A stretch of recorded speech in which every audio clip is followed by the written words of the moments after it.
Chapter 80, Steel Fortress Barrutia. Black Steel Dwarves, they were a group fanatics addicted to forging.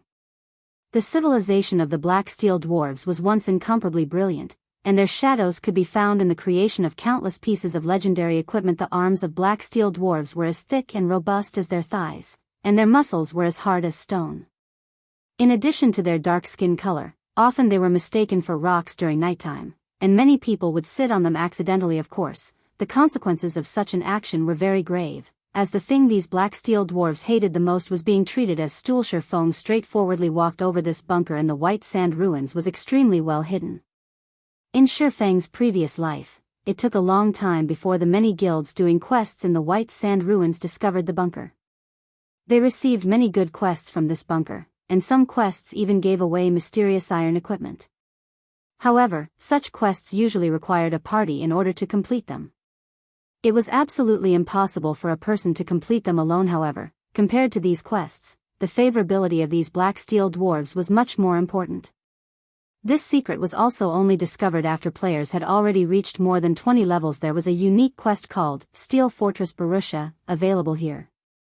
However, because the unique quest required a certain amount of favorability before a player could receive it, many players missed the chance to obtain it. On the contrary, an unknown average player received the unique quest. Moreover, after completing the unique quest, the player instantly became the recruitment target of many guilds. Arriving in front of the bunker's entrance, the two elite Black Steel Dwarves standing guard let Feng enter after giving him a simple glance. That inside of the bunker was very large. It was just like an underground town. Black Steel Dwarves were everywhere, and the majority of the streets were composed of either weapons and equipment shops or bars, with very few places of entertainment. Moving along the main street, Feng arrived before a steel building after making several turns and detours. The building was the city hall, and when Feng entered the building, the town mayor, a level 30 elite NPC, quickly noticed him. As it has been a long time since any outsiders entered this small town, the mayor happily went up to welcome Feng. "Hello, adventurer. Welcome to Stonemer Town. I am Blackbeard, the town mayor." Blackbeard warmly said, "Hello, Lord Mayor. It is my first time coming here, so I wonder if I could be of any use to you." Feng performed respectfully, as such actions would give NPCs a more favorable opinion of him. Blackbeard caressed his thick beard. After thinking for a while, he said, "Adventurer, our small town indeed needs help. The weather of area around here is getting hotter by the day, and our water supply is continuously diminishing. As a result, it is getting harder for the inhabitants to live in this small town. I will pay a sufficient price, so I hope you can help us obtain a large water supply or something that can help with the heat. System, do you wish to accept the quest, Blackbeard's request?" Feng revealed a faint smile. "He was here exactly because of this. I will be happy to help." Feng responded. The most important thing in Rockhammer Town was the town mayor's favorability. However, the town mayor's favorability was not that easy to obtain. That was because the quest he gave was not easy to complete. Moreover, the rewards of the quest were few, causing many players to give up on grinding for the town mayor's favorability system. Quest, Blackbeard's request, accepted.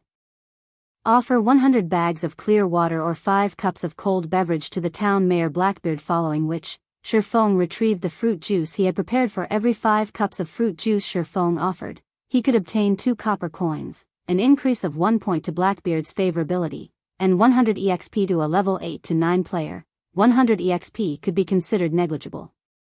Just by simply killing a level 10 common monster, they would be able to obtain over 200 EXP. Moreover, 100 bags of clear water were sold for 5 copper coins in other towns, and 5 cups of the cheapest kind of cold beverage would similarly cost 5 copper coins. After deducting the cost, that meant that players would be spending 3 copper coins in exchange for 100 EXP. Only a lunatic would be willing to do such a thing. However, Feng was very willing. To his current level, 100 EXP was not a small amount. It was a lot more than the EXP he would obtain from killing a level 5 common monster, following which, Feng handed over fruit juices without stop. After he handed over 1,000 cups of fruit juice, he obtained a total of 400 copper coins and 200 points of favorability. He also obtained 20,000 EXP, instantly bringing him up to 69% of level 4. He had risen so much just within 10 short minutes. It was literally faster than grinding on level 10 elite monsters. After his favorability reached 200 points, Shifeng started asking Blackbeard about the unique quest. However, Blackbeard remained silent, his eyes darting about, pretending to know nothing about the quest. As expected, my favorability is still not high enough. Shifeng had more or less expected such a result. Hence, he brought out Violet Cloud's new type of fruit juice. Lord Mayor, what do you think about this kind of fruit juice? After seeing this new fruit juice, Blackbeard took it in his hands and gave it a whiff. Suddenly, both his eyes shone as he excitedly said, "This cup completely surpasses the previous 5 cups. Adventurer, I wonder how many of these do you have? I am willing to pay an extra 1 copper coin to purchase it." Shifeng couldn't help but be stunned when he saw Blackbeard's extremely satisfied expression. He did not imagine that Violet Cloud's craftsmanship would be so good as to tempt even an NPC into willingly to concede. Such a situation was very rarely seen in God's domain. Since Blackbeard liked the new fruit juice, Shifeng naturally continued the transaction without stop. He had a total of 750 cups of the new type of fruit juice. Every cup earned him 3 copper coins, 1 point of favorability, and 100 EXP. It could be seen just how much Blackbeard loved this item. In such a way, Shifeng easily received 2,250 coppers and 750 points of favorability. He also received 75,000 EXP, instantly bringing him to 46% of level 5. His leveling speed was like a rocket. Unfortunately, making the new type of fruit juice required a lot of time. Moreover, Violet Cloud still had other matters to tend to. Otherwise, Shifeng really wanted Violet Cloud to make up to 10,000 cups for him, instantly rushing to level 10 and over with 950 points of favorability. The town mayor Blackbeard finally opened his mouth. Moreover, he did not hide any secrets this time. He was treating Shifeng like his close friend. Shifeng had even received the Stonemer key, which had not been mentioned by the player in his previous life system. Unique quest, Steel Fortress Barrutia, accepted. Player is required to go to Fissus Canyon to look for the fallen Steel Fortress Barrutia and obtain the Titan's heart from within it. Town Mayor Blackbeard will provide an extremely bountiful reward for it with such a high amount of favorability. Shifeng could also purchase forging designs from Blackbeard. Shifeng was shocked after taking a rough look at the available items.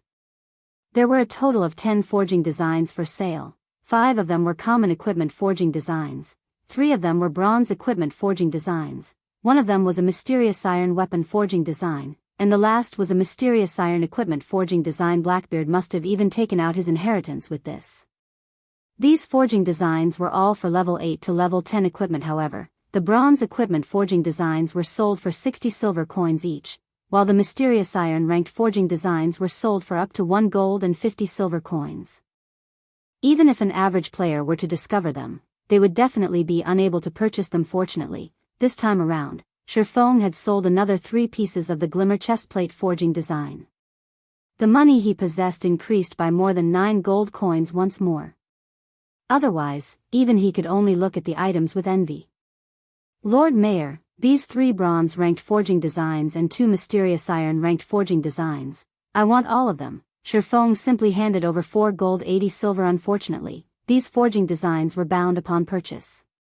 Otherwise, he would be able to earn at least double or triple the amount just from reselling them. The weakest amongst these forging designs was a level 8 bronze equipment.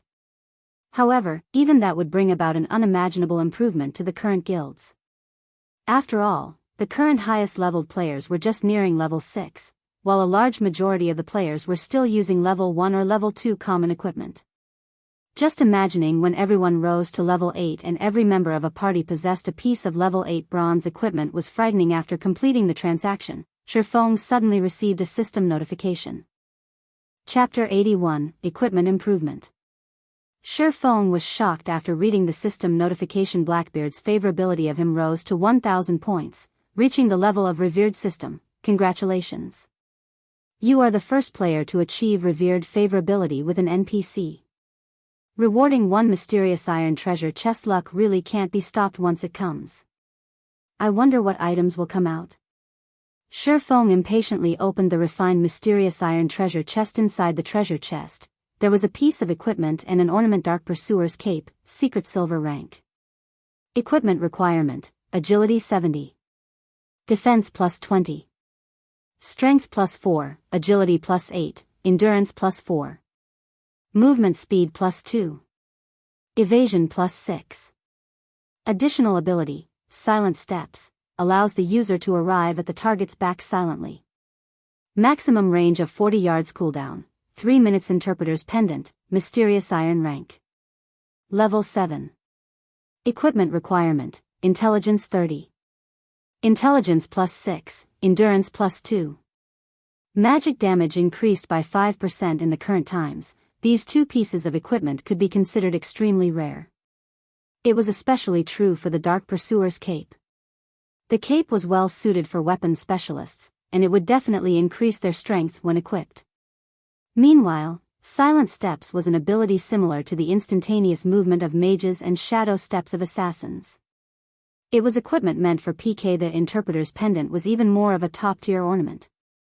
Just based on the 5% increase in magic damage alone, mages could continue wearing the pendant until level 20 without falling behind in the slightest. Let's give this ornament to Blackie. After some thought, Shifeng deemed that Blackie was most reliable person right now, and he was also a mage. As for the cape, he was currently unable to equip it. Its requirement of 70 agility was just too high. At the very least, Shifeng needed to be level 10 before he could equip it. Looking at the equipment, Shifeng suddenly recalled that he was already level 5. Just by relying on the Abyssal Blade's attributes, in addition to adding his 6 free attribute points into strength, he was now able to equip the Silvermoon set equipment. Just at level 5, Shifeng was able to equip the best set equipment for swordsmen under level 10. His overall attributes were literally without rival, and the quests he would do later on would become much easier. Hence, Shifeng added all his free attribute points into strength and equipped the 5 Silvermoon set pieces. Also, now that Shifeng was level 5, the swordsman's dual-wielding talent had activated. Shifeng was now able to wield 2 one-handed swords. Shifeng then took out the secret silver-ranked Crimson Blade, equipping it on his subarm. After completely equipping himself, Shifeng was shocked when he took a look at his own attributes. There were very, very few players with attributes like his in all of God's domain, not to mention the set effects on the Silvermoon set equipment. Effect 1, Attack Power plus 15, Defense plus 30. Effect 2, HP increased by 10%, Life Shield, Tier 2. After activating, creates a life shield that absorbs 60% of the damage received, with 500 maximum damage absorbed. Effect 3, Damage received reduced by 10%, Attack speed increased by 10%. Shifeng's HP was now close to 1000 points. With these 3 effects, he was even tankier than an MT. His damage output had received an even larger improvement. Wearing a suit of silvery white armor, the pitch black abyssal blade hanging on one side of his waist while the bloody red crimson blade hung on the other, Shifeng was like a hero that traveling around the world. There was still some time before the meeting with Gentle Snow, so Shifeng received 2 advanced quests from Hammerstone Town. They were all quests requiring him to kill level 10 twin-headed snakes. The quests required 20 snake galls and 30 venomous fangs. After completing the quests, Shifeng would be able to obtain rare ore and forging materials. These materials were all needed to make the mysterious iron equipment and weapon, and normally, they were extremely hard to find. After jogging for over 20 minutes, Shifeng finally arrived at an oasis in the white sand desert. There was a group of twin-headed snakes circling nearby. Twin-headed snake, common rank. Level 10. HP 950/950. Although the twin-headed snakes had low HP, an average level 10 player would not be capable of going solo against them. Normally, they would need help to take these monsters on. Monsters in God's domain would have a qualitative change once they reach level 10. Their attack patterns were extremely flexible, and they knew how to defend against attacks. These were traits you would not find in common monsters below level 10. Without plenty of battle experience, average players would find it very hard to block or evade their attacks. Apart from this, their attacks would carry an additional special skill, and a slight slip in attention would cost players their lives. As for the twin-headed snake's attack pattern, it would usually attack with one of its heads, while defending with the other. Because of this, a solo player would find it hard to deal damage. In addition to the fatal Fang skill it possessed, as long as it bit a player, they would be poisoned and lose 50 HP every second for 15 seconds. If they did not dispel the poison, an average player would practically lose their lives to it. Shifeng slowly closed in on the twin-headed snakes before he even reached the 20-yard range. A twin-headed snake the height of an adult spat out its tongue, rushing towards Shifeng. Since he had been discovered, Shifeng took the initiative to rush over as Whirlwind Blade. The Abyssal Blade transformed into a black streak of light, piercing towards the vital point of the twin-headed snake. The snake reacted extremely quickly. One of its heads immediately bit down on the Abyssal Blade, preventing the Abyssal Blade from moving a single inch. Meanwhile, its other head opened its mouth widely, its sharp venomous fangs leaking a bluish-green poison as it bit at Shifeng. Shifeng's other hand waved the crimson blade, the weapon transforming into a red streak as it slashed at the twin-headed snake. Bang! He stuck as the twin-headed snake was retreating, and a damage of over 60 points appeared above its head. On the other hand, Shifeng only lost slightly more than 10 HP, and he did not retreat even a single step backward. Following which, the Abyssal Blade slashed towards the undefended belly of the twin-headed snake, immediately causing -96 damage. Incidentally, the Abyssal Blade's ability, Doom Curse, was triggered, greatly reducing the twin-headed snake's attributes. However, Shifeng was not finished. He continued slashing the crimson blade, piercing the twin-headed snake's vital points and causing another -112 damage. By the time the twin-headed snake started reacting, its HP had already been reduced by half. When one of the snake heads bit at Shifeng, he dodged to a side, and his foot stomped on the ground, pushing him forward. His actions caught the other snake head by surprise, rendering it unable to attack or defend. Double chop. The Abyssal Blade and Crimson Blade pierced deeply into the twin-headed snake's abdomen. Shifeng then abruptly pulled on them, slashing apart the twin-headed snake's body and leaving 2 long gashes. 2 damages appeared above the twin-headed snake's head, -156 and -132. In addition, the snake also received a bleeding debuff. The twin-headed snake still wished to retaliate. However, before it could reach Shifeng, it bled itself to death. System, level 10 twin-headed snake killed. Level difference of 5. EXP obtained increased by 500%. Obtained 1000 EXP. The twin-headed snake contributed a snake gall to Shifeng. Shifeng did not use many skills throughout the entire killing process, mainly only using normal attacks. He easily took care of a level 10 monster. However, Shifeng was still not satisfied. It was especially true for his first piercing attack. The twin-headed snake actually blocked the attack. Otherwise, he would have been able to kill the twin-headed snake with a series of continuous strikes. Shifeng then started searching for his next target. After an hour, Shifeng had killed over 40 twin-headed snakes. His experience rose to 81% of level 5. His leveling speed was like a rocket, and his experience gain was even faster than that of forging equipment. Shifeng couldn't help but have mixed feelings about it. With the entire Silvermoon set equipment in addition to 2 top-tier weapons, killing monsters that were of higher levels became extremely easy. If the situation continued as such, Shifeng would reach level 6 in less than an hour. I'm still missing 3 snake galls and 5 venomous fangs. However, all the twin-headed snakes in this area are already dead. It might take a while for new monsters to respawn. Shifeng observed his surroundings. There was actually not a single twin-headed snake present. Shifeng had no choice but to run to another spot to grind twin-headed snakes. However, just after taking a few steps, 3 twin-headed snakes slithered out from the oasis. Amongst the 3, one of them had larger heads than the other 2, and there was also a horn on each of its heads. This was a snake king patrolling its territory. A rare elite, is it? Shifeng licked his lips when he saw the twin-headed snake king, his lips revealing a faint smile. A rare elite was not something that a person could often meet. It would appear randomly, and its strength was slightly more than normal elite monsters. Its drop rate was also extremely good. Being able to meet one depended all on luck. Chapter 82, Killing the Twin-Headed Snake King. The Twin-Headed Snake King, along with its 2 subordinates, slowly slithered towards Shifeng. However, it did not discover Shifeng's existence. Its tail calmly swayed, and its head proudly raised as it overlooked its own territory. Meanwhile, the 2 normal twin-headed snakes were closely following the Snake King. They did not act proudly like the Snake King, but more like bodyguards, their chilling gazes sweeping across their surroundings. As long as there were any signs of activity, they would immediately become their king's sharp swords, killing all enemies that were harmful to their king. From when the twin-headed Snake King approached his location to when it turned around and left, Shifeng only watched it, silently. However, Shifeng was in no hurry to make a move. Instead, he stealthily followed it, using observing eyes on it, and waiting for the best terrain to start his attack. Twin-headed Snake King, Rare Elite. Level 10. HP 4000/4000. The other two twin-headed snake guards were both common monsters. They were both level 10, and they both had 1400 HP. Shifeng was about to face 3 level 10 monsters together. Moreover, there was even a rare elite amongst them. Even though Shifeng equipped with the full Silvermoon set equipment, he still needed to plan properly before taking action. After all, the few can't fight the many.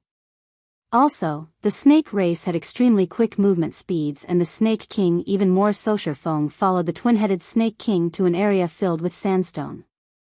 There were several stones taller than a person here that could be used to obstruct the twin-headed Snake King's vision, so Shifeng finally started taking action. Shifeng would be at a big disadvantage if he were to take on all 3 twin-headed snakes at the same time.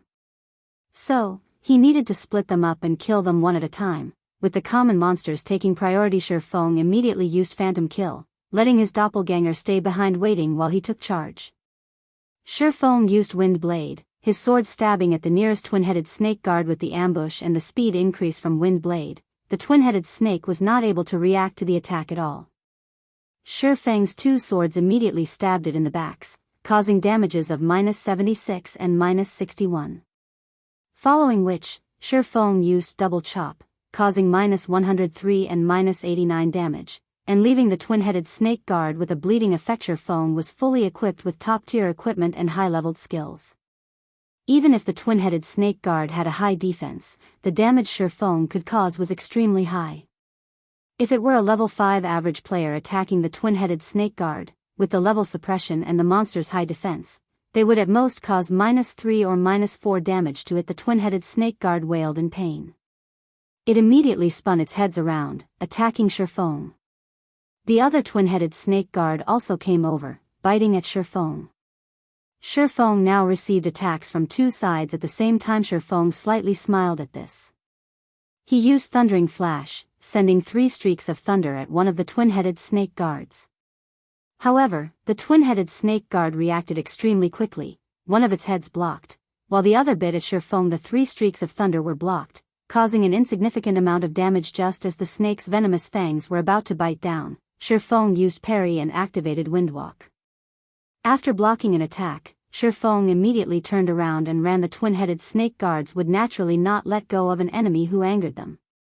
Slithering at high speeds, they chased after Shifeng. As for the unharmed twin-headed Snake King, one could see boiling rage in its chilling eyes. It, too, slithered and chased after Shifeng. However, just after the twin-headed Snake King moved several yards, Shifeng's doppelganger used Windblade and rushed at the twin-headed Snake King. The doppelganger slashed at the twin-headed Snake King's neck, causing -24 damage. The twin-headed Snake King was enraged by this attack. With the speed of a thunderbolt, the twin-headed Snake King bit at the doppelganger. As the doppelganger's goal had been achieved, it, too, activated Windwalk, turning around and leaving. Now, the twin-headed snake guards were separated from the Snake King. Although the 2 twin-headed snake guards were tough, without the support of their king, they were unable to stand against Shifeng's fierce attacks. One move after another, Shifeng's blades would always strike at the vital points of the twin-headed snake guards. After all, the Silvermoon set equipment was not just for show. Right now, Shifeng's agility exceeded 60 points. Even if the twin-headed snake guards could defend against one of Shifeng's attacks in time, they would still be struck by his other sword. Every sword that landed would take away 60 to 70 HP, while the occasional critical hit would cause over -150 damage. Shifeng's sword strikes were like a fierce gale passing by. The sword strikes constantly landed on the 2 twin-headed snake guards, causing their HP to fall madly. Within a few moments, the 2 twin-headed snake guards breathed their last breaths after looting the drops. Shifeng rushed at the twin-headed Snake King. Currently, the doppelganger's HP had fallen below 30%. It was exhausting itself trying to pin down the twin-headed Snake King. The rare elite's attacks were extremely quick. It would, from time to time, spit out a poisonous fog, enveloping a large area with it. The doppelganger only possessed 50% of the original body's attributes, so it could only constantly defend and escape. Otherwise, it would have long since dropped dead. However, now that the original body had arrived, the doppelganger did not need to pin down the twin-headed Snake King any longer. Shifeng immediately used 9 Dragon Slash, shooting out 9 phantoms of the Abyssal Blade. Shifeng then used Defensive Blade, his attack range greatly increasing. He could only attack from afar when facing the twin-headed Snake King, who was capable of spewing out poisonous fog. If he were to enter a melee with the twin-headed Snake King, he would not last 20 seconds. Even if he were to activate all of his life-saving skills, he still would not survive. The twin-headed Snake King was very cunning.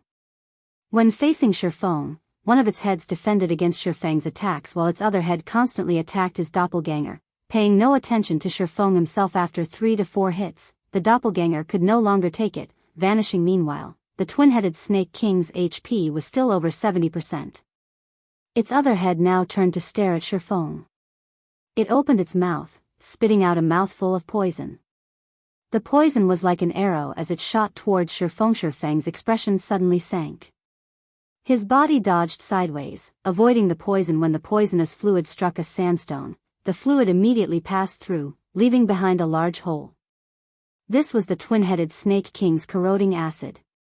If one were to block it, though a secret silver weapon might still be fine, a common weapon would immediately melt. As for a bronze weapon, its durability would, at least, be reduced by half, and taking 2 hits from the corroding acid would turn it into scrap. In such a way, one man and one snake started maintaining their distance between each other, attacking and dodging. Shifeng madly slashed his swords, streak after streak of sword light filling up the area. Meanwhile, the twin-headed Snake King's 2 heads spat out poison without halt, leaving behind countless holes. From time to time, it would also fill a large area with a poisonous fog, leaving not even a blade of grass alive. From time to time, Shifeng would be poisoned during battle. After over 10 minutes of constant battle, even though Shifeng was constantly drinking basic regeneration potions as soon as the cooldown was finished, his remaining HP was only at 8%. Meanwhile, the twin-headed Snake King still had 14% of its HP remaining. Seeing as both their HPs were low, the twin-headed Snake King revealed a sinister look. Its size faintly increased by a fold, then, suddenly, it leaped into the air. One of its heads widely opened its mouth, revealing its snow-white poisonous fangs, while its other head spewed out poisonous fog. The twin-headed Snake King used an attack pattern that contained both attack and defense, and as long as Shifeng closed in on it, he would be trapped in the harmful fog. Going all out now? Currently, Shifeng could withstand the poisonous fog for 3 seconds at best, or take 1 strike from the Snake King itself. Hence, Shifeng took out a bottle of basic regeneration potion from his bag, gulping it down and recovering 180 HP. In his other hand, Shifeng took out a polymorph scroll. Just as the twin-headed Snake King was about to land, it was immediately turned into a sheep. Thundering flash. Chop. Double chop. Earth splitter. After a series of attacks, the twin-headed Snake King only had 5% of its HP remaining. However, it had transformed back into its original form, while its surroundings were filled with poisonous fog. The twin-headed Snake King's recovery speed increased by a fold while inside the fog, while its enemies would madly lose their HP. Shifeng immediately retreated, using Abyssal Bind on the twin-headed Snake King. Shifeng then took out the Tier 1 magic scroll, Continuous Flame Bombs, and started chanting. 5 large fireballs smashed onto the twin-headed Snake King's body, taking away the last of its HP.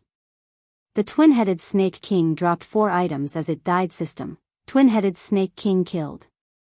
Level difference of 5. EXP obtained increased by 500%. Obtained 5,000 EXP. Shifeng finally loosened his breath. As expected, a level 10 rare elite was extremely hard to deal with. If he did not possess the Silvermoon set equipment and the Tier 1 magic scroll, he would have been the one to die in this battle. Fortunately, Shifeng killed it. Amongst the 4 items dropped, there was the level 8 mysterious iron staff, Song of Life, meant for clerics. Its overall attributes were quite good, and it also increased the levels of recovery skills by +1. It was absolutely a top-tier staff. The next item was a level 10 bronze cross shield with average attributes. However, shields were considered rare items, so it was already pretty good that one dropped. The final two items were the Snake King's Gall and the Snake King's Skin. Both were rare materials in making poison and leather armor. The quest items had already been collected, so after some rest, Shifeng returned to turn in the quests. He obtained the rare forging materials, and his experience increased to 91% of level 5, just a little more before reaching level 6. Looking at the time, it was not long before the arranged meeting time. So, Shifeng started heading towards the level 8 area, Phissus Canyon. Chapter 83, Second Meeting. Phissus Canyon, a paradise on Earth, it was a place filled with lush green vegetation. Multiple streams of water flowed through the canyon, while flocks of birds flew in the sky above. The forest, as well, was filled with the sounds of hundreds of birds squabbling with each other. Although this place was beautiful, right now, there was not a single player that came here to level up. After all, the highest leveled player right now was just level 6. Normally, they would be safely leveling up in level 6 or level 7 areas. Phissus Canyon was a level 8 monster area, and level 9 monsters could even be found in the inner areas.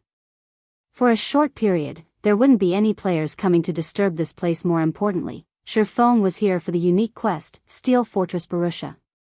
This quest was extremely important for him to establish his future guild in Shifeng's previous life.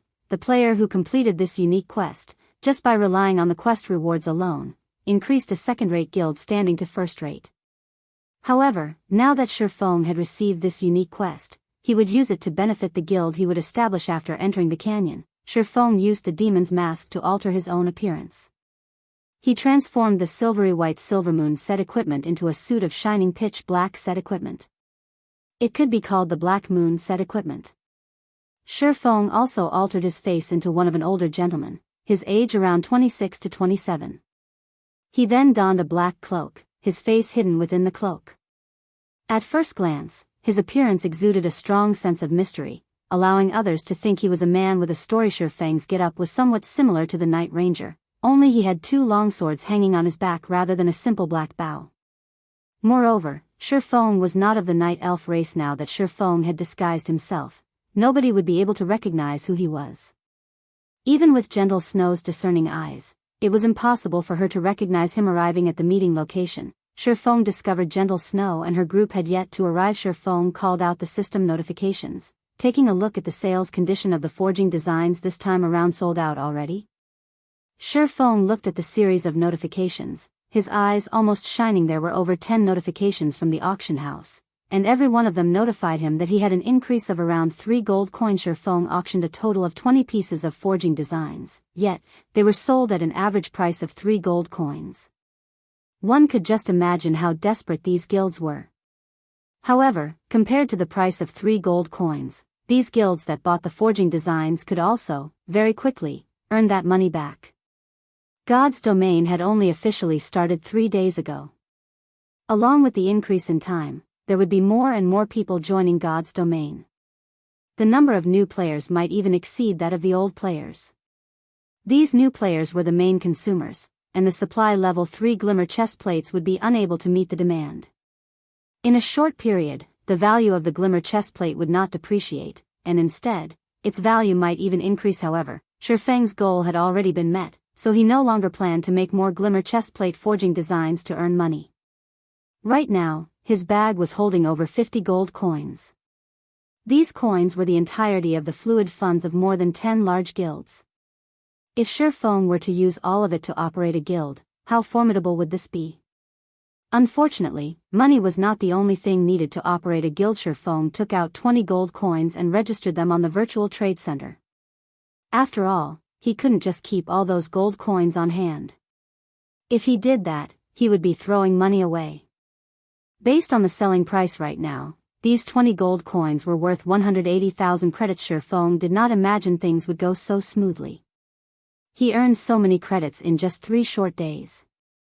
However, if he wanted to start a good workshop, such a small amount of money was still insufficient to start up Shadow Workshop. Lon Hailong invested 5 million credits from the start. In the following month, he even invested over 10 million credits. One could just imagine how much money it took to start up a workshop, not to mention a guild with thousands or tens of thousands of members. However, after the workshop and guild were established, things would be greatly different to a guild. Hundreds of thousands of credits was nothing. Shifeng still needed to earn a lot of money, hence why Shifeng had chosen to work with Gentle Snow secretly. Are you Black Flame? A voice as crisp as a jade falling to the ground came from behind Shifeng. Shifeng turned around, discovering Gentle Snow's beautiful figure walking over while sizing him up. Although it was their second time meeting, he was still unaccustomed to Gentle Snow's attentive gaze. In a slightly deep tone, Shifeng said, "Correct. I am." Hearing Shifeng's answer, moreover receiving the information proving Black Flame's identity, Gentle Snow's beautiful eyes focused. She secretly used an observation skill. Suddenly, Gentle Snow stared blankly. She was unable to discern Shifeng's name. The information only showed him as an unknown level 5. Gentle Snow originally thought that Black Flame only had good forging skills, many lucky encounters, superior strategies, and relatively good gaming skills. She never imagined that Black Flame's gaming skills were not just the average kind of good. He was definitely a top-tier expert. Otherwise, he would not be able to obtain such a high-grade item. Special items that could hide a person's identity. Even Ouroboros did not possess a single one of such an item. They had also never heard of any other first-rate guilds obtaining one. Meanwhile, not only did the mysterious man in front of her possess such an item, but Gentle Snow could also feel a powerful strength emanating from the equipment he was wearing. Even though the equipment's special effects were hidden, a single glance at the equipment's delicate make and the magical markings circling it told Gentle Snow that it was a set. In fact, Black Flame's equipment might not be any worse than hers. Her equipment was obtained through the efforts of the elite party behind her. How much time had they spent obtaining them? How did the man in front of her obtain such good equipment? Gentle Snow attentively gazed at Shifeng. She was even starting to suspect whether or not Black Flame was a player or the leader of a mysterious organization. Otherwise, how would he possess such financial and physical resources to carry out all those tasks? His title of Chief Forger was even publicly acknowledged by the players of Star Moon Kingdom. Just carrying out tasks such as forging and organizing would take up most of his time, so how was it possible he obtained such a good set of equipment? "Hello, I am called Gentle Snow, first vice leader of Ouroboros." Gentle Snow stretched out her jade-white hand in a very formal manner. It was different from the casual meeting when Shifeng first met her, where she regarded Shifeng with a superior attitude. The party members behind Gentle Snow were all shocked. They never imagined their leader would actually take the initiative to shake hands with someone else. Was this older gentleman in front of them that powerful to necessitate such formality? Zhao Yueru, who stood behind Gentle Snow, was constantly sizing up Shifeng with her beautiful eyes. Prior to this meeting, Shifeng's series of performances had caused her to become very interested in him. Now that she was meeting him in person, she discovered that Shifeng's entire body was exuding a mature and calm feeling, causing others to pay attention to him inadvertently. Now that even Gentle Snow had given her approval, Zhao Yueru had a faintly better impression of him. "Hello, you can address me as Black Flame." Not wanting to act too aloof, Shifeng shook hands with Gentle Snow. He discovered that her hand was very soft and smooth as expected. If Blackie were to know of this incident, he would most likely shake Shifeng's hands, then not wash them for 3 days. The reason why Shifeng did not completely alter the Silver Moon set equipment's appearance was to awe and intimidate them. Seeing the satisfying results, Shifeng got right to the point and said, "I have contacted you this time to cooperate with your Ouroboros. I wonder what your opinion of this is? Of course, we welcome it very much. If you are willing to become the chief forger of our Ouroboros, just state your price," Gentle Snow said with confidence. She guessed that Shifeng would demand an exorbitant price. However, as long as they could successfully poach Shifeng, then everything would be worth it. Moreover, with her current influence, satisfying Shifeng's appetite was no problem at all. "Miss Snow, I think you are misunderstanding something here. I will not be joining your guild. Instead, I will be using an equal status to cooperate with your guild." If Miss Snow is unable to make this problem clear, We do not need to continue this discussion. Finished speaking, Shi Feng turned to leave. Chapter 84, Horizon Alliance. Seeing as Shi Feng was about to leave, the members from Ouroboros were stupefied. There was actually a man who would treat gentle Snow in such a way. He even discarded the chance to work with Ouroboros without hesitation. Zhao Yueru panicked, her words caught in her mouth. She almost wanted to hold back Shi Feng and mediate between them. Even the wise gentle Snow had yet to speak. If Zhao Yueru took action herself, her standing out might cause the situation to worsen. So, without a better choice, she just pulled on gentle Snow's arm, secretly reminding her. However, what Zhao Yueru did not know was that gentle Snow was similarly stupefied. She did not imagine that Shi Feng's goal from the start was not to join Ouroboros but to cooperate with them on equal standing. However, did Shi Feng have the qualifications to do so? Ouroboros was not as simple as it looked. It was a colossus in the virtual gaming world. The resources in its possession were not something an average player could imagine. To be able to cooperate with Ouroboros with equal statuses, at the very least, they needed to be a first-rate guild. Equally on the other hand, the man before gentle Snow wanted to cooperate with Ouroboros on equal standings as if it were a matter of course for him to be so confident. Did this man truly have some sort of hidden power standing behind him? This was also not an impossibility. Being able to carry out this series of matters, in addition to obtaining such a set of equipment, was not something a person could do within such a short period. Black Flame definitely possessed the support of a great power. That's the only way he would be capable of causing the vicious competition that was happening right now. According to their guild statistics, the income Black Flame obtained from selling the forging designs exceeded 60 gold coins.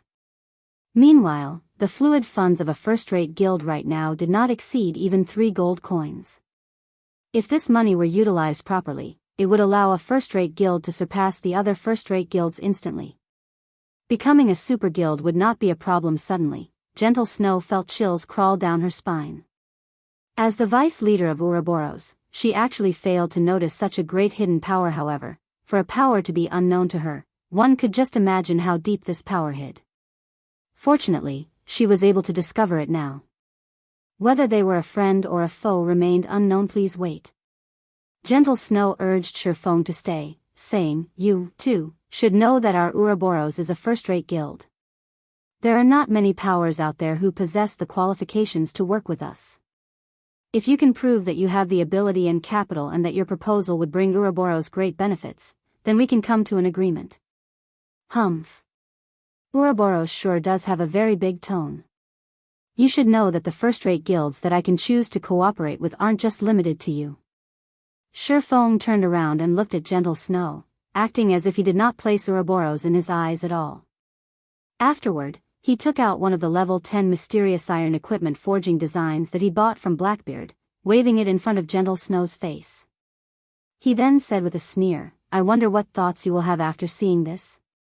Do you think I have enough qualifications?" How could it be? Gentle Snow could not believe what her eyes were seeing. Her heart was filled with extreme shock. How did you obtain a level 10 mysterious iron forging design?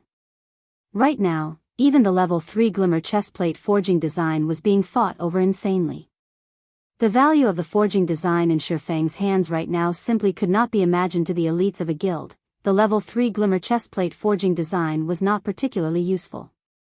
The main purpose of a guild obtaining it was just to earn money and nurture their own forgers, increasing the advantage that their guild possessed over others. However, when compared to the forging design that Shi Feng was currently holding, the glimmer chestplate forging design was not even worth being mentioned. Lead by one step, then lead to every other step. This was the natural law of the virtual gaming world. Every guild knew of this law, trade secret. Don't think too much about it. Shi Feng kept the forging design. If there aren't any other matters, then I'll be leaving. It was absolutely impossible for gentle Snow to allow the person in front of her, who possesses a level 10 mysterious iron equipment forging design, to leave. Moreover, to allow him to cooperate with another first-rate guild. If she were to allow the other first-rate guilds to obtain him and mass-produce these pieces of equipment, equipping every elite member with it, then the competition for the kingdom's capital would no longer be necessary. All right, I agree. State how we should cooperate then. Gentle Snow grit her teeth, yielding to Shifeng in the end. Hee, but I don't wish to cooperate with you anymore. Shifeng said in a deep tone. You? Gentle Snow's expression suddenly turned cold. However, very quickly, she calmed back down. She no longer had her high and aloof attitude, her face revealing a calm smile as she said, I apologize for my previous poor manners. I wonder if you can reconsider. Our Ouroboros is willing to pay double the price of the other guilds. Shifeng nodded his head, saying with a smile, all right then, seeing as you are so sincere. After this scene, everyone else thought that they had heard wrong. The incomparably proud snow goddess actually surrendered. Moreover, she even apologized for her previous behavior. How terrifying was this black flame? Currently, Zhao Yueru's eyes were shining as they looked at Black Flame with admiration. She knew full well how proud and intelligent Gentle Snow was. Since meeting her, Zhao Yueru had never seen a person who could make Gentle Snow apologize. I wonder how you wish to cooperate. Gentle Snow sent a glare towards the snickering Zhao Yueru behind her, then looked back at Shifeng and asked it. It's very simple. I am planning to establish a loose lifestyle organization called Horizon Alliance and recruit all sorts of lifestyle players. You just need to help me advertise it and spread its influence, and I'll give your guild a discounted price. I'll even sell you equipment and tools that are unavailable to the public. Shifeng unhurriedly said. You really want to establish such an organization? Gentle Snow was slightly shocked. Although she did not think highly of Shifeng, the terms he stated were very attractive. Zhao Yueru's eyes widened in shock. She unbelievably looked at Shifeng, feeling he was too insane. After everyone else heard Shifeng, they all thought that Shifeng simply had too much money to waste. He was actually trying to establish such an organization. Shifeng's plan was truly outrageous. It was utterly impossible to unify all the lifestyle players. The financial resources, physical resources, and manpower required to carry out such a feat were simply too great. Every guild has been nurturing their own lifestyle players. Moreover, they only recruited the elites among them in order to avoid wasting resources. That meant that the leftover lifestyle players were just mob characters, and there wouldn't be a big effect if all of them gathered together. The resources needed to nurture these lifestyle players were even more needless. There was not a single guild out there who was willing to bear such a price. Of course, if it were to succeed, the profits would be truly unimaginable. You don't have to worry about this. When the time comes, I will naturally notify you to help me advertise the organization and spread its influence. In any case, you all don't have anything to lose. Of course, I will give you all some remuneration in advance. 10 glimmer chestplate forging designs should be enough for your guild to nurture quite a few forgers. If Shifeng were to advertise the organization himself, not to mention how much time it would waste, the effects would not be that great. He would need a lot of time to increase the organization's influence. However, it was a different story if Ouroboros were the ones advertising the organization. They could practically cover the entire Star Moon Kingdom, greatly shortening the process of gathering influence. Gentle Snow gave Shifeng's offer some thought. It was not much work for them to do the advertising. They could also obtain 10 glimmer chestplate forging designs now, allowing them to widen the gap between Ouroboros and the other guilds. They would also be able to nurture a large batch of lifestyle players, earning even more coins. As for the matter of establishing such a lifestyle alliance, nurturing lifestyle players in large batches meant it was a process of constantly spending money. It wouldn't be long before such a plan would collapse. Nurturing lifestyle players was an extremely tough task. If Shifeng did not possess the resource and financial support from a large guild, it would be very hard for him to obtain any achievements, following which, Gentle Snow signed a contract with Shifeng, stating that she was willing to help Shifeng spread his organization's influence throughout the entire Star Moon Kingdom. After doing so, Shifeng must repay her with 100 pieces of level 10 mysterious iron equipment. At the same time, Ouroboros will be able to purchase equipment and tools from Shifeng at the discounted price. Gentle Snow looked rather happy after receiving the 10 glimmer chestplate forging designs. She passed the forging designs to an assassin, letting him take the forging designs back to the guild. Then, she looked towards Shifeng, inviting him. I see that the number of humanoid monsters is quite high here. Although their levels are slightly higher, it is a good place to level up. Why don't you level up with us? It would be much faster than leveling up by yourself. Chapter 85, Birdman. Gentle Snow's invite caused both Xiao Yueru and Xiao Yuer to pay attention. Feng's strength must definitely be great. However, they have never specifically seen him in action, so they were extremely curious about his capabilities. They wanted to experience the strength of the rumored chief forger of Star Moon Kingdom, right? Join our party, Big Brother Black Flame. Our party members are all very skilled, so our leveling efficiency will be a lot higher, Xiao Yuer said from the side. Xiao Yueru sent a glare towards Xiao Yuer. The girl actually made the statement before she could. Xiao Yuer hid behind Gentle Snow, cutely sticking her little tongue out at Xiao Yueru. Xiao Yueru stamped her feet in anger, causing her chest to bounce indefinitely. If it were not for Black Flame being present, she would have taught this little girl a lesson right this instant. Although the beauties were filled with interest in Feng's strength, the remaining two male players had their fighting spirits raised instead. Just what did Feng possess to earn the attention of the three beauties? Suddenly, a heart of competition grew within them. They looked at Feng with a provocative expression, not believing that they were any worse than Feng. Regarding these provocative glances, Feng paid no attention to them. He said in a low tone, "Thank you for your kind intentions, Miss Snow. However, I have a quest that I need to do here, so I can't level up with everyone." "A quest, is it?" Gentle Snow was slightly shocked. This place was a level 8 monster area, so she was extremely curious about this quest Feng possessed. However, trying to ask about someone else's secret would be impolite, so she formally said, "Then, we won't disturb you anymore. If you need help, just ask. Although we don't know how much help we could be, we will still try our best to assist you." Feng smiled faintly when he heard Gentle Snow's offer. It was naturally good news that there was someone willing to help him. It would not be an easy task entering the Steel Fortress Barrutia. There would definitely be monsters there, and it would take Feng a long time to deal with them by himself. If there were such a powerful party helping him, then he would be able to save a lot of time. That's great. I need to go to a certain place. However, there are a lot of monsters there, so it won't be easy for me to enter by myself. Can you all help me clear the area? Feng implored. Originally, Gentle Snow was still thinking of a way to deepen the relationship between them and Feng. Never would she have thought that Feng would actually take the initiative to ask them for help. Gentle Snow quickly said, "Okay, I'll invite you to the party. You lead the way." Feng accepted the invite, joining Gentle Snow's party under Feng's guidance. The party of players quickly arrived at the core region of Phissis Canyon. Will arrive after passing through this forest. However, the number of birdmen here is very high. They are all living up in the trees and are hard to detect, so you all have to pay attention to the birdmen descending at any time. If they catch you in their talons, they will carry you high up into the air, then throw you your death, Feng informed as he walked. It's just a bunch of birdmen.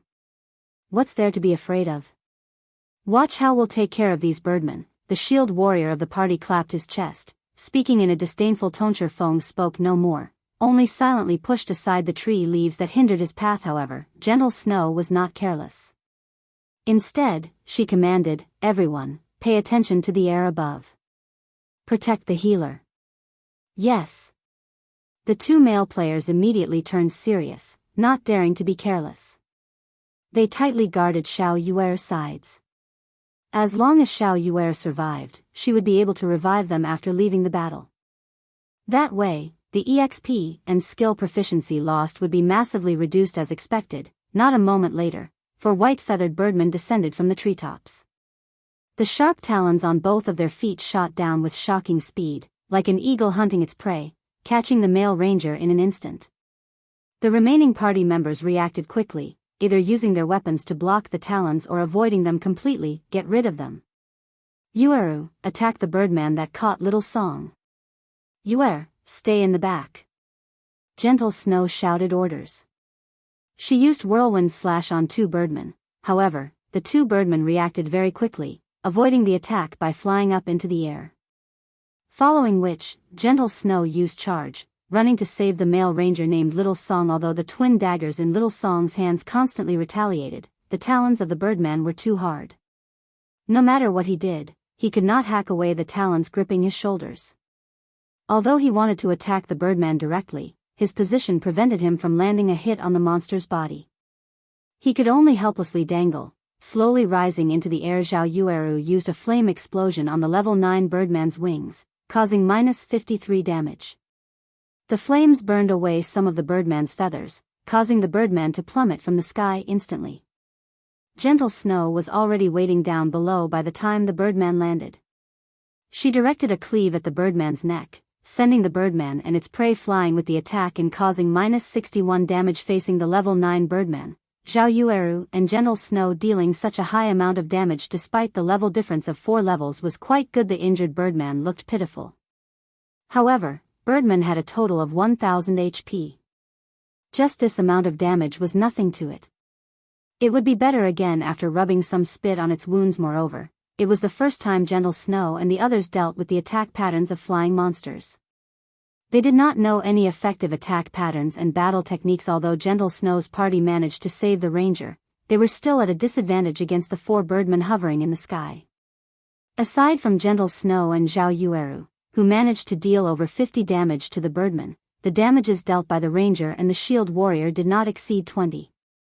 However, it was not because they were weak, but because the Birdmen were wearing leather armor. Their defense was not low. In addition to the level suppression, the 2 male players would be unable to deal any significant damage. What is this brat trying to do?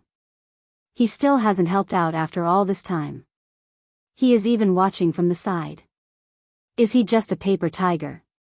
The shield warrior, unable to stand by idly and watch, ridiculed Shifeng in a soft tone. However, just as the shield warrior finished speaking, Shifeng took action with an abrupt leap. Shifeng jumped past the trees, arriving in the treetops. Now that Shifeng's agility had reached 40 points, in addition to activating the hidden skill, Flying Steps, he was able to leap around the treetops effortlessly like a martial arts expert. His swords then landed on the Birdmen flying in midair, one after another. Every slash from Shifeng's swords caused -160 damage, at least triple the amount of what Gentle Snow and the others dealt. This caused the shield warrior and ranger to shut their mouths immediately. Zhao Yueru watched Shifeng leaping around the forest with a face filled with admiration, both her eyes glistening radiantly. Zhao Yueru, as well, was slightly captivated. Black Flame was definitely not like some person who had dogshit luck. Only Gentle Snow remained very calm. However, Shifeng's way of battle had truly given her some enlightenment. She felt that her previous ways of battling were inflexible, unable to accommodate different situations. However, she was not to blame for this. The previous virtual reality games that were available did not contain such a flexible battle styles. It would not be easy for her to change in such a short period. A short moment later, 4 of the hovering Birdmen fell dead. Their bodies fell heavily to the ground, dropping several copper coins and some light feathers. Let's go. Shifeng sheathed his pair of swords after landing on the ground. He then walked in the direction of his destination. Big brother Black Flame, don't walk so quickly. Teach me how to battle as well, alright? Zhao Yueru excitedly chased after Shifeng, hugging Shifeng's arm and shaking it. This is a technique for melee jobs. You don't need to learn it as a cleric. Shifeng did not think that Zhao Yueru would be so easygoing and unrestrained. She was completely different from the distinguished person she would be several years later. You little girl. Just a moment and you're already making trouble. Didn't Big Brother Black Flame already say it? You're not suited for it. Zhao Yueru pulled Zhao Yueru away, panting in rage. Unconsciously, the way she referred to Shifeng had changed as well, suddenly becoming much more intimate. Chapter 86, Mechanical Army. Watching Shifeng's back, Gentle Snow grit her teeth. When she thought about the horrifying amount of damage Shifeng previously dealt and his extraordinary battle methods, she suddenly felt Shifeng was even more opaque to her than before. She knew all of the top-tier experts in the virtual gaming world. However, she had never heard of a top-tier expert such as Black Flame. The equipment she was currently wearing could be considered the pinnacle amongst the current players. Both she and Shifeng were level 5, as well. However, the difference in their damage was actually so large. Just how excellent was Shifeng's equipment? Could it be that he was wearing a full set of level 5 mysterious iron set equipment? What Gentle Snow did not know was that the Silvermoon set equipment Shifeng wore was the best set equipment for swordsmen below level 10. Its attributes were much better than level 5 Mysterious Iron set equipment. In addition, Shifeng possessed a magic weapon and a secret silver weapon. Also, because of the effects of the Abyssal Blade, Shifeng could deal damage to the Birdman while ignoring the level suppression. So, his damage would naturally be extremely high. On their way through the forest, the number of Birdmen they met constantly grew. However, even if they were to face more than 10 Birdmen at a time, these Birdmen would still be killed off very quickly. Such a result was because of Shifeng's horrifying damage in addition to the shield warrior holding off the monsters and Gentle Snow and the others becoming more familiar with the battles. The leveling efficiency of Gentle Snow's party right now was much higher than before Shifeng joined them half an hour later. Shifeng and the others finally arrived at the Ruined Lands. Although it was called the Ruined Lands, in reality, it was just a gigantic crater. Cave systems of various depths and sizes could be found inside the crater. If one entered deep into a cave, they would easily become lost within it. Big Brother Black Flame, is this the place where you have to do your quest? Zhao Yueru moved closer to Shifeng's side, flipping her fine black hair and asking in a soft tone. After being in such a close range with the witch, Zhao Yueru, and seeing deep cleavage revealed by her red robes, it was impossible for Shifeng not to have thoughts about it. Even if he did not possess any evil intentions, it became much harder for him to pretend to be profound now. We'll reach it once we go down this path. However, there are too many Birdmen circling in the sky, so won't be easy to get over there. Shifeng deliberately shifted his gaze to a side, watching the sky above the canyon that led towards the large crater. The shield warrior and ranger no longer belittled Shifeng's reminder this time. Instead, they held a hint of reverence towards Shifeng now. Taking precautions, they looked towards the Birdmen in the sky. On the way to this place, it was only thanks to Shifeng that the two of them did not end up dead. Watching Shifeng take the first step, entering the narrow canyon, a faint smile appeared on Zhao Yueru's face. She kept on having a familiar feeling when she looked at Shifeng. This was the first time she felt this sort of sensation. Soon after, Zhao Yueru followed Shifeng tightly into the canyon. Gentle Snow only smiled sweetly at this scene. How could she not know Zhao Yueru's thoughts? There were extremely few situations where Zhao Yueru was interested in a man in such a way. Of course, if Zhao Yueru could enchant Shifeng, pulling him into Ouroboros, that, too, would be advantageous. Although there were a lot of Birdmen in the canyon, Gentle Snow's party had become increasingly familiar with dealing with these monsters. It was especially true for Gentle Snow. She was a genius. She had already learned Shifeng's battle methods after only seeing them a few times. She used the cliff walls to jump back and forth, and every time she brandished her blade, she would strike a Birdman from the air, sending it to the ground. Moreover, she was able to dodge and avoid the talons and fierce attacks of the Birdman in midair. Even without Shifeng's help, Gentle Snow's party could get rid of all Theseus Birdmen. After continuously killing several hundred Birdmen, a flash of golden light appeared around Shifeng's body. He had finally reached level 6, catching up to those leveling madmen. In order to equip the Dark Pursuer's cape a little earlier, Shifeng placed all of his attribute points into agility. If he were to level up the Abyssal Blade to level 5, he might even be able to equip the Dark Pursuer's cape at level 8. He's level 6 already? Gentle Snow looked over at Shifeng. She did not imagine that his leveling speed would be so swift. She had been killing monsters to level up without stop, yet, she was currently still 23% away from reaching level 6. Meanwhile, Shifeng clearly busied himself with a variety of things, yet, he could still reach level 6 before her. However, when she thought about how Shifeng could kill monsters of a higher level with such ease, it was no wonder he could level up so quickly. You want to go to that place? The number of monsters there is just too high. Amongst them, there are even quite a lot of level 9 elites and level 10 special elites. Are you sure you want to enter? After arriving at the deeper regions of the large crater, Gentle Snow suddenly discovered that the place was filled with wandering mechanical golems. She could not figure out just what kind of quest Shifeng had received that actually had such a high difficulty. Even if Shifeng were even more powerful than he was now, it was absolutely impossible for him to enter that place. The mechanical golems were around a person's height. Mechanical golem, common monster. Level 9. HP 1 500/1 500. The mechanical warriors were double the size of the mechanical golems, and their hands were holding a blade and shield. Mechanical warrior, elite monster. Level 9. HP 3000/3000. The mechanical knights were the most terrifying of them all. They rode mechanical horses, and they held long pikes. They were over 6 meters tall, just like a 2-storied building. Mechanical knight, special elite. Level 10. HP 7000/7000. In the deepest parts of this horde of mechanical monsters, there was a pair of tightly shut steel gates. However, the number of mechanical puppets and mechanical warriors was just too ridiculous. Just from a simple glance, Gentle Snow estimated over 800 of them. Moreover, in the deepest parts, there were over 100 mechanical knights tightly guarding the front of the steel gates. Clearing all of those mechanical knights without a 1,000-man elite army was only a pipe dream. The amount of these mechanical monsters simply caused one despair. Even being more than 100 yards away from these mechanical monsters frightened Zhao Yueru and the others. The mechanical army would be unparalleled if they were to rush over altogether. The army would be able to annihilate Zhao Yueru and the others instantly. Big brother Black Flame, are you really going to go? You will definitely die. Even though Zhao Yueru was confident in her party's strength, just based on the standards of their level 5 party, clearing the surrounding mechanical golems and mechanical warriors was already a huge problem, not to mention the mechanical knights. A single mechanical knight might be enough to get rid of them all, let alone facing 100 of them. I must go there.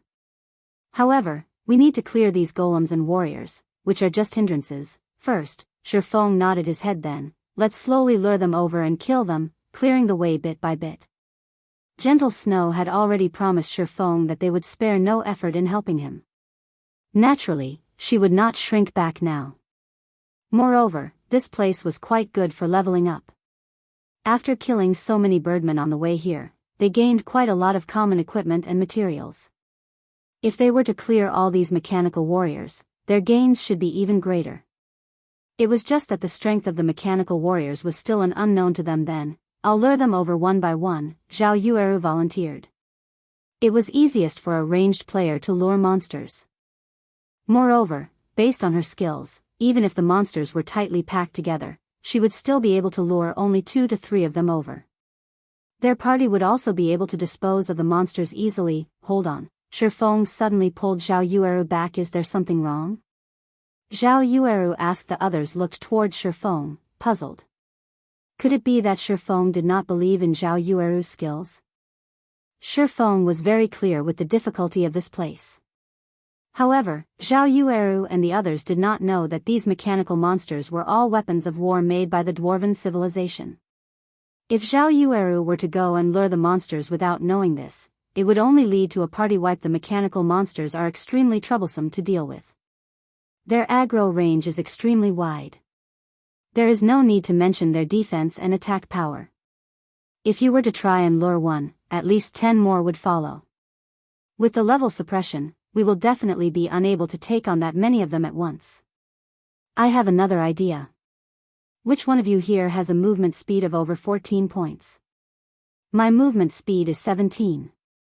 Little Song has also reached 14 points. Gentle Snow answered, even though she did not understand why Shifeng asked such a question. You and Little Song both use a speed scroll. In a moment, lure all of the surrounding mechanical monsters and gather them in a single location. Then, leave the rest to me. Shifeng took out 2 speed scrolls. With these items, based on the mechanical monster's speed, the mechanical monsters would definitely be unable to catch up to the 2 of them. After associating with Shifeng for some time, Gentle Snow knew that Shifeng was not one to spout nonsense. He definitely must have his own reasonings. Hence, she and Little Song both used the speed scrolls, the 2 of them starting to lure the monsters from both sides. Chapter 87, Flame Blade Dance. Gentle Snow and Little Song started luring monsters from 2 sides. Before they even came close to the 30-yard range, the monsters discovered the 2 of them. The monsters' eyes flashed a red glow, all of them turning their heads and staring at the intruders. Alert! Alert! Intruders detected. After the alarm rang out, all of the mechanical golems and mechanical warriors within a 40-yard radius were alerted. The surrounding mechanical monsters locked onto the two players, and within a moment, the two were being chased by hundreds of mechanical golems and mechanical warriors. Zhao Yueru was secretly shocked at seeing this. Fortunately, she did not rashly act and lure the monsters. Otherwise, they would definitely party wipe. Big Brother Black Flame, there won't be a problem luring the monsters in such a way, right? Zhao Yueru saw that Gentle Snow and Little Song were both being chased closely after by the mechanical army. If they had not run away in time, they might have already been dead by now. Relax. With the speed scroll in effect, these mechanical monsters won't be able to catch up to them, Shifeng said confidently. After some time, as expected, not a single one of the mechanical monsters caught up to the two. Everything happened just as Shifeng predicted. After luring all the surrounding mechanical monsters, the two of them circled the large, empty crater, while the mechanical golems and mechanical warriors chased them without stop. The two of them were very adept at luring monsters. Within a short moment, they had merged the two waves of mechanical monsters into a single wave inwardly. Zhao Yueru was speechless. She, too, had a speed scroll. However, this item was just too expensive. Even if it was her party members, each of them only possessed one speed scroll for the purpose of saving their own lives. She never imagined that Shifeng could easily take out two of them.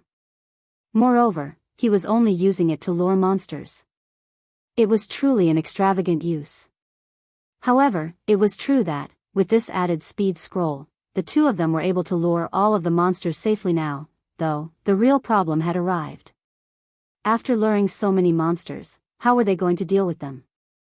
They did not possess any AoE magic, and even if they did, they would not dare to use it. Doing so would cause disorder to the control of hatred, as their MT did not learn an advanced skill such as Crowd Mock.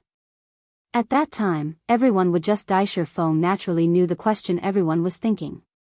However, he only revealed a mysterious smile as he walked forward. In 10 seconds, both of you lure all the monsters to the center, Shifeng said in the party chat. Understood, Gentle Snow answered. Finished speaking, Shifeng took out a delicate, dark red scroll, then spreading it open in one go. Incantations were written throughout the inside of the scroll. Just the light coming from the incantations was enough to cause the fire mana in the surroundings to surge. After seeing this, even an amateur would know that the item Shifeng took out was not simple. As an elementalist, Zhao Yueru's face was filled with shock. Just what kind of magic scroll was this? The magic scrolls sold by the magic shops were definitely unable to create such a feat. Just the incantations alone were enough to cause the fire mana of the surrounding area to gather quickly, becoming incomparably violent. Such a gathering of fire mana was even stronger than the fire dragon's roar she used by several times. If Shifeng were to release it, who knew how strong it would be? At this moment, Shifeng activated the magic scroll and pulled out the abyssal blade. Suddenly, the fire mana collected above the magic scroll poured down like mercury, and streak after streak of flames over 10 meters in length penetrated the abyssal blade. Magnificent flames then burst out of the abyssal blade's form, suddenly transforming into a sword of flame. It faintly released the cry of a phoenix, resounding throughout the surroundings. Naturally, everyone noticed such a vast and mighty power. Nobody thought Shifeng would actually still have such a hidden ace in the hole. In fact, Shifeng did not wish to use this Tier 2 magic scroll. He would have won less after every use. Moreover, Shifeng had only harvested 4 such items from all of Moonlight Forest. Now that he had used one, he only had 3 remaining at this time. Gentle Snow and Little Song had already lured all of the mechanical monsters to the central region of the crater. They then ran towards Shifeng. The mechanical monsters were coming in closer and closer. 40 yards. 30 yards. 20 yards. 10 yards. However, Shifeng had still not taken any action. He was only standing there, silently, with his hand holding the dazzling and burning hot sword. Just as Gentle Snow and Little Song ran past Shifeng abruptly took action, slashing out his burning blade. Tier 2 magic, Flame Blade Dance. In the blink of an eye, Shifeng's slash released countless crimson flames. The scorching flames were like an ocean, instantly swallowing the entire mechanical army. The cone-shaped flames burned everything in a 60-yard distance to ash. Even if the mechanical warriors had 3,000 HP, they were still unable to withstand the damage from this move as they all turned into a pile of scrap metal. Meanwhile, Shifeng's experience abruptly increased by a large chunk, rising to 37% of level 6. The other party members had also broken through from level 5, one after another, all of them reaching level 6. Their leveling speed was just too awesome. Everyone's gazes then went towards the loot littering the ground, joy immediately rushing up to their heads. Shifeng was just too awesome. He used a single move to kill level 9 elite monsters instantly.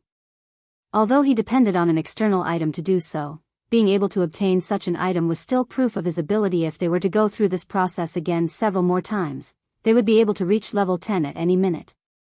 At this moment, Gentle Snow, as well, was rejoicing at her choice to aid Shifeng in his quest. Just the EXP they obtained alone profited them big time.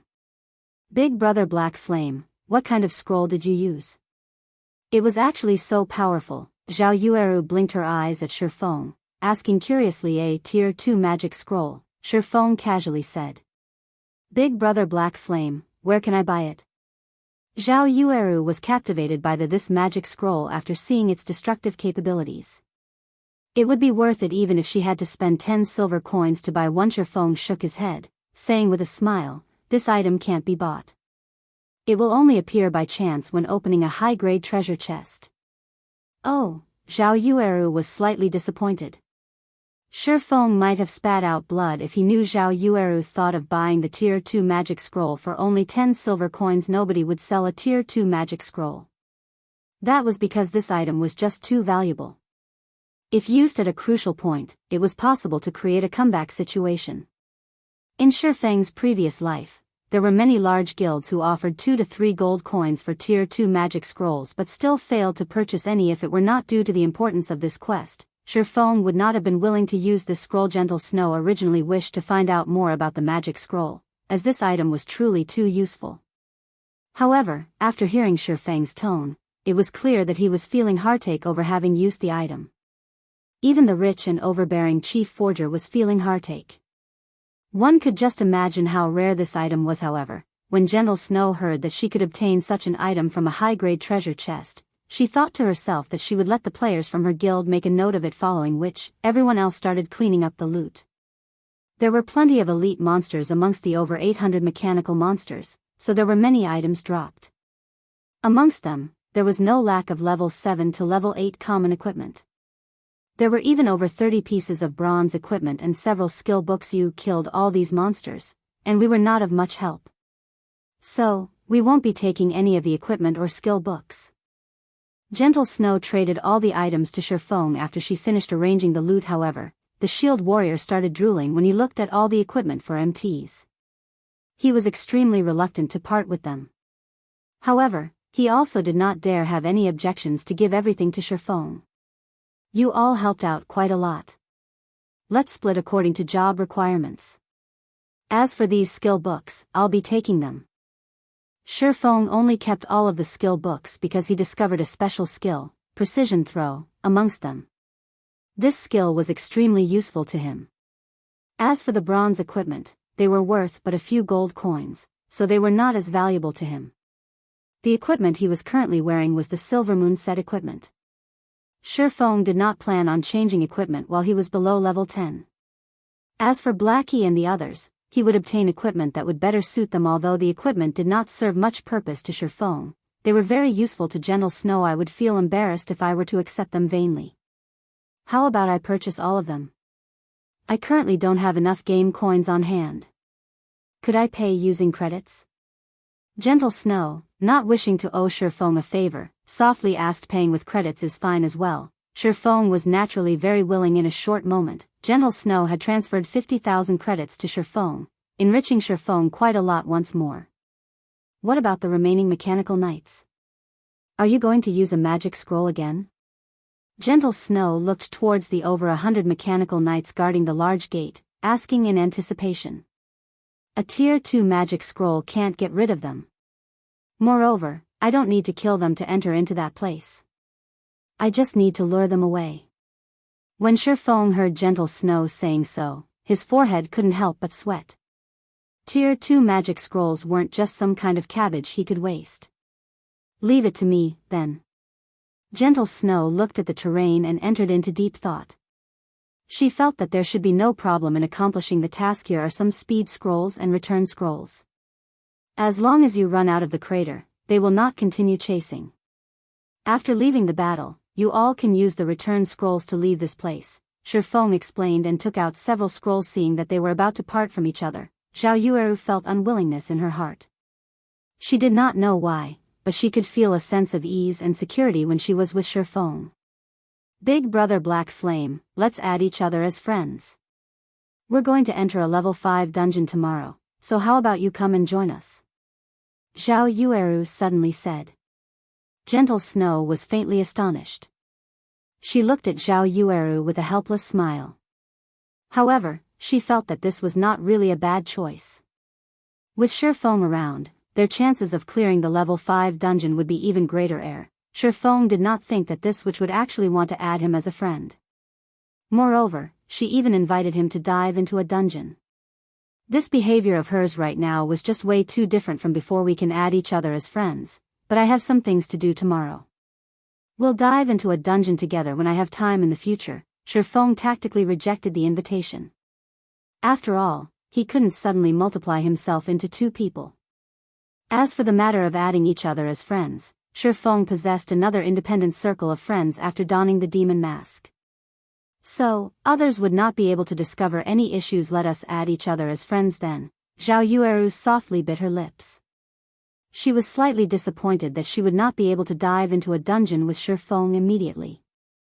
However, it was still good that she could add him as a friend.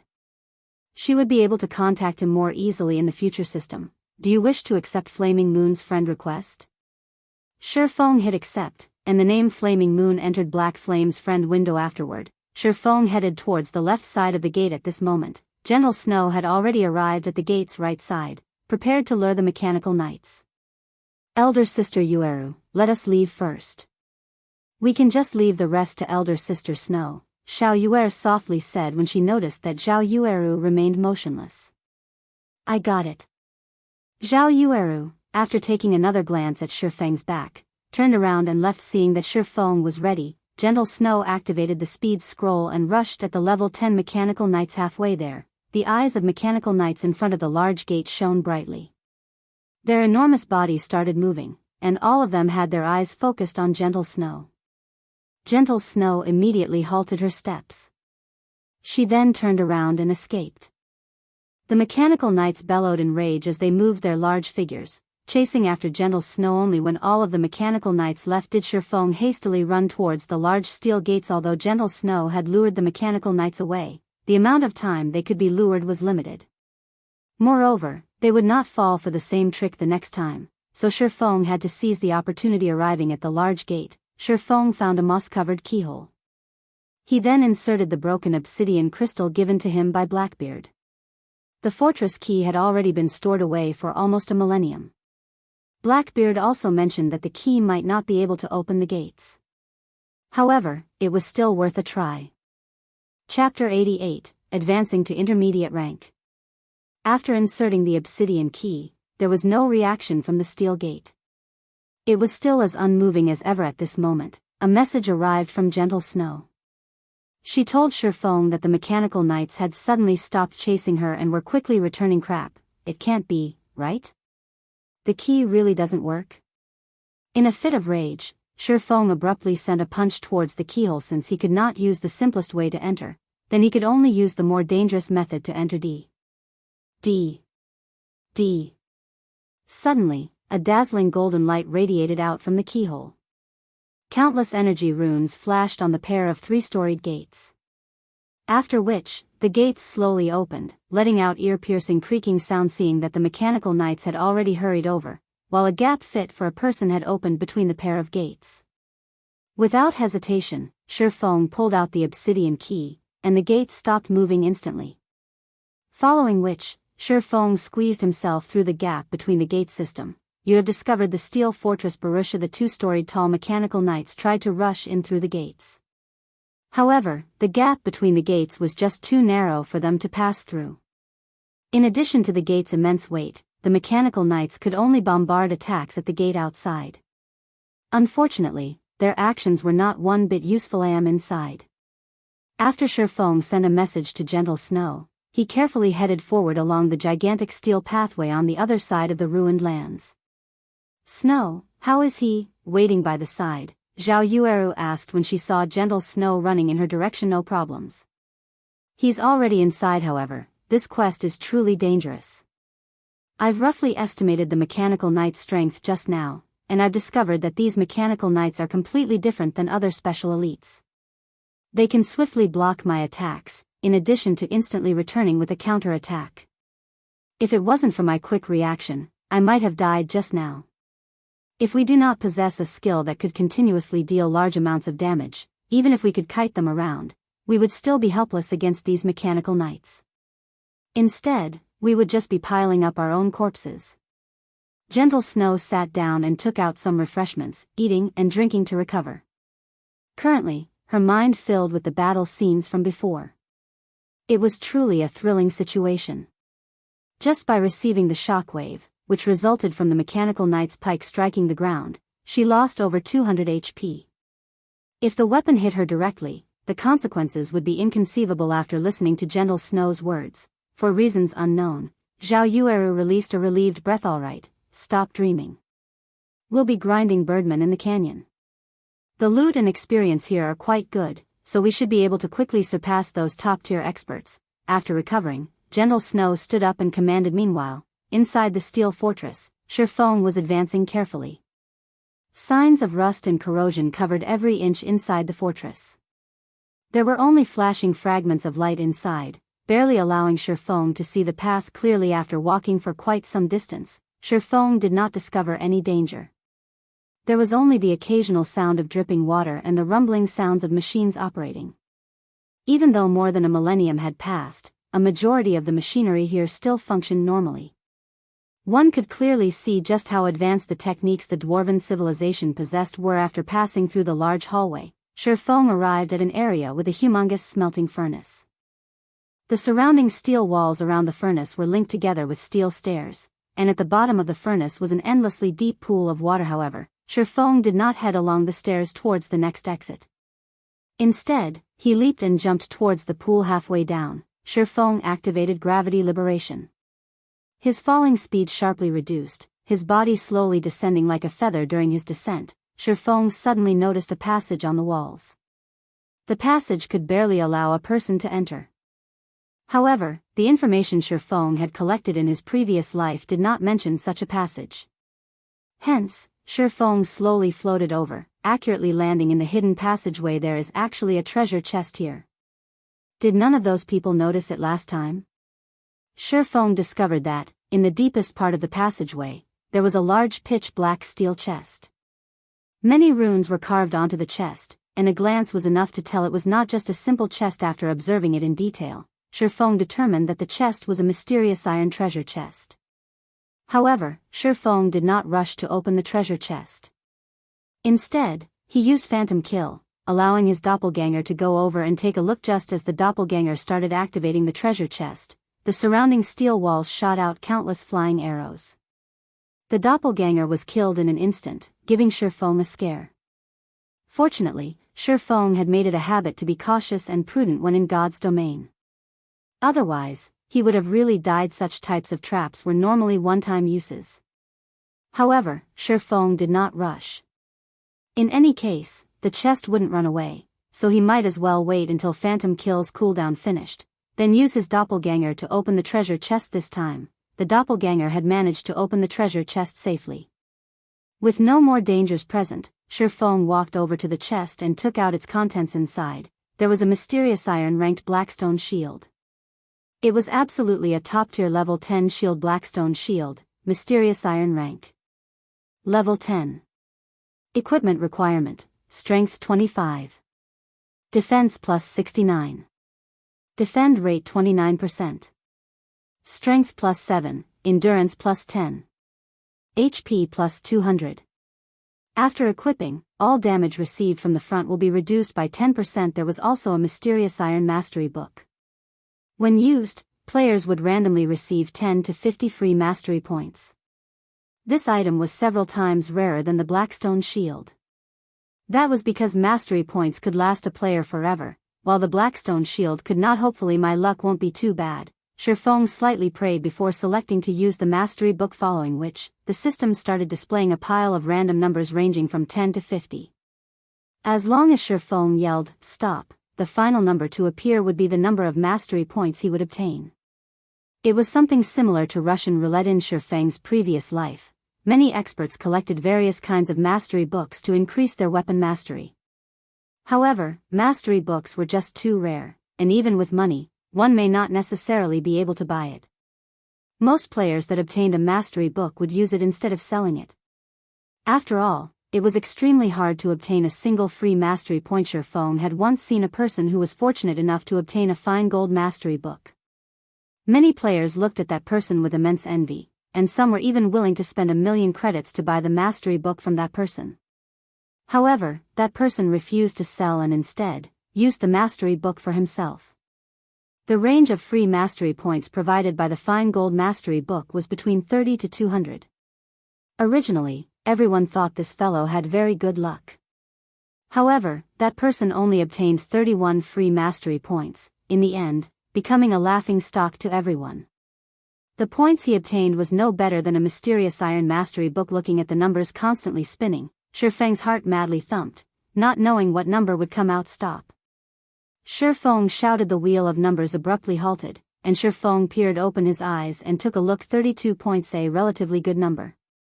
Shifeng had just effortlessly obtained 32 free mastery points, which was the equivalent of the free mastery points he would obtain by leveling up to level 20. Shifeng opened his one-handed sword mastery window. Currently, his one-handed sword mastery was still at 20 points, placing him at the level of basic swordsman and increasing his base damage by 10% if including the 8 free mastery points he obtained for leveling up to level 5, and the 5 points he had remaining from before. He now had a total of 45 free mastery points. Shifeng immediately added 30 mastery points to his one-handed sword mastery.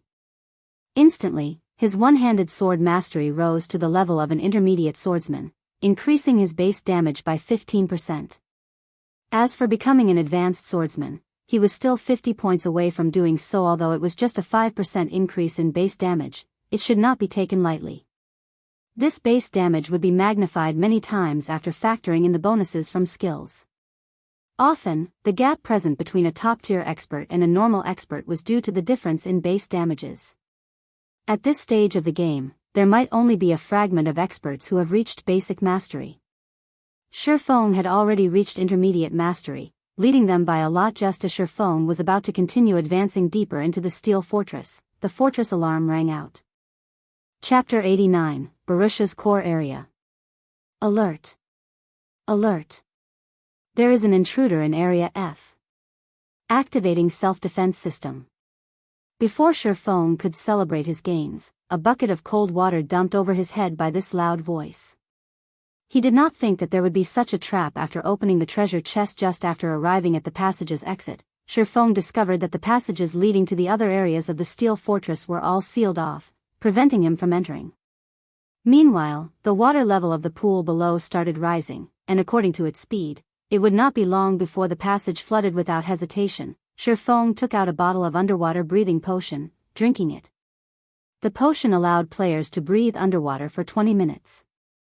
Following which, Shifeng immediately leaped into the pool, diving towards the deepest region. After swimming down for over 10 minutes, Shifeng finally saw a dark passage. However, the water currents from there flowed rapidly, and it would not be easy for Shifeng to approach the passage. After spending a long period, and drinking a second bottle of underwater breathing potion, Shifeng managed to crawl his way towards the passage entrance with much difficulty, following which, he was washed away by the rapidly flowing water, his body unable to move as the current continuously pushed him along the passageway. After flowing along the water currents for several minutes, Shifeng was thrown out of the passage and landed in another large pool. Near a wall of the large pool, some stairs spiraled upward. As long as he went up these stairs, he would arrive at the core of the fortress. Shifeng swam towards the stairway. He then looked at the time. It was almost 8 o'clock in the morning now, and since locating the Titan's heart was not accomplishable in a short amount of time, Shifeng immediately called out the system interface and chose to log out upon waking up early in the morning. The first thing Shifeng did was train his body. This action had long since deeply ingrained in his bones, however. He could clearly feel that his body was different from yesterday. His body no longer felt stiff, and instead, it felt extremely refreshed. The positive effects of the C-rank nutrient fluids he drank were evident.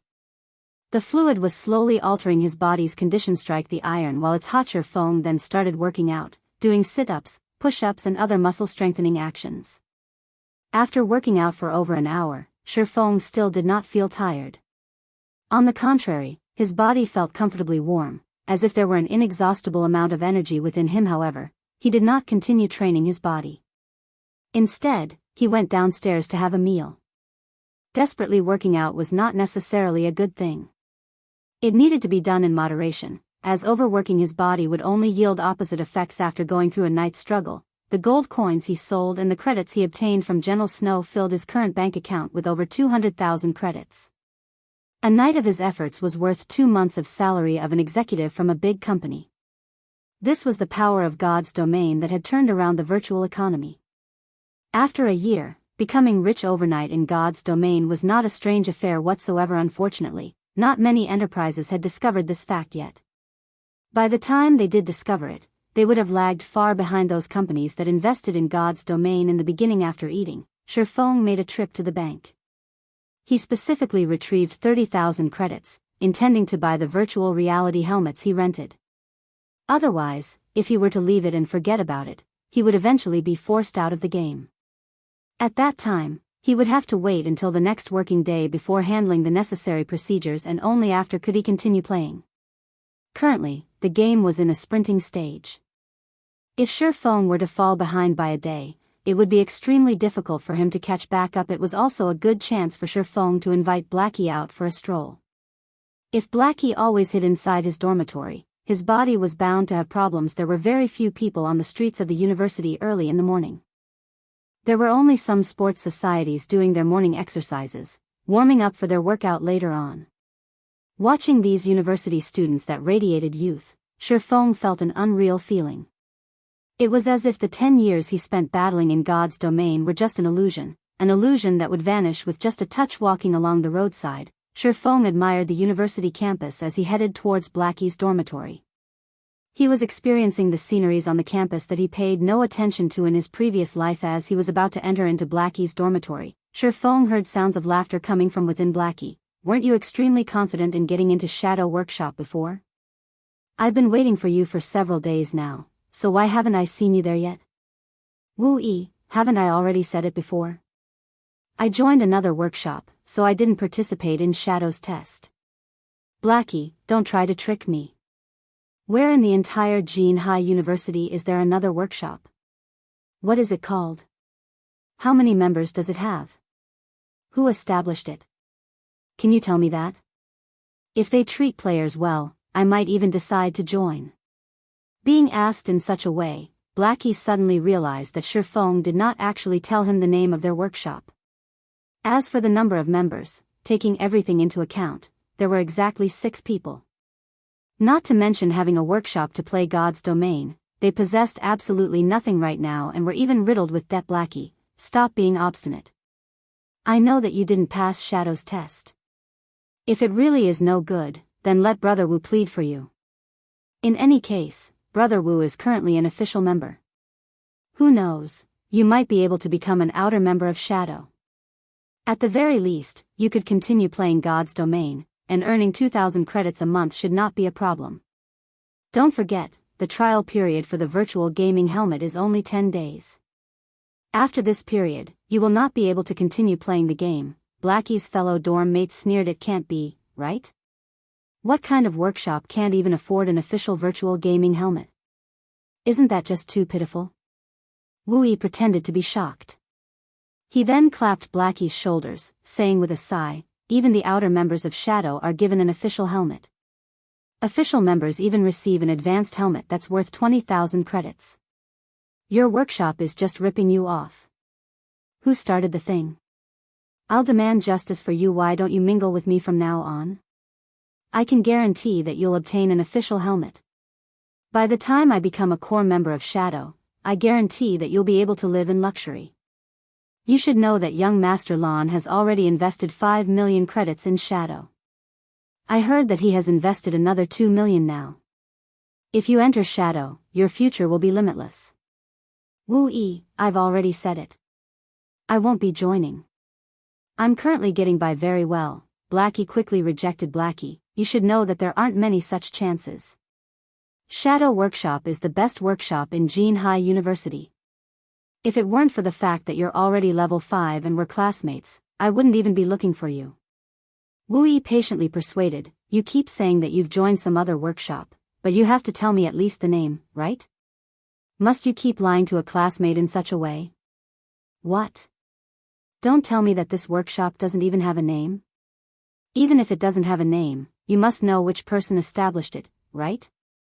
Nowadays, even nobodies dare to make workshops, so you mustn't be tricked. Shadow Workshop has an upright business sponsoring it, and there is also a contract to ensure that you won't starve to death at the very least. Wu-Yi was all praises about Shadow.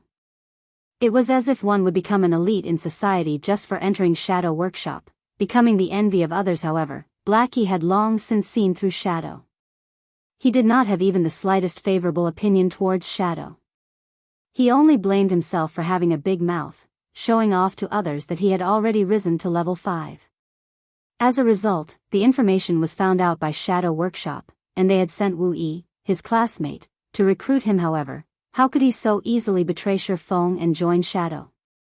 He was only able to obtain all of his current achievements by relying on Shifeng.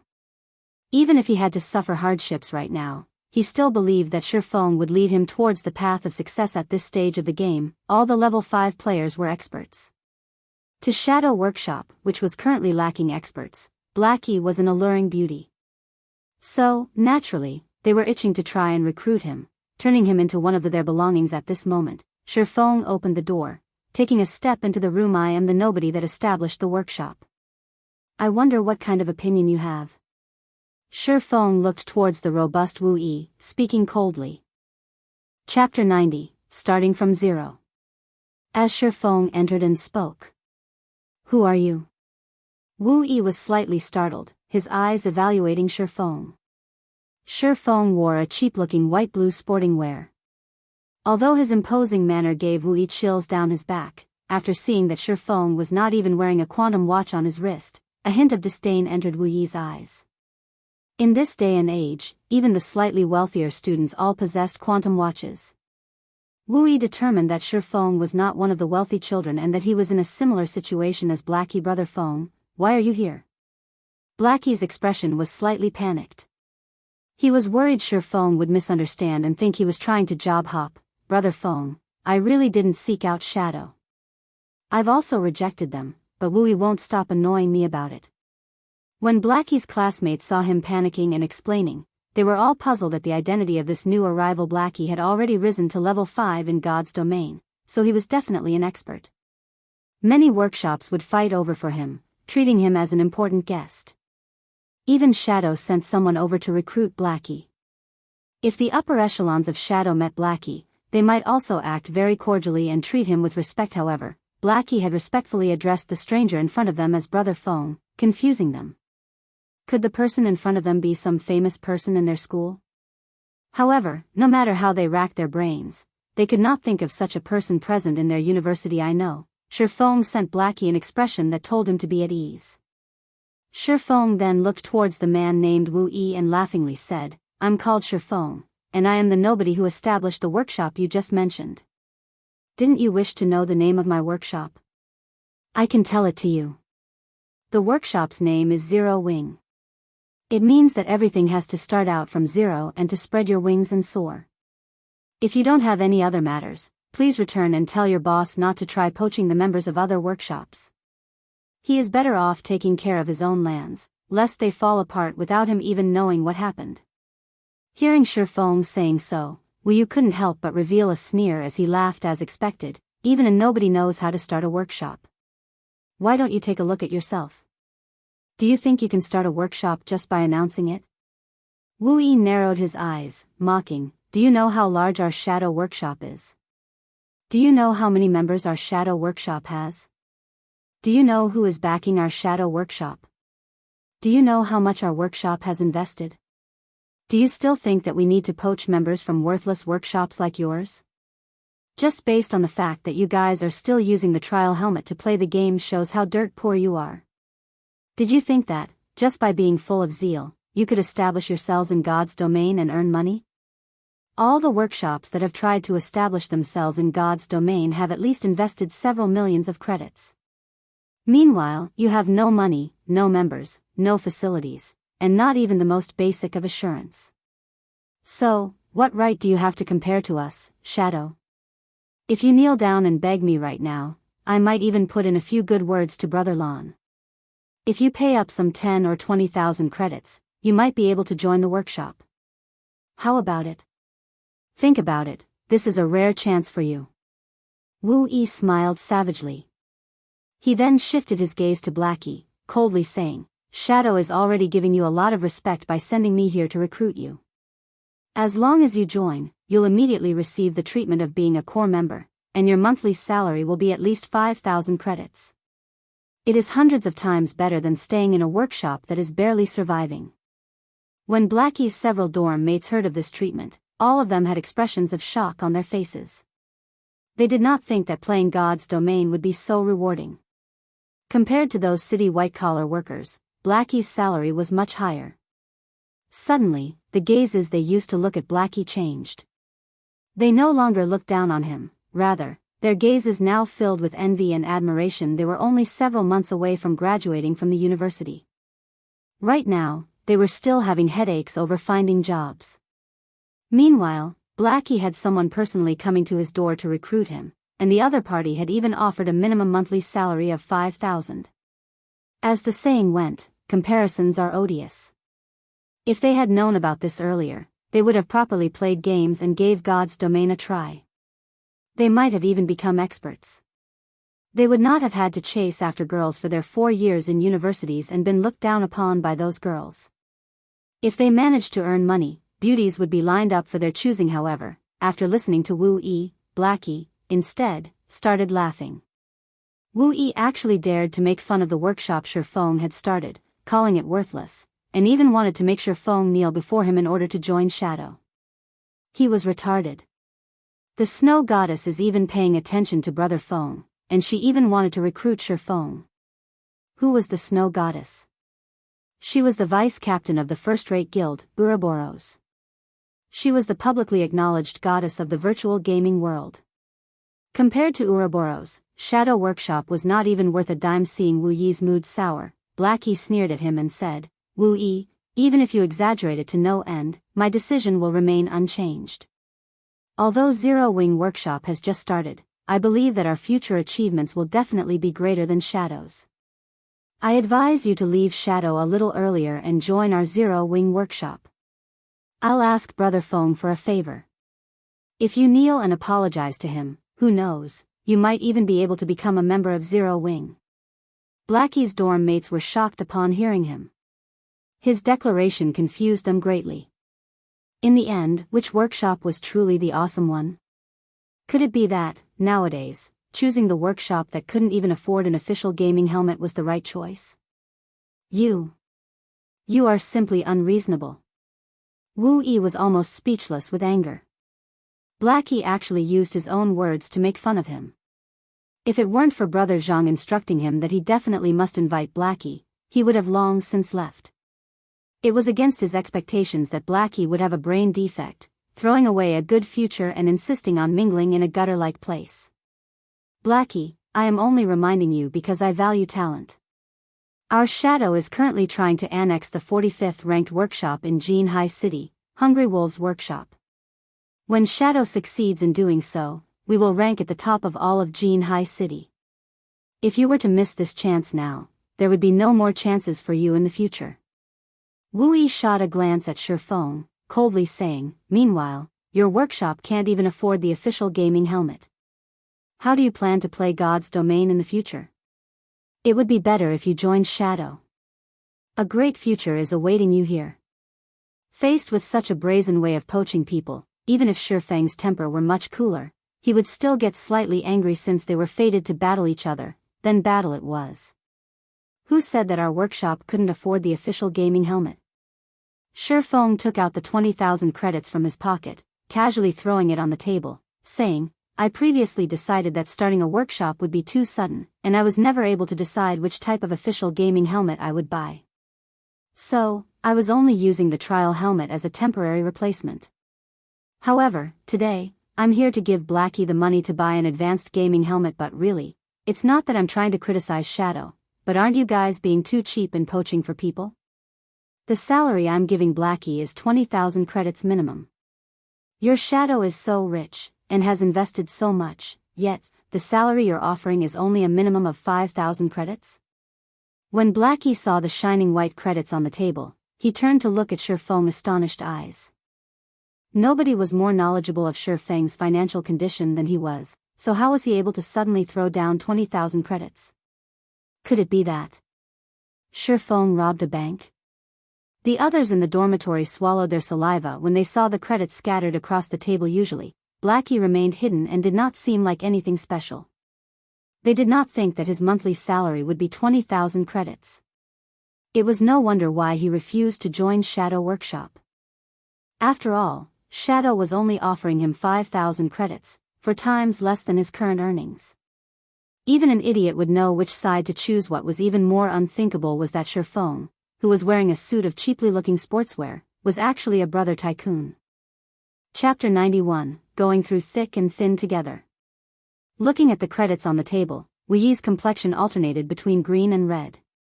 His face was gloomy to the degree of being able to squeeze water out. How was this possible?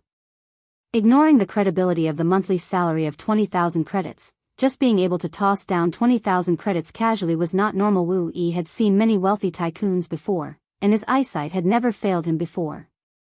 The clothing that Shurfeng was currently wearing was not even worth 300 credits, so how could Shurfeng possibly have that much money? Moreover, when he took it out, it was just so simple. He even casually threw it onto the table. This series of actions were not habits of an average person, and they were impossible fake. Only those tycoons that paid no heed to credits would carry the action out in such a relaxed and comfortable manner. What Wu Yi did not know was that Shurfeng was once the guild leader of Shadow. Throwing money away like dirt was just a small matter to him. He even spent tens of millions of credits to poach a few master-level lifestyle players. During those times, he had thrown stack after stack of credits onto the table, causing those lifestyle players to worship him immediately. Throwing out just 20,000 credits was not even a warm-up for him. Humph. Just this amount of money is nothing. As long as you have the strength to join the upper echelons of Shadow, a monthly salary of 50,000 to 60,000 credits is just a small matter. Moreover, we have the support of young Master Lan, so our funds are extremely abundant. Furthermore, the celebrities of our school have also joined Shadow. The 1st, 3rd, 6th, and 9th ranked students in the university's most recent fighting competition have all joined Shadow. These people are the true experts, and they could easily rise to fame in God's domain. Meanwhile, what kind of true experts does your workshop have? Wu Yi pretended to be calm as he coldly snorted. However, he still could not help himself to steal a glance at the 20,000 credits thrown on the table. The basic wage for an official member of Shadow was just 3,000 to 5,000 credits. Although it was slightly better than the salary of many university fresh graduates, there was still a limit. Such an amount was not enough for one to act carelessly. Wu Yi, we will deal with the matters of Zero Wing by ourselves. It is still not up to you to comment on our problems. If your boss wishes to annex our workshop, first offer up a monthly salary of 100,000 or above, let me be Shadow's vice leader, and Brother Feng the guild leader. Otherwise, please return. Blackie was extremely irritated after hearing Wu Yi speak. He abruptly stood up and pointed towards the dormitory's entrance as he looked at Wu Yi with a disdainful smile. Blackie's performance was extremely arrogant and incomparably rampant. He held no regard for Shadow at all. Was it amazing to have many members? Did being an expert in a fighting competition mean they could play well in God's domain? If one had the ability, then they could hitch up a relationship with those first-rate guilds. See if they pay any attention. Blackie, you better not regret this in the future. Shadow is fated to become a giant in Jin High City. When that time comes, don't even think about joining Shadow, Wu left after speaking. He was determined to tell Brother Zhang and young Master Lan about everything that had happened here, letting them take care of the ignorant Shifeng and Blackie. Thanks for your worries, but I never eat the medicine of regret when I do something. Although Shadow is amazing, unfortunately, it isn't enough to enter my eyes. Blackie loudly declared, and almost everyone in the entire building could hear him speak. Blackie's dorm mates were all stunned. When did Blackie become so awesome? He actually dared to let out such bombastic words, publicly rejecting the invitation of Shadow Workshop that's famous throughout the whole university. How many people dreamed of the job he rejected? After Wu left, Blackie instantly lost his previous heroism. His bum immediately landed in a chair, his heart silently lamenting that it was all over. Because of his momentary rampant emotions, he became hot-headed and made enemies out of Shadow. Wasn't this just making trouble for Zero Wing? On the other hand, Shifeng was extremely touched. As expected, Blackie was still the same in both his previous and current lives. In Shifeng's previous life, Blackie had immediately resigned from his position without hesitation and followed Shifeng. Now, this was a true brother. In Shifeng's previous life, the countless people around him could only share the gains but not the pains. Shifeng also knew what Blackie was currently worried about, so he clapped his hands and said in agreement, "Well said." In the struggles of the virtual gaming world, winning or losing can be changed in the blink of an eye. There are no such things as eternal winners. As long as we work hard enough, sooner or later, we will definitely surpass Shadow. As long as Zero Wing Workshop developed, they were bound to come into conflict with Shadow. If Shadow wished to spare no expense to deal with them, then they could just use Shadow's reputation to spread Zero Wing's fame throughout the university campus. That way, Shifeng would not have to waste efforts to publicize his guild. Let's go. We'll go out and take a walk and buy an advanced helmet on the way. Always staying in your dormitory won't be good for your body. Shifeng left the room, letting Blackie tidy himself up. Blackie was constantly holed up in his dorm room these days. He was even playing God's Domain during the daytime, not doing any other activities. Although it wouldn't be a problem in the short term, after a while, the damage to his body would become very significant. Brother Feng, wait for a moment. I'll come immediately. Blackie immediately collected all the credits on the table, then tidied himself before leaving the dormitory with Shifeng. Only his dumbfounded dorm mates remained in the room. They all looked at each other, their faces revealing bitter smiles. Normally, they had, many times, made fun of Blackie. Never would they have thought that Blackie was hiding his true appearance. He even managed to gain the favor of a tycoon. This won't do. I will also apply for a trial gaming helmet. I've decided. I'll become a professional gamer in God's Domain. When Shifeng had walked out of the dormitory, Blackie quietly stuffed the 20,000 credits into Shifeng's pocket. Brother Feng, you really gave me a shock today. However, the way you threw out the money was just too cool. I felt awesome just seeing Wu Yi's expression. But, you better keep this money properly. Don't simply throw it around next time, Blackie said excitedly. What are you trying to do? Shifeng slightly wrinkled his brows. He then gave the money back to Blackie. He had never been putting up an act. From the beginning, he intended to give Blackie the money. He knew that Blackie's family situation was not that good either. With this money, he would be able to alleviate a lot of his family's burden. I've already said that your basic salary every month would be 20,000 credits. Did you think I was just joking with Wu Yi? Just take this money as your salary in advance.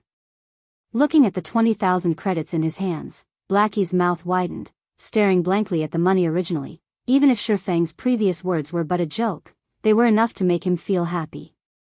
However, looking at Shifeng's expression, he knew that Shifeng was not joking. Shifeng had truly intended to give him a monthly salary of 20,000 credits. Moreover, Shifeng intended to give him the money that he was currently holding. However, where did all this money come from? Blackie was extremely clear about Shifeng's condition. Being able to borrow 20,000 credits was already a difficult feat. Now, Shifeng was even giving all of it to him. This was just insane. Brother Feng, if you give away this money, what will you do about the workshop? Moreover, the deadline for the trial gaming helmets is almost up. You are bound to have to buy the official gaming helmet, right? Won't this money be just the right amount to buy it? In any case, I'm currently not in need of money. Blackie pushed the credits back to Sherfong again. It would be a lie if he were to say that the 20,000 credits didn't attract him. However, he couldn't just ignore his brother's situation just because of some money. Sherfong could naturally discern Blackie's worries. He clapped Blackie's shoulders and couldn't help but reveal a smile.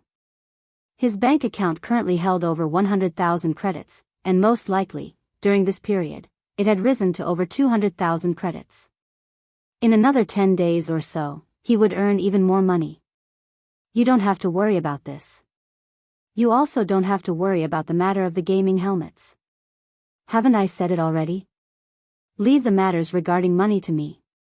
Sherfong possessed the memories of his previous life.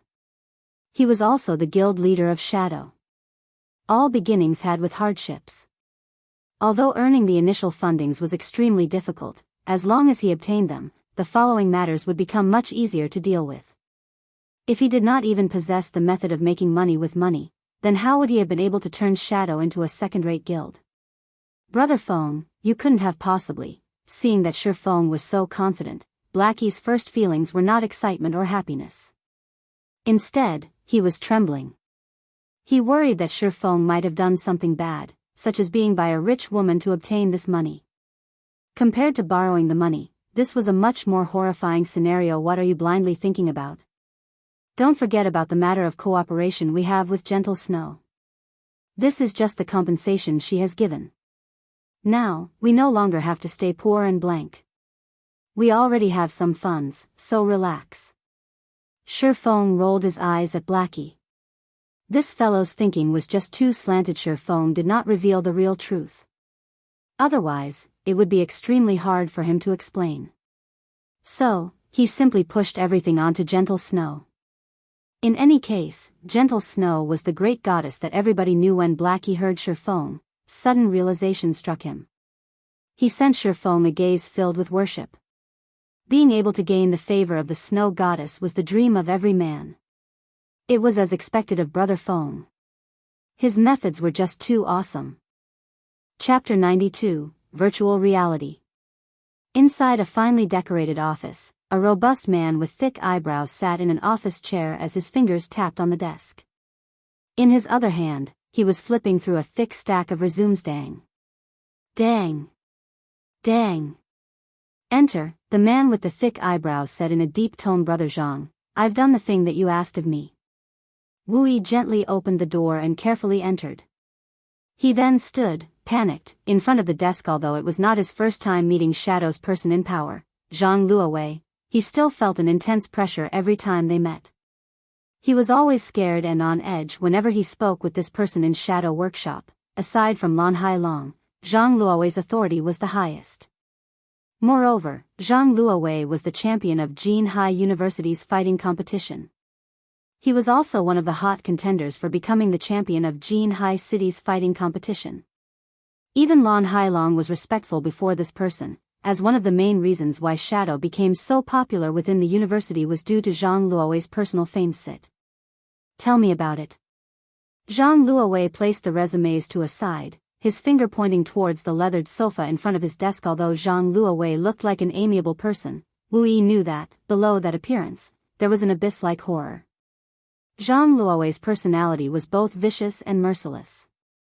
Otherwise, he wouldn't have been able to suppress fighting experts like Zhou Yuhu and others. After some thought, Wu Yi slightly organized his words before saying, Brother Zhang, the others have already agreed. It is only that Blackie that is a stone inside a latrine pit, both smelly and hard. He wouldn't agree, no matter what, and he had joined a newly established workshop called Zero Wing. He even said that it was beneath him to join a trash workshop like Shadow.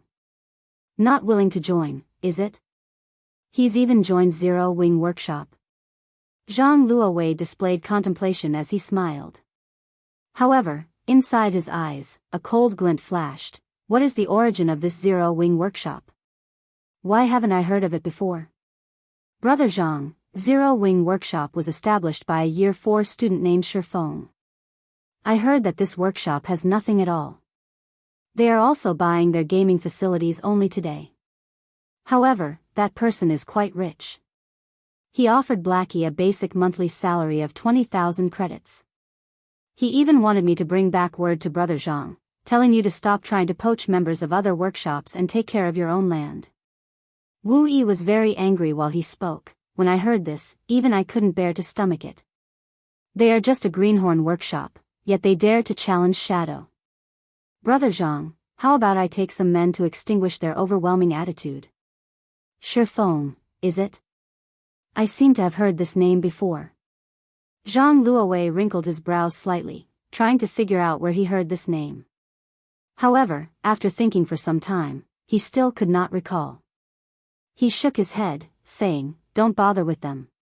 In a few days, the school will be holding the annual fellowship party. This is a great chance for Shadow to have a meteoric rise, so we don't have the time to waste on these little workshops." Right, you organize the newly recruited members and have them quickly level up. The guilds in White River City will be starting the competition over the honor of getting the first clear for the 20-man dungeon very soon.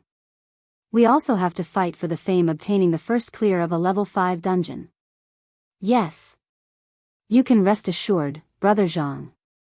I will help them quickly rise to level 5, Wu Yi clapped his chest, assuring elsewhere. Shifeng brought Blackie along to purchase 2 advanced virtual gaming helmets. Although the current virtual reality technology was very advanced, the basic helmet was a cheaply made in consideration of the general masses.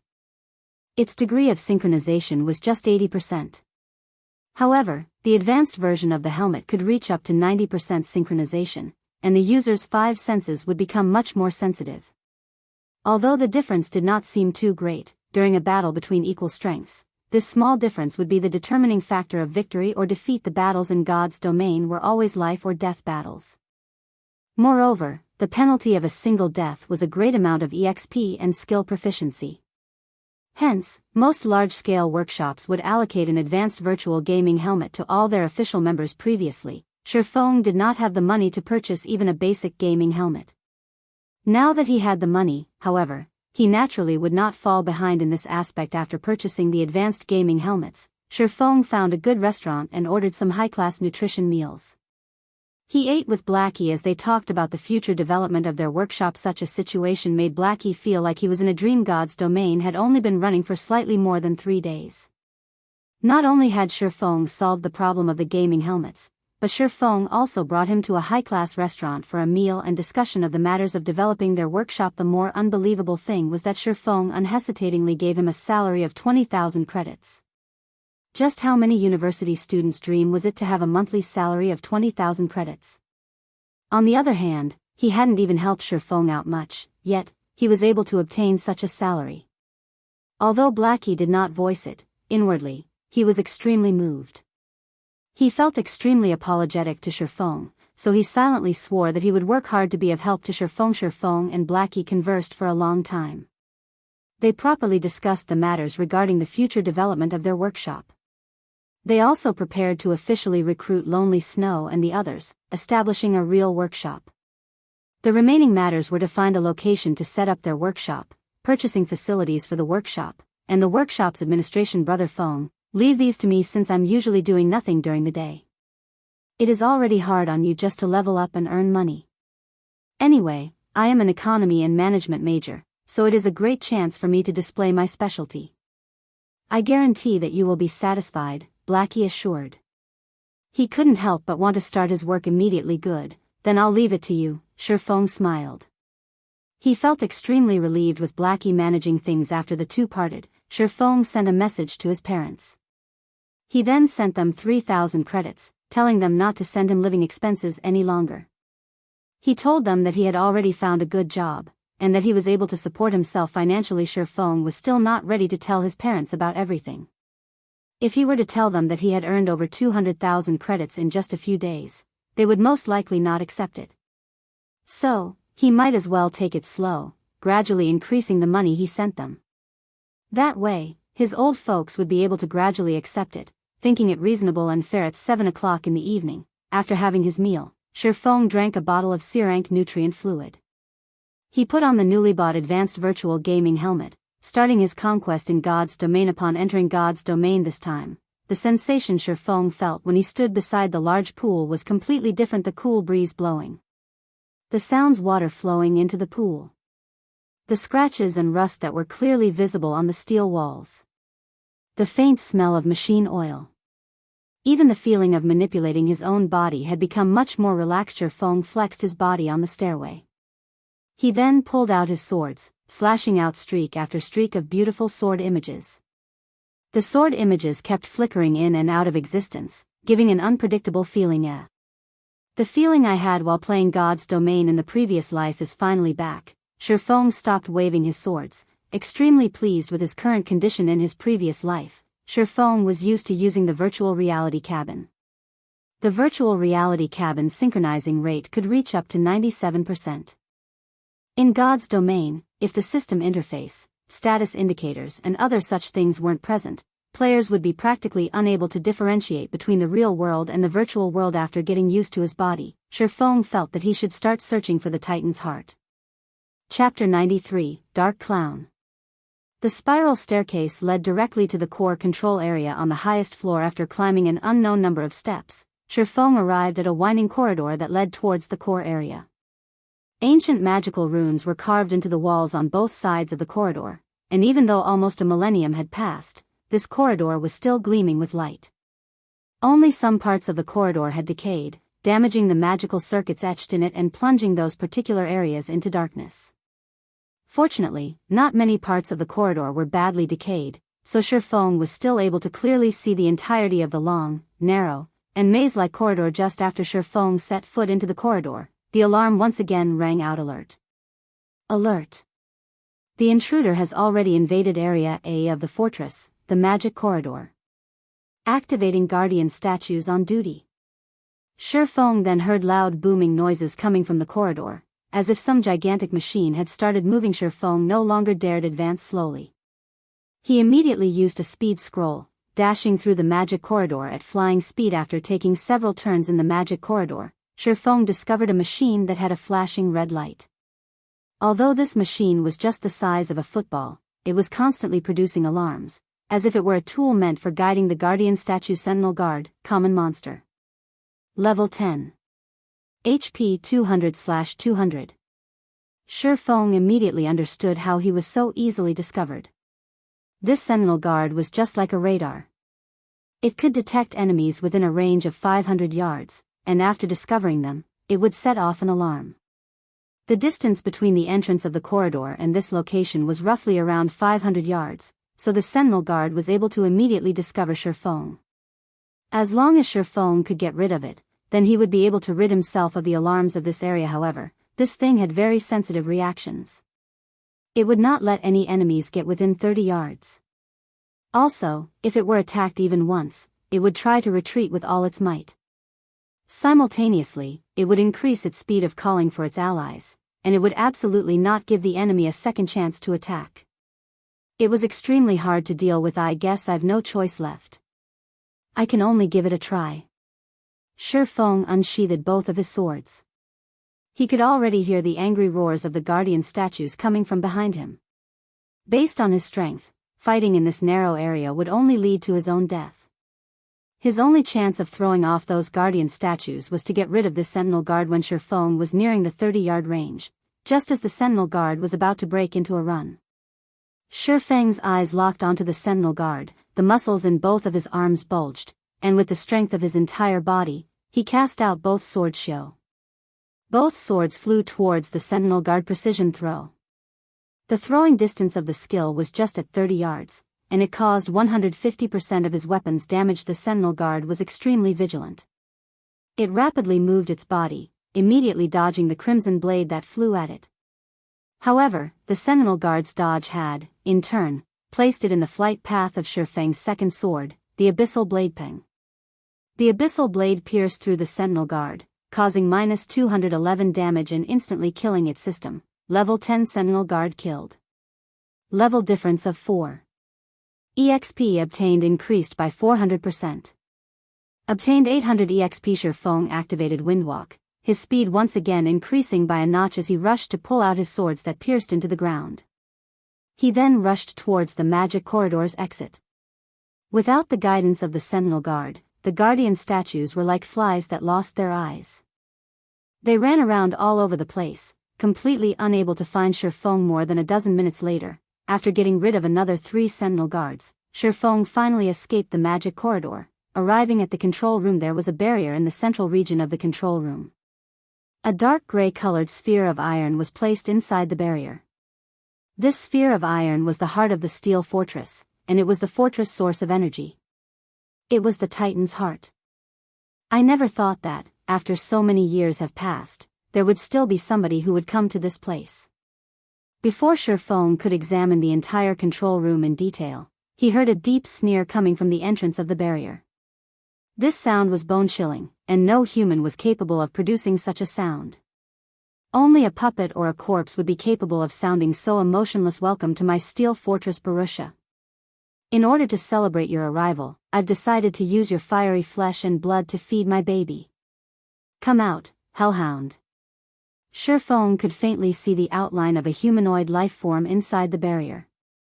However, the figure seemed to be currently absorbing the energy of the Titan's heart, so it did not have surplus powers to deal with Shifeng, sending out its pet in its stead. A-O. A-O. A large black dog, its entire body covered in flames, rushed out from the barrier. Hellhound, elite rank. Level 15. HP 6000/6000. Crap, did I come at a bad time? Shifeng's brows slightly wrinkled as he observed the Hellhound. According to the information in his previous life, there were definitely no lifeforms or monsters in this place. The person that did the quest was able to safely take the Titan's heart away.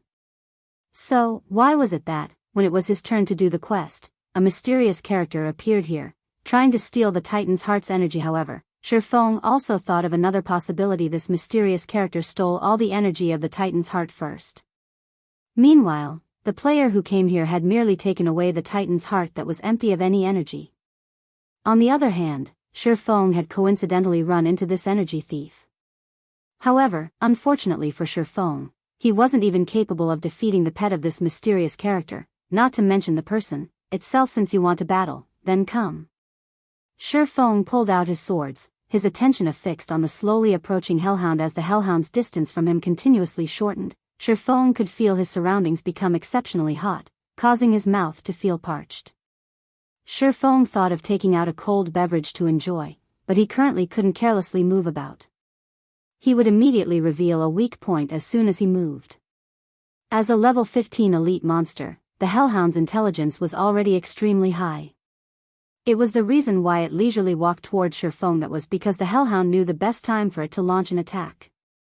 As long as Shifeng revealed a gap, it would immediately bite at him with all its might, not letting go of Shifeng until he was completely dead. In the confrontation between the two, after all was said and done, the Hellhound was still the more powerful. So, naturally, it would not simply wait. Its legs immediately pushed against the ground, leaping high into the air and transforming into a ball of fire. It then opened its flaming maw. Shifeng rolled to a side, dodging the Hellhound's pouncing attack. However, immediately after the Hellhound landed, its flaming claws slashed horizontally. Shifeng had long since prepared for this, so he used both of his swords to parry Peng.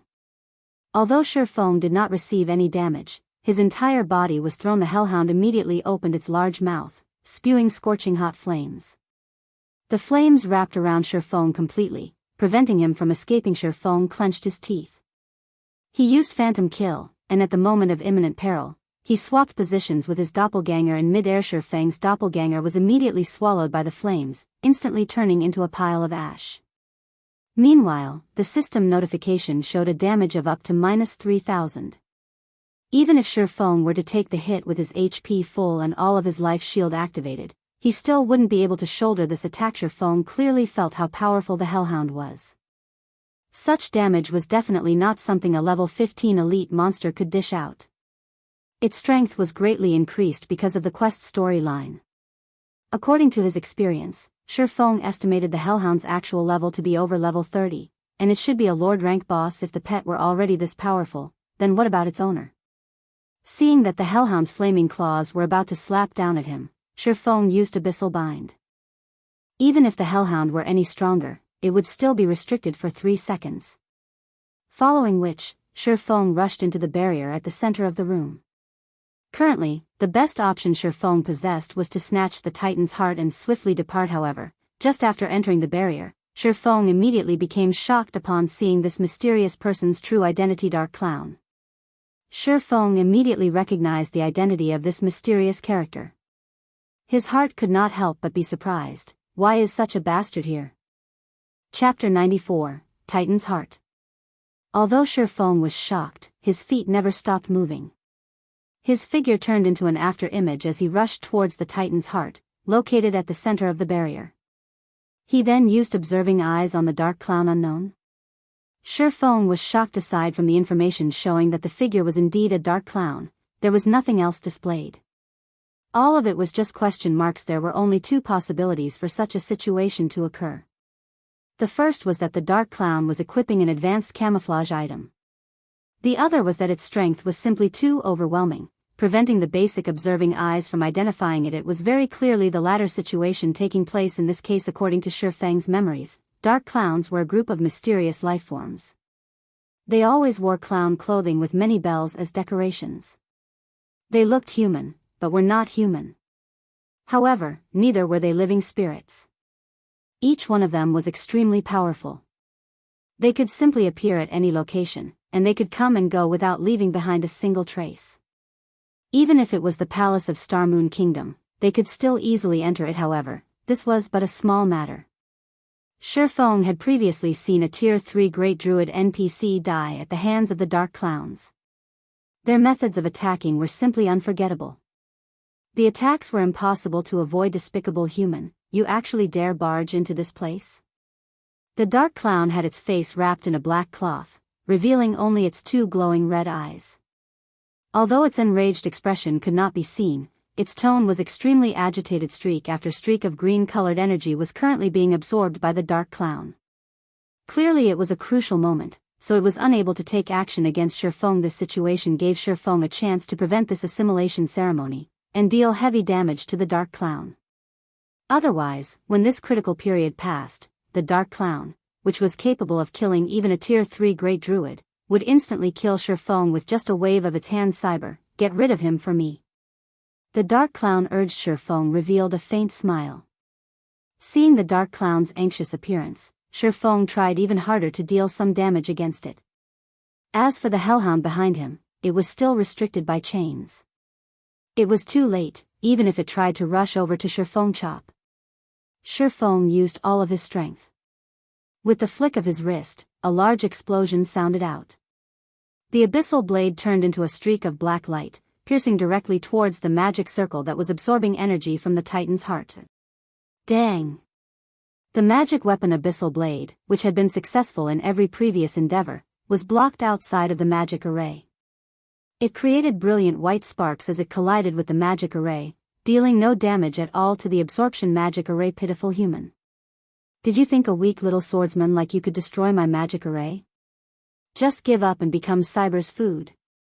Who knows, I might even let your soul go.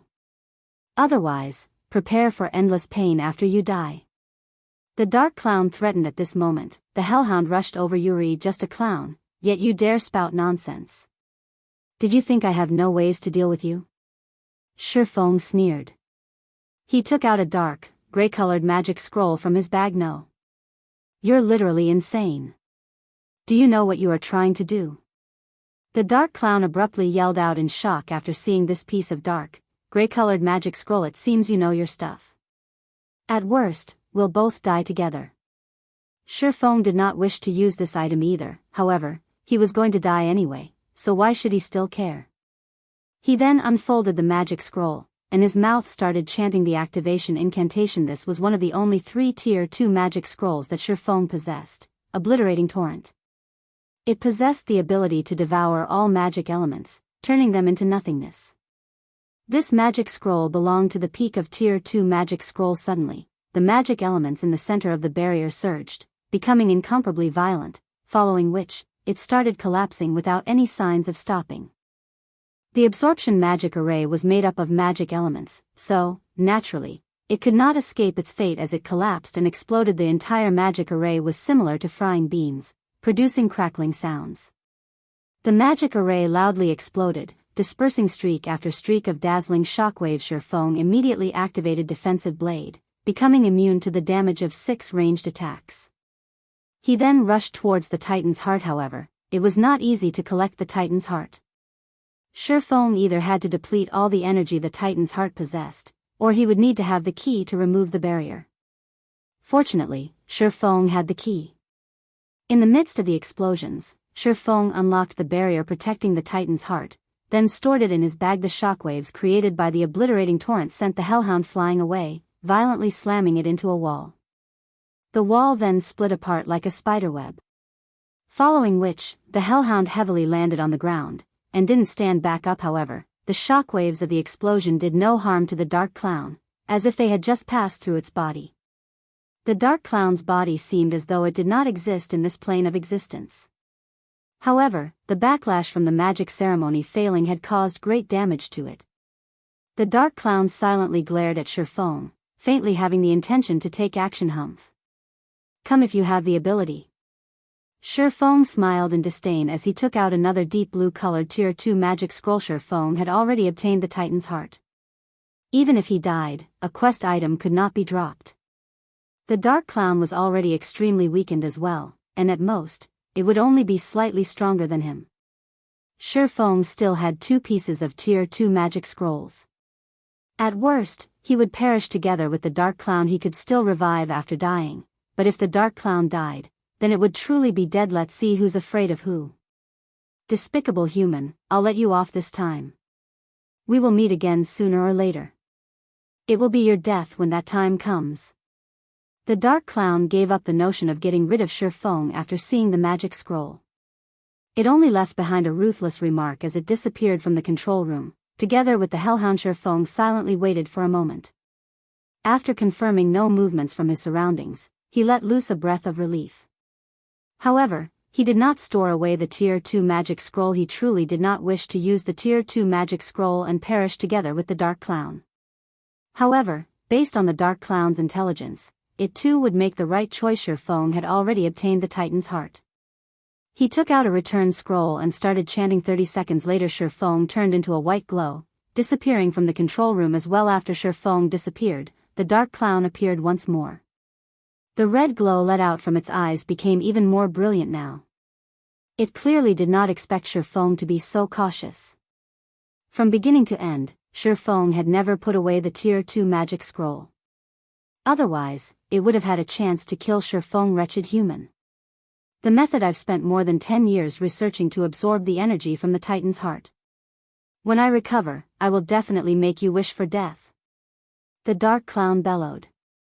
It abruptly waved its hand, and tens of flying blades destroyed the pedestal, which lost the protection of the barrier on the other side. Shurfeng had already returned to Red Leaf Town. Currently, the amount of players in Red Leaf Town grew even greater. The streets were filled with players selling level 0 to level 2 common equipment and basic skill books. Shurfeng took a look at his bag. It had been some time since gold coins stopped entering his account. He thus decided to go sell some items before going to hand in his quest. The previous forging designs were already sold out. Shurfeng took out another 20 pieces of glimmer chestplate forging designs and placed them at the auction house to be sold in batches. At this time, a communication request came from General Snow. 3 hours from now, meet up in front of Dark Moon Graveyard's entrance. Get your team prepared for it and bring the necessary potions. Our Ouroboros must definitely snatch the first clear of this dungeon this time, so we'll be looking forward to your performance. General Snow's tone was very indifferent, as if she was giving out a command. It was completely different from their meeting just now. Will do. I'll definitely arrive 3 hours from now. However, Shurfeng did not particularly mind it, as that was the Snow Goddess's regular attitude. He estimated the time, thinking that he should be able to make it. Neither of them traded unnecessary words, immediately disconnecting the call. After that, Shurfeng purchased card sets and hard stones at the auction house. He also bought some materials required to make bronze equipment and mysterious iron equipment. After storing the materials inside the bank, Shurfeng went on to buy some magic scrolls and necessary potions. He then ran towards the white sand ruins to turn in his quest. Chapter 95, Abyssal Devour. Blackie, how are things at your place at the moment? What level are you guys at right now? Shifeng asked. Leveling up in this hidden area is just too awesome. There is still no one coming over here to steal monsters, and everyone is at level 5 right now. Moreover, we obtained a lot of wolf meat and wolf skin, and our bags have long since been filled to the brim. Right now, we're preparing to return to town and clear out our bags a bit, Blackie excitedly said. In this short period of time, they had obtained 4 pieces of level 5 bronze equipment from grinding on forest wolf dens. Amongst them, there was a level 5 bronze staff that allowed Blackie's damage to increase by a lot. Full already? You guys sure are efficient. Shifeng was slightly shocked. A stack of wolf meat had 100 pieces in it. Previously, Blackie and the others had purchased plenty of big bags. Shifeng never thought that they would be filled so quickly. How many wolf meat was this?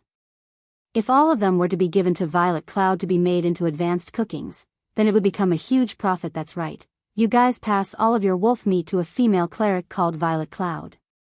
Just give out my name when you meet her.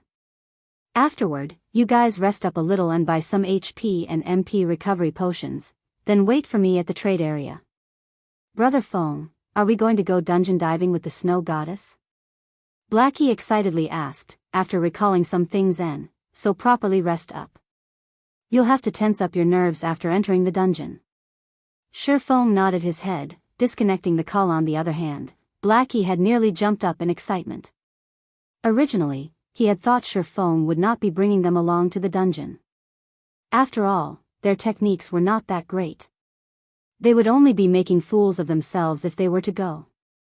However, since Shifeng did not forsake them, what else did they have to say?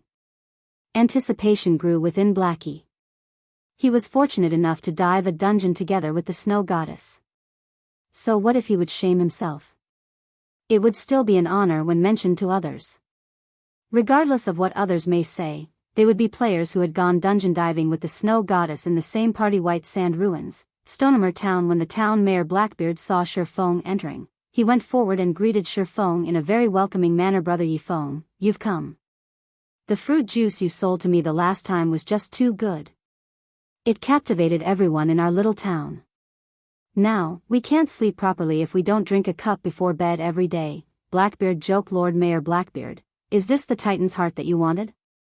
Shifeng smiled, taking out the Titan's heart as he asked. When Blackbeard saw the gray-colored, metallic sphere, his mouth suddenly opened wide in shock. This shape, this color, this texture.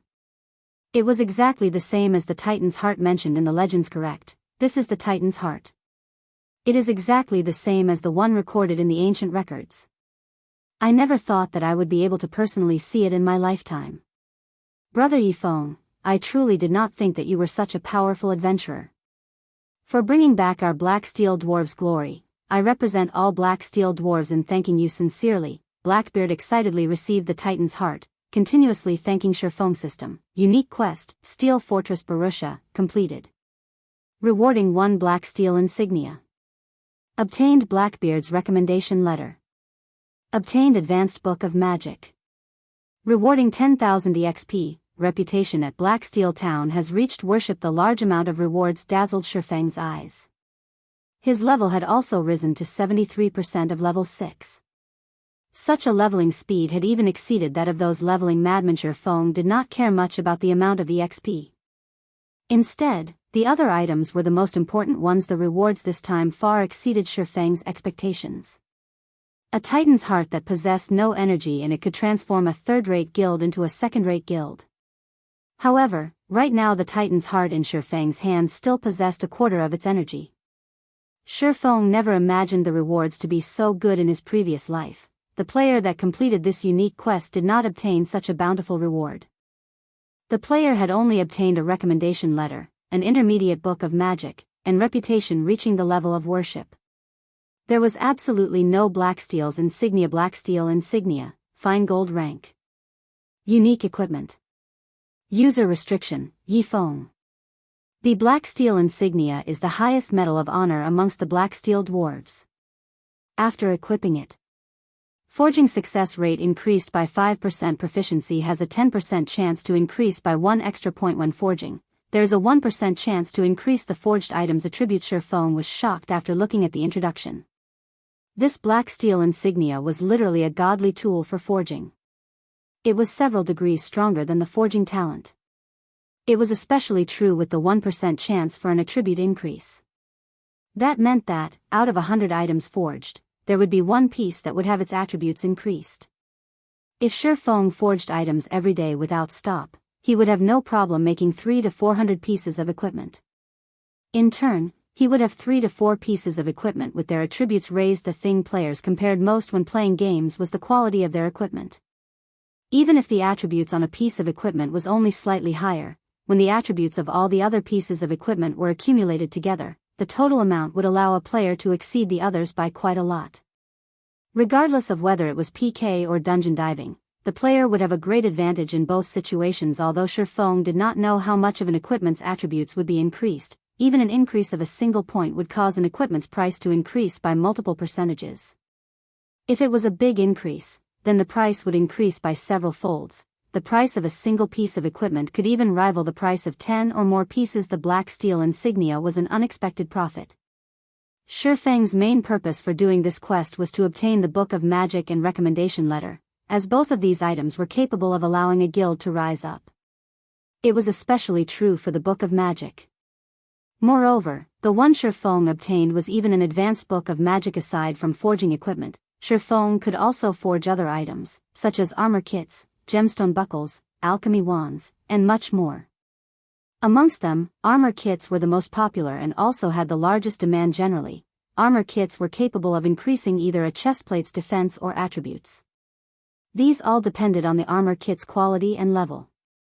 Meanwhile, the Book of Magic Sherfong obtained from Blackbeard was for making the strengthened version of the armor kit, the Mana Armor Kit.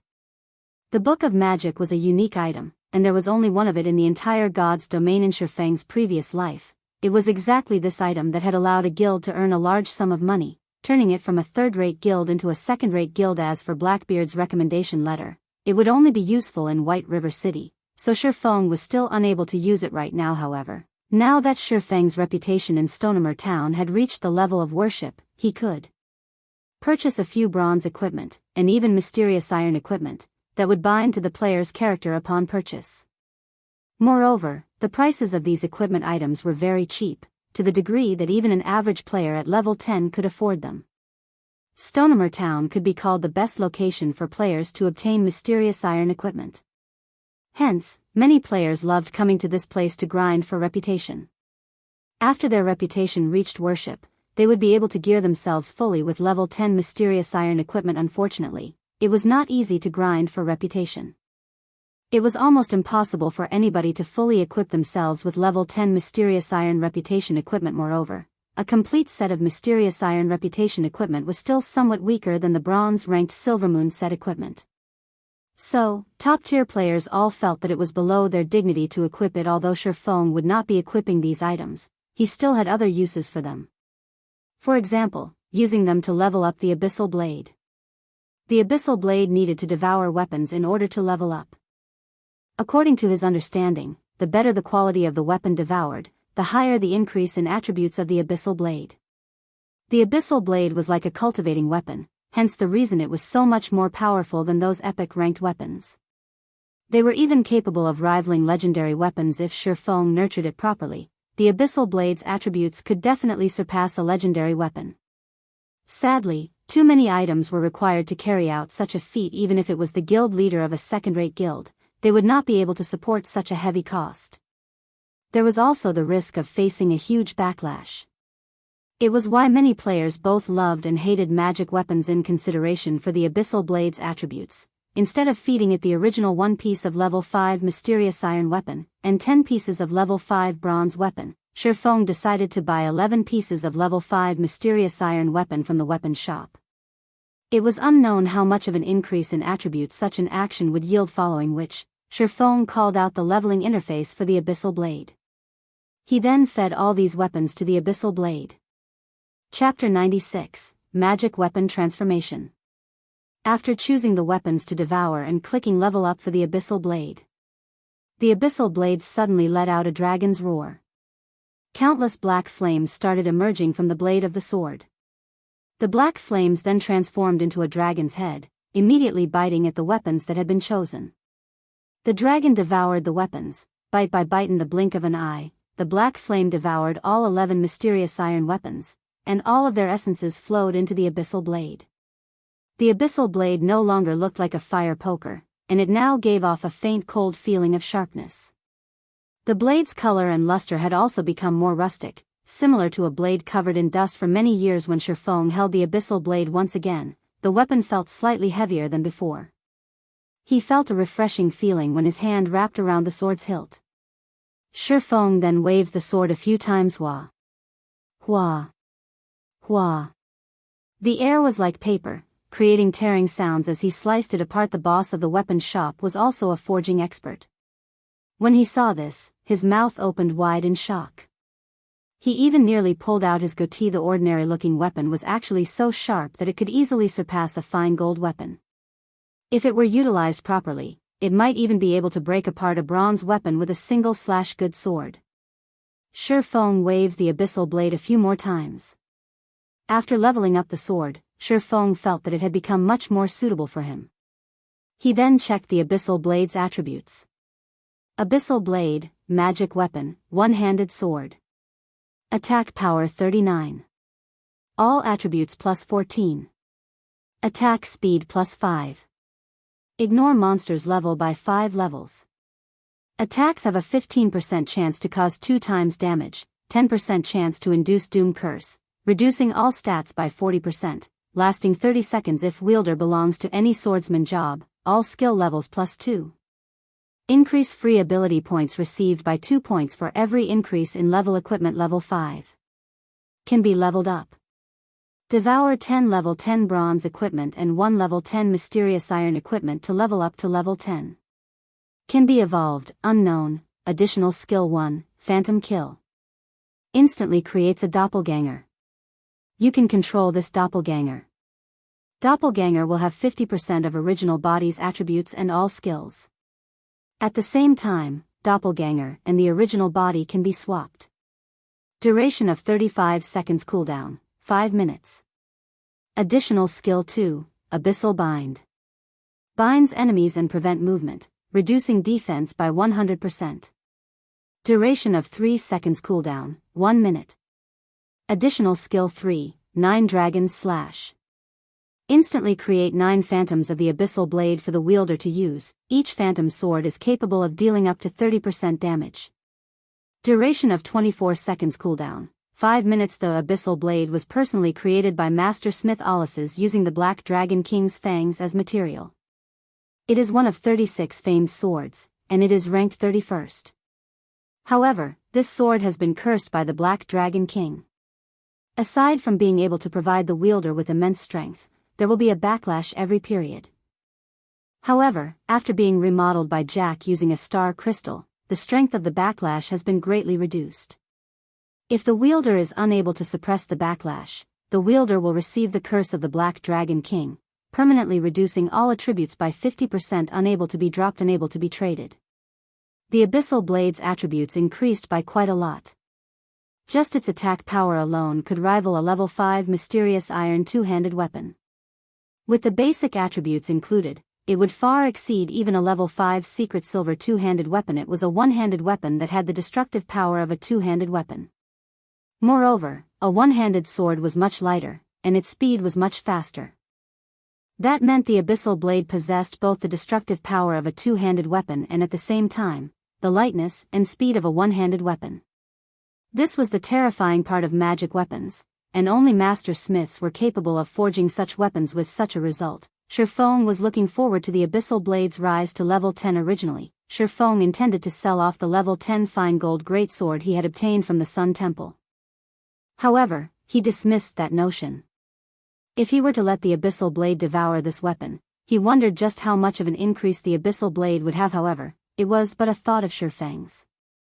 To obtain an overall positive increase, it would not be possible just depending on a single weapon. Shifeng would, at the very least, need to pair it up with 10 level 10 secret silver weapons. Currently, Even mysterious iron weapons were as rare as a phoenix's feather, not to mention priceless secret silver weapons. After sheathing the abyssal blade, Shifeng took out a return scroll and started chanting, returning to Red Leaf Town. If he were to run back instead, he would, with a 100% chance, be late. If he were to make the snow goddess wait for him, he dared not to think of the consequences. Red Leaf Town, trade area. After Shifeng transformed back to his original appearance, he made some minor adjustments to the appearance of the Silvermoon set equipment. It now looked more like an assembled set of bronze equipment. If Shifeng were to appear in front of Gentle Snow with his original appearance, she would definitely find something fishy about it. At that time, Shifeng would not find it easy to explain himself. Brother Feng, we're over here. Blackie stood up and shouted as he saw Shifeng walking over. The others, as well, stood up to welcome Shifeng when they saw him approaching, sending gazes of appreciation at him. If Shifeng had not let Blackie carry them, they most likely would not have been able to reach level 5 so quickly, and very likely, they would still be struggling at the bottom of the ranks currently. Most of the veteran players in God's domain were level 4, and a minority had reached level 5. However, there was nothing great about the equipment they were using. If veteran players were lucky, they might possess 1 or 2 pieces of bronze equipment that had good attributes.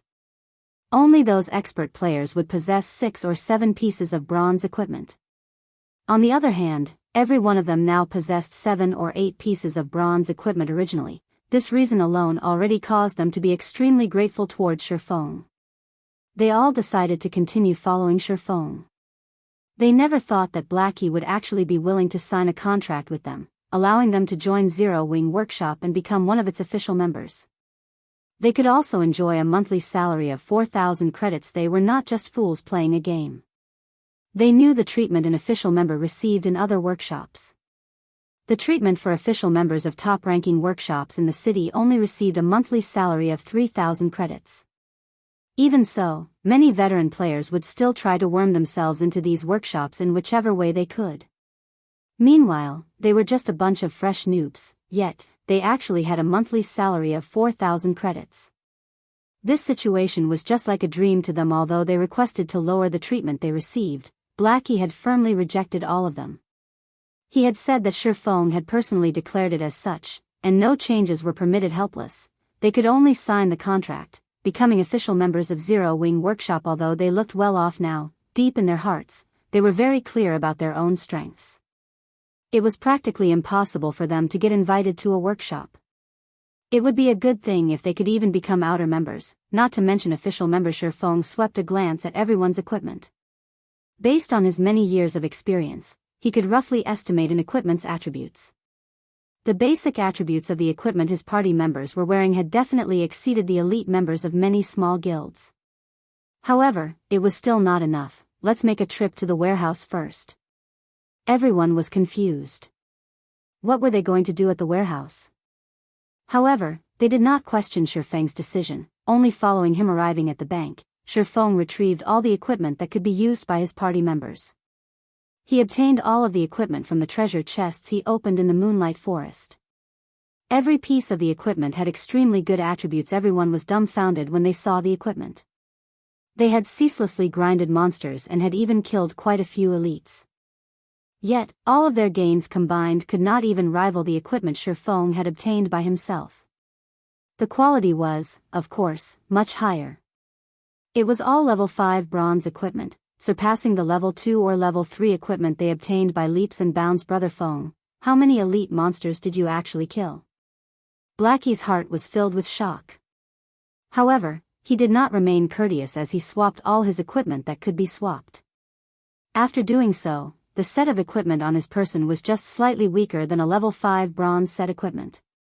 However, the level 5 mysterious iron staff he wielded easily made up for this gap. The other party members also fully swapped out their equipment.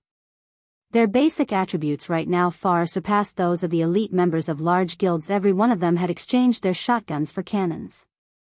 Even if they were to enter a 20-man dungeon right now, they would still be full of confidence. Shifeng examined through everyone's attributes once, nodding his head in satisfaction as he said, "Let's go."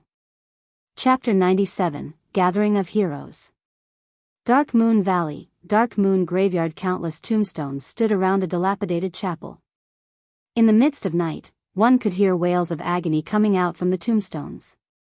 Meanwhile, Kobold assassins roamed the dark and hidden locations around the broken-down chapel. This place was the most famous location of Dark Moon Valley due to this place being the closest and the first 20-man team dungeon activated near Red Leaf Town. It held high importance to the many guilds stationed in Red Leaf Town. Compared to the previous 6-man party dungeon, the various guilds were paying the most attention to this team dungeon. That was because team dungeons and party dungeons were different. Not only was the difficulty for team dungeons higher, but the equipment that dropped from them was also better. Moreover, only by clearing a team dungeon would a guild be able to prove their strength. Aside from that, there was a gigantic glory list beside the teleportation gate of every team dungeon. On it, the names of the team and players who obtained the first clear for the dungeon would be listed for latecomers to admire. Of course, aside from the first clear, the record for the fastest to clear the dungeon would also be recorded, with the reserved record set at 3 hours.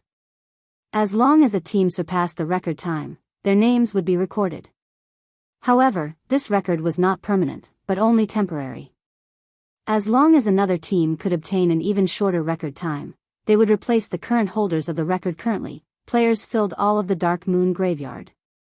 Aside from the various large guilds from Red Leaf Town, there were plenty of temporary groups attempting to challenge this team dungeon. Wow. It's just as expected of the competition for the first clear of the team dungeon. The equipment on these guys is just too gorgeous. Our temporary group has no chance of competing against them at all. That's only natural.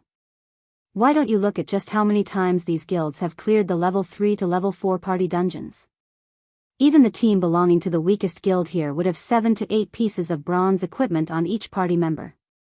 Look at Martial Union over there, all of their members are wearing bronze equipment. Their leader, Ironsword Lion, is wearing the Wolf Fang set equipment that can only be obtained from the level 4 dungeon, Black Wolf's Denver. Ironsword Lion's equipment could be considered quite good amongst the unrated guilds. However, look over there at the third-rate guild, Heaven's Crowns. The equipment on their elite team's vice leader, Passenger of Wind, is the Spirit Wind set equipment obtained from the level 4 advanced dungeon, Ghost Fortress.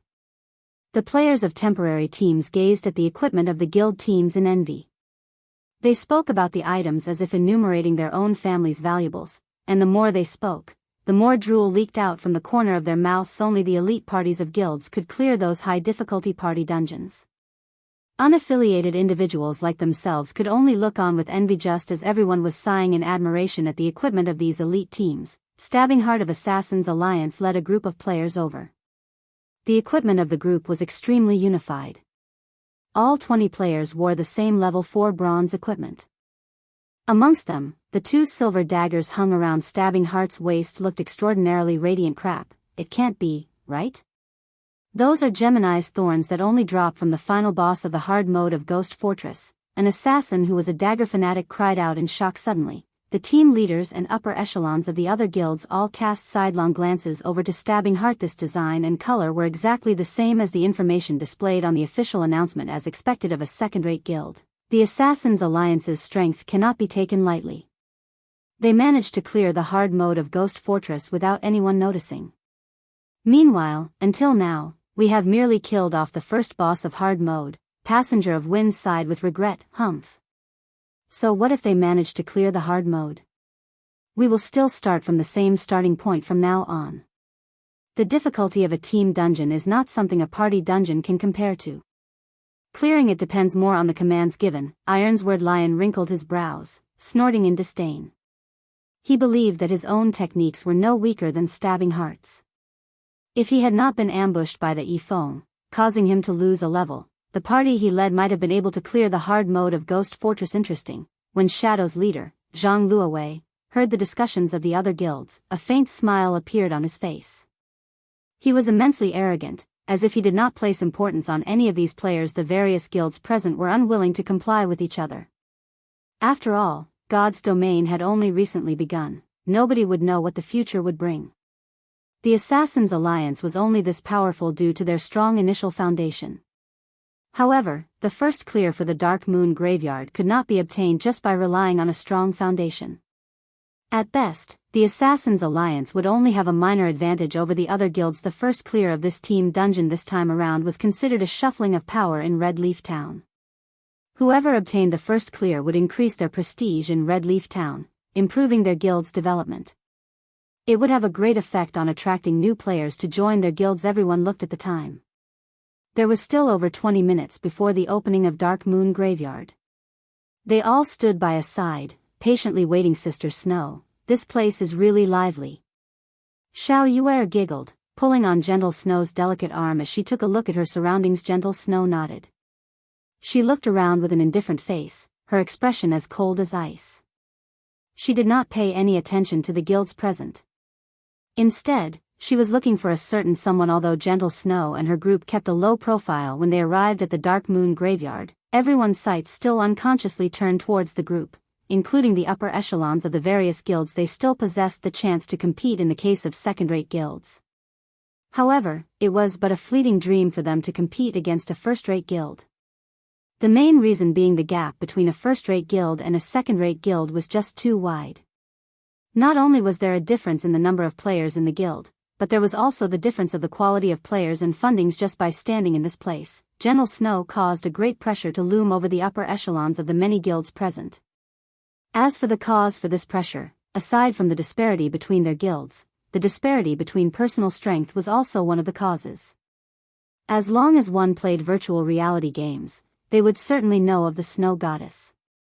However, this name was not praise for Gentle Snow's stunning complexion, but for her frightening strength as expected of the Snow Goddess. The equipment on her body is likely the most top-notch equipment available to players at this stage of the game. Stabbing Heart inwardly admired the silver-red battle armor that Gentle Snow wore. This was the Flame Light set equipment that could only be obtained from the level 5 advanced dungeon, Lava Cavern. The Assassins' Alliance was never able to clear this dungeon. Moreover, this Flame Light set was a mysterious iron set equipment that would only drop from the hard mode of the dungeon. The set equipment was much better than any other equipment, not to mention the crimson-colored Flame Spirit Greatsword in Gentle Snow's hands. That was a level 5 secret silver two-handed sword. The weapon itself could easily overwhelm his pair of mysterious iron-ranked Gemini's thorns. The pressure this set of equipment gave off to the other experts present was enormous. In addition to Zhao Yueru and Xiao Yuer's mysterious iron equipment, Gentle Snow's group practically flattened everyone else at the Dark Moon Graveyard. How were these experts supposed to compete against Gentle Snow's group now? Why isn't he here yet? After taking a look around, a faint layer of frost appeared on Gentle Snow's face as she was unable to discover Shifeng's figure anywhere. Ha ha ha. Snow, that guy must have known that he would just humiliate himself, so he didn't dare show up. Why don't we just call a few more members over? Zhao Yueru stuck out her impressive twin peaks, laughing delightfully. Gentle Snow gave Zhao Yueru's words some thought. The first clear for the Dark Moon Graveyard was extremely important. If Shifeng really was not coming, then she should be making some preparations ahead of time. Just as Gentle Snow was prepared to contact her subordinates, Shifeng and his party ran over. Sorry, I've made you all wait. Shifeng scratched his head, apologizing. Although he hurried over, the distance was just too far. Moreover, they had met a level 5 extremely rare elite on the way here, so they had wasted some time. Chapter 98, Whetstone Recipe. After not meeting for just more than a day, Shifeng discovered that Gentle Snow and the others of her group had changed their equipment. All of them were wearing gorgeous equipment. The level 5 Flame Light set equipment all of them were wearing was the best team equipment currently available. With this equipment, as long as the team leader commanded properly, they would definitely conquer the normal mode of Dark Moon Valley after familiarizing themselves with the dungeon regarding the Dark Moon Graveyard. Even if Shifeng now possessed a full suit of Silvermoon set equipment, he still had quite a lot of requirements. For instance, the advanced Whetstone recipe. This was the strengthened version of the Whetstone. The recipe for this item could only be obtained from team dungeons. Moreover, only bosses of the dungeon would have a chance of dropping it. You still remembered to come. That's enough. Since you're already here, leave your party, and we'll reform the group. Zhao Yueru originally wanted to taunt Shifeng, but Gentle Snow stopped her a step earlier. Gentle Snow was still slightly angry from before, but after sweeping a glance at Shifeng, she shockingly discovered that Shifeng had reached level 6 currently, the level 6 players in all of Red Leaf Town were top-tier players previously. When she met Shifeng, his level was nothing special. It was just below average. Now that he was able to catch up to such a degree, one could see that Shifeng's leveling speed was extremely fast. As for Blackie and the others standing behind Shifeng, all of them were level 5. They were also fully geared with bronze equipment, and such a standard was relatively good amongst temporary Team Shifeng's party then disbanded, all of them joining Gentle Snow's team. All of the surrounding guilds and players saw Shifeng join Gentle Snow's team. Judging from the equipment of Shifeng's party, it was obvious that Shifeng and the others were not members of Ouroboros. However, it was extremely odd that they were still able to join Gentle Snow's team and enter the dungeon together. The equipment worn by Shifeng's party did not seem very high-leveled. They wore only scattered pieces of bronze equipment, not that different from the equipment of a temporary team. This was the important struggle for the first clear of a team dungeon. Was Gentle Snow so confident in being able to easily obtain it that she'd invite a group of people like this? Only Stabbing Heart knew of Shifeng's strength. Now that both powerhouses had joined, the competition for the first clear of the Dark Moon Graveyard had just become much harder. Brother Zhang, that's the brat that set up our men, Flaming Tiger hatefully commented when he saw Shifeng. So, it is him? Zhang Luowei raised his brows. He could not help but pay more attention to Shifeng. He then said in a deep tone, since he has some connection with the Snow Goddess, try not to stir up trouble with them in the future. I don't wish for us to go against a first-rate guild right now.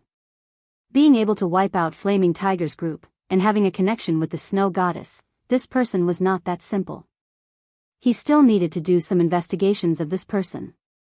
If this person had just joined the Snow Goddess by chance, he would definitely make this person pay for his actions. Yes, I understand, Brother Zhang. Flaming Tiger glared at Shifeng, only gritting his teeth as he answered. However, it was a different situation on the side of Martial Union. Every member of Martial Union could not help but wish they could get rid of Shifeng right that instant. It was especially true for Ironsword Lion. Previously, he put out the word that he would kill Shifeng back to level 0. Now that he saw Shifeng had already reached level 6, one level higher than Ironsword Lion himself, he felt extremely humiliated. What is that group of assassins doing? They actually allowed him to wash away his red name, and even rise to level 6. Just the fact that Shifeng was standing in this place, unscathed, caused the light on Ironsword Lion's face to fade. His face turned crimson from anger, saying, immediately contact the party of assassins. What exactly is going on here? Boss, what's up? One of the assassins standing guard in front of the hotel asked. What's up? Ironsword Lion nearly suffocated from anger when he heard those words. He bellowed, I told you all to pay attention to Yifeng, yet, what have you all been doing? Boss, we've constantly been keeping an eye out for him. However, Yifeng has not set foot outside the hotel. I'm guessing that he must be afraid, the assassin said, puzzled. You've constantly been keeping an eye out for him? Then you tell me, who is this person that I am looking at? Ironsword Lion sent a screenshot, asking coldly. Impossible. We've really been constantly keeping an eye out for Yifeng, and he never came out. The assassin, immediately dumbfounded, looked at the screenshot. You're a bunch of rubbish that can't even keep watch over a single person. Get out of Martial Union immediately. I don't wish to see you any longer. Rage completely flooded Ironsword Lion's mind. Shortly after, he turned to glare at Shifeng, saying to his subordinate, call some men over, as many as you can. After they're done with the dungeon, I want him dead immediately. Boss Ironsword, this wouldn't be a good move, right? No matter how you put it, he still has some connection with the Snow Goddess. If we create a bad relationship with Ouroboros, it would be detrimental to the development of our guild, a druid said. Out in the streets, we live by depending on our reputation. Now that someone has stomped our reputation to the ground, who cares about anything else? Ironsword Lion said in disdain, so what if she's the Snow Goddess?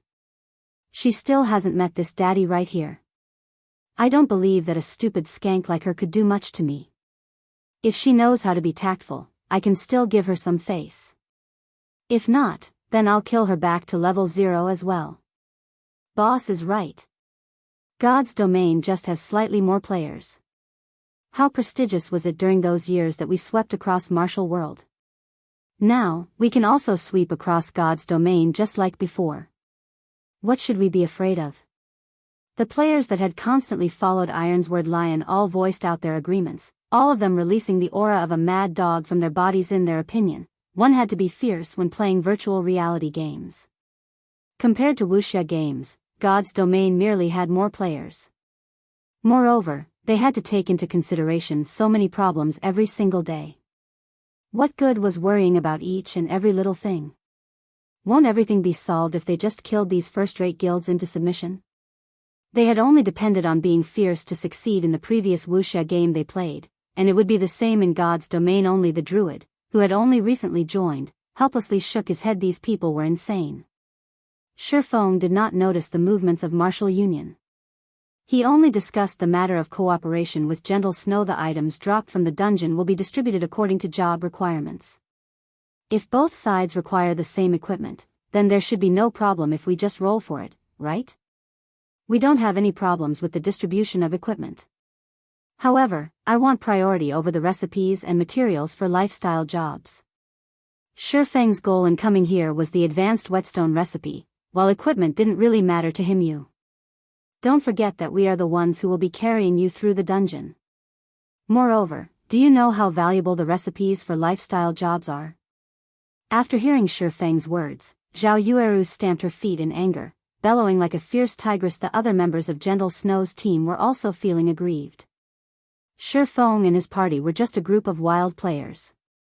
They were already extremely benevolent by rolling to distribute the equipment. Despite that fact, Shifeng was still trying to take advantage of them. Brother Feng, your request is going slightly overboard. In any case, our equipment is slightly weaker than theirs, and even just clearing the dungeon would be a problem for us. So why don't you change your requirements?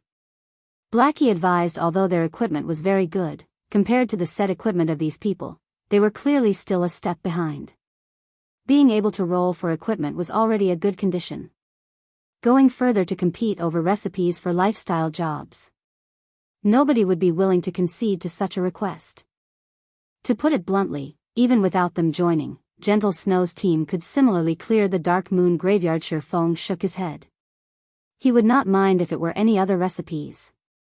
However, he would not concede even a single step for the advanced Whetstone recipe. He also could not reveal any specifics to avoid attracting the suspicion of others. After all, before a team dungeon was conquered, the official website would not reveal any information about its drops. 20-man dungeons would only refresh once every 3 days. There were only that many team dungeons nearby, and every one of them was extremely precious. The earlier Shifeng obtained the advanced Whetstone recipe, the earlier he would obtain an advantage over the other players.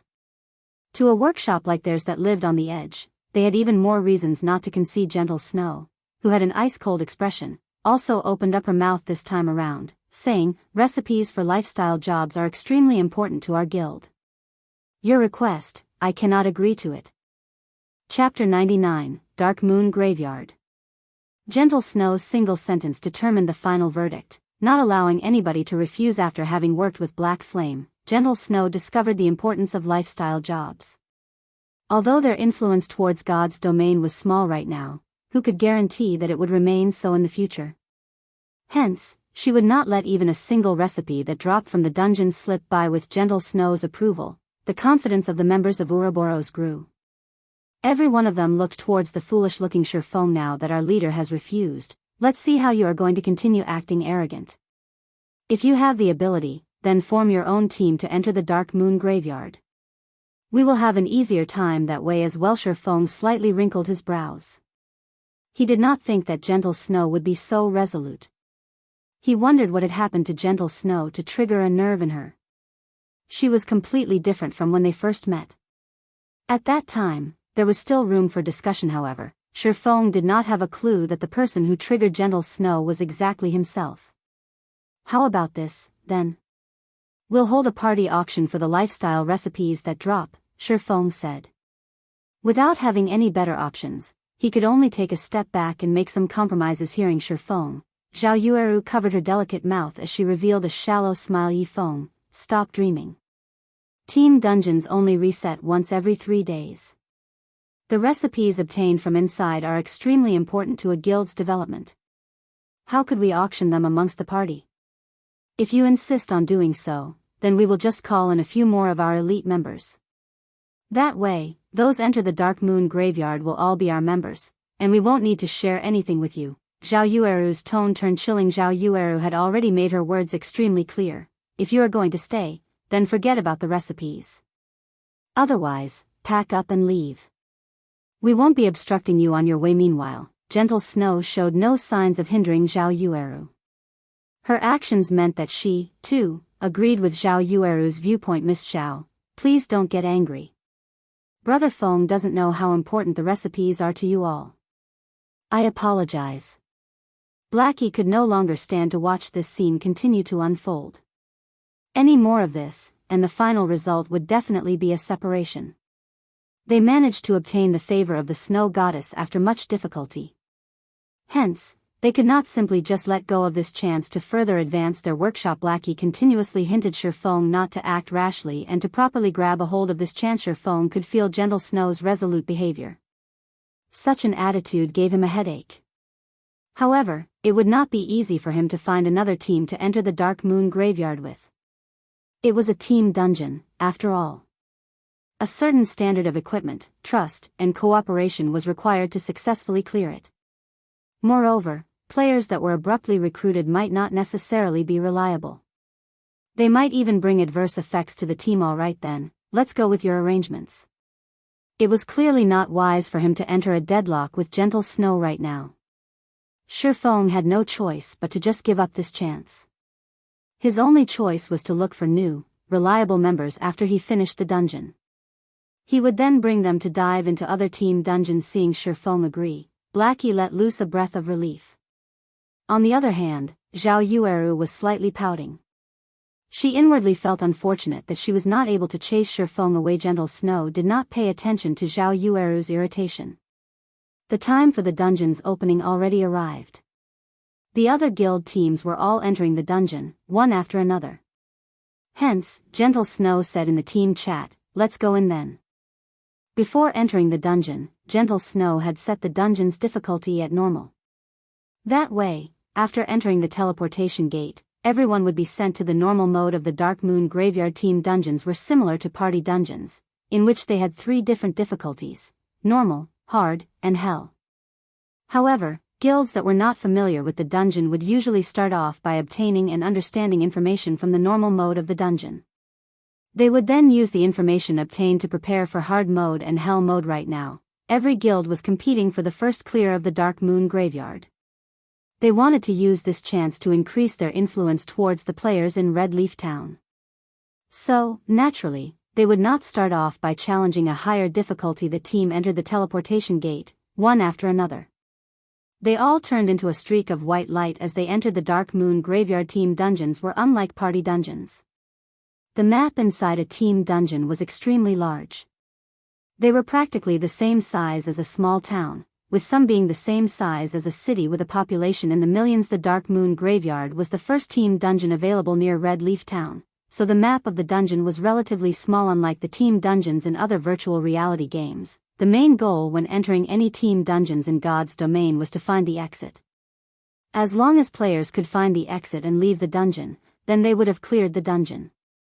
After leaving the dungeon, they would also receive the corresponding dungeon rewards. Dark Moon Graveyard was different precisely because of this reason. Taking into consideration that this was the first time players of God's domain came into contact with team dungeons, the Dark Moon Graveyard's difficulty was lower than other team dungeons. Players only needed to consider one key point when inside the dungeon: survive. As long as they could survive and leave through the exit, they would clear the dungeon immediately. After everyone entered the Dark Moon Graveyard, a chilling wind ambushed them, causing their entire bodies to shiver. It was past dusk in this place, and a red moon hung above the sky, shining down on the earth. Gravestones littered the wasteland, and the gigantic stones formed one gigantic maze. A strange atmosphere filled the place, coupled with countless wails of anguish. I'll divide up our responsibilities first, so when the time comes, just make sure you do your own part. Gentle Snow was not even the slightest bit shocked by the strange atmosphere. Instead, the corners of her lips curved upwards, forming an excited smile. Although they wasted several minutes, they properly determined each team member's responsibilities. That way, whenever anything unexpected occurred, everyone could react with the quickest time possible. The team had a total of 4 healers, with 2 being clerics, 1 oracle, and 1 druid. There were 2 MTs in the team. One of them was a shield warrior, the other, a guardian knight. Meanwhile, Sherfone was arranged into the dagger party. The party's main goal was to combat at the front lines. On the other hand, Lonely Snow was arranged into the protection party. Their main goal was to protect the team's lifeline. The healers, all right. Scout party, search for a path. We will follow behind at a slower pace. Once Gentle Snow was satisfied with the team's formation, she arranged for 2 assassins to scout ahead. After entering the wasteland maze, the 2 assassins immediately reported the situation they discovered. Gentle Snow responded immediately, allowing her team to advance towards the best possible route and easily avoid the trap set up by the Kobold assassins and Kobold warriors. Kobold assassin, common rank. Level 5. HP 1, 600/1, 600. Kobold warrior, elite rank. Level 5. HP 3, 500/3, 500. If they triggered the trap here, they would have to go up against more than 30 Kobold assassins and 7 or 8 elite Kobold warriors. Such a situation would definitely cause major losses to the team. Thanks to Gentle Snow's quick decisions, the team inched closer and closer towards the maze's exit. On the way, they only needed to kill a small amount of kobolds. Even Sherfone was slightly shocked by Gentle Snow's leadership. It was as if all matters within the Dark Moon graveyard were within the palms of her hands. Zhao Yueru walked up to Sherfeng's side, proudly saying, "What do you think? You should see how far apart your strengths are now, right?" Sherfeng remained silent. He did not pay much heed to Zhao Yueru, his hand only tightening its grip on his treasured sword hanging on his waist. Humph. Speechless now, are you? Zhao Yueru thought Sherfeng was tacitly agreeing, her heart feeling a wave of pleasure. However, not long after Zhao Yueru felt pleased with herself, 2 blood-curdling screams came through the team's chat scout party. What happened? Gentle Snow hurriedly asked. System. Player White Cry has died. System. Player Wind Shadow has died. What happened? When Zhao Yueru saw that the 2 players who died were both from the scout party, her heart filled with questions. However, nobody answered Zhao Yueru. Due to the settings of God's domain, players were unable to initiate communication after death. Everyone immediately tensed up. They watched their surroundings vigilantly. The mysterious deaths of the 2 players informed the members of Ouroboros of one thing: both players who died had very good techniques. Otherwise, they wouldn't have become elite members of Ouroboros. Their sudden deaths and the lack of even the slightest information could only mean one thing: this place had become extremely dangerous. Chapter 100, Go ahead, if you can. Everyone, pay attention to your surroundings. Healers, stand in the middle. Protection party, guard the healers. MTs, prepare to activate your life-saving skills at any time. Dagger party, prepare for battle. Gentle Snow was not frightened by the situation.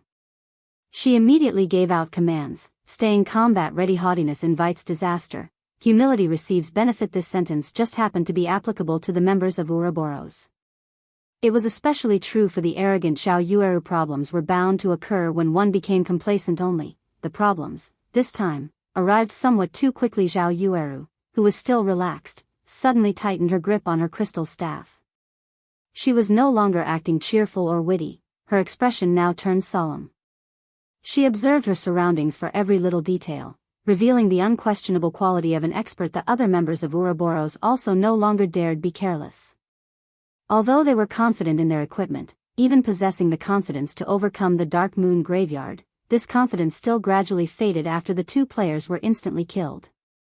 They could not help but become cautious and timid. As for Sherfeng's party, they were even more nervous. Inside their hearts, they were still considering themselves to be a bunch of noobs. Meanwhile, the elite members of Ouroboros before them were experts. Their techniques surpassed them by leaps and bounds. However, such experts that wore top-tier set equipment still died an unfathomable death. This Dark Moon graveyard was just too horrifying. Seeing everyone in such a panic, Sherfeng remained incomparably calm. As for what actually happened, nobody had a better understanding of it than him, or rather, He long since predicted such a situation since Dark Moon Graveyard had a lower difficulty, depending on equipment and some experts. It was easy enough that it could be relaxingly cleared. However, in Shifeng's previous life, an unknown number of guilds fell to the dungeon over and over, to the degree of cursing someone's mother. Based on the strength of Gentle Snow's team, they would still be able to clear the dungeon, even after being team-wiped over a dozen times. Only, the price to pay for such an action was very high. Something's coming. MTs, pay attention, Shifeng warned. He squinted his eyes, looking towards the fog that floated nearer. Everyone abruptly tensed, looking over. What's that?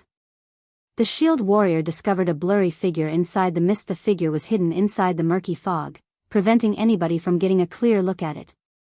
The team only knew that the thing was gradually wobbling closer, step after step, crawling as slow as a snail. As the distance between the two sides shortened, the wails of anguish became louder, causing all those present to have goosebumps just when the figure was about to leave the fog. MTs, activate your life-saving skills. Shifeng yelled. However, the shield warrior paid no attention to Shifeng's words. He had always looked down upon Shifeng in his heart. The last time they met, Shifeng was just a noob who got lucky. Shifeng was only able to attract their leader's attention because he familiarized himself with God's domain ahead of time. Although Shifeng was currently reached level 6, he had definitely depended on his familiarity with the quests and monsters in order to level up so quickly. He did not truly possess strength. Even if Shifeng's skills were good, the number of experts Ouroboros had recruited over the years from other virtual reality games exceeded 5,000. They were not lacking people such as Shifeng at all. In other words, within Ouroboros, there were plenty of players that were much better than Shifeng. Although the shield warrior did not pay attention to Shifeng's words, the guardian knight, Kola, had always trusted in Shifeng.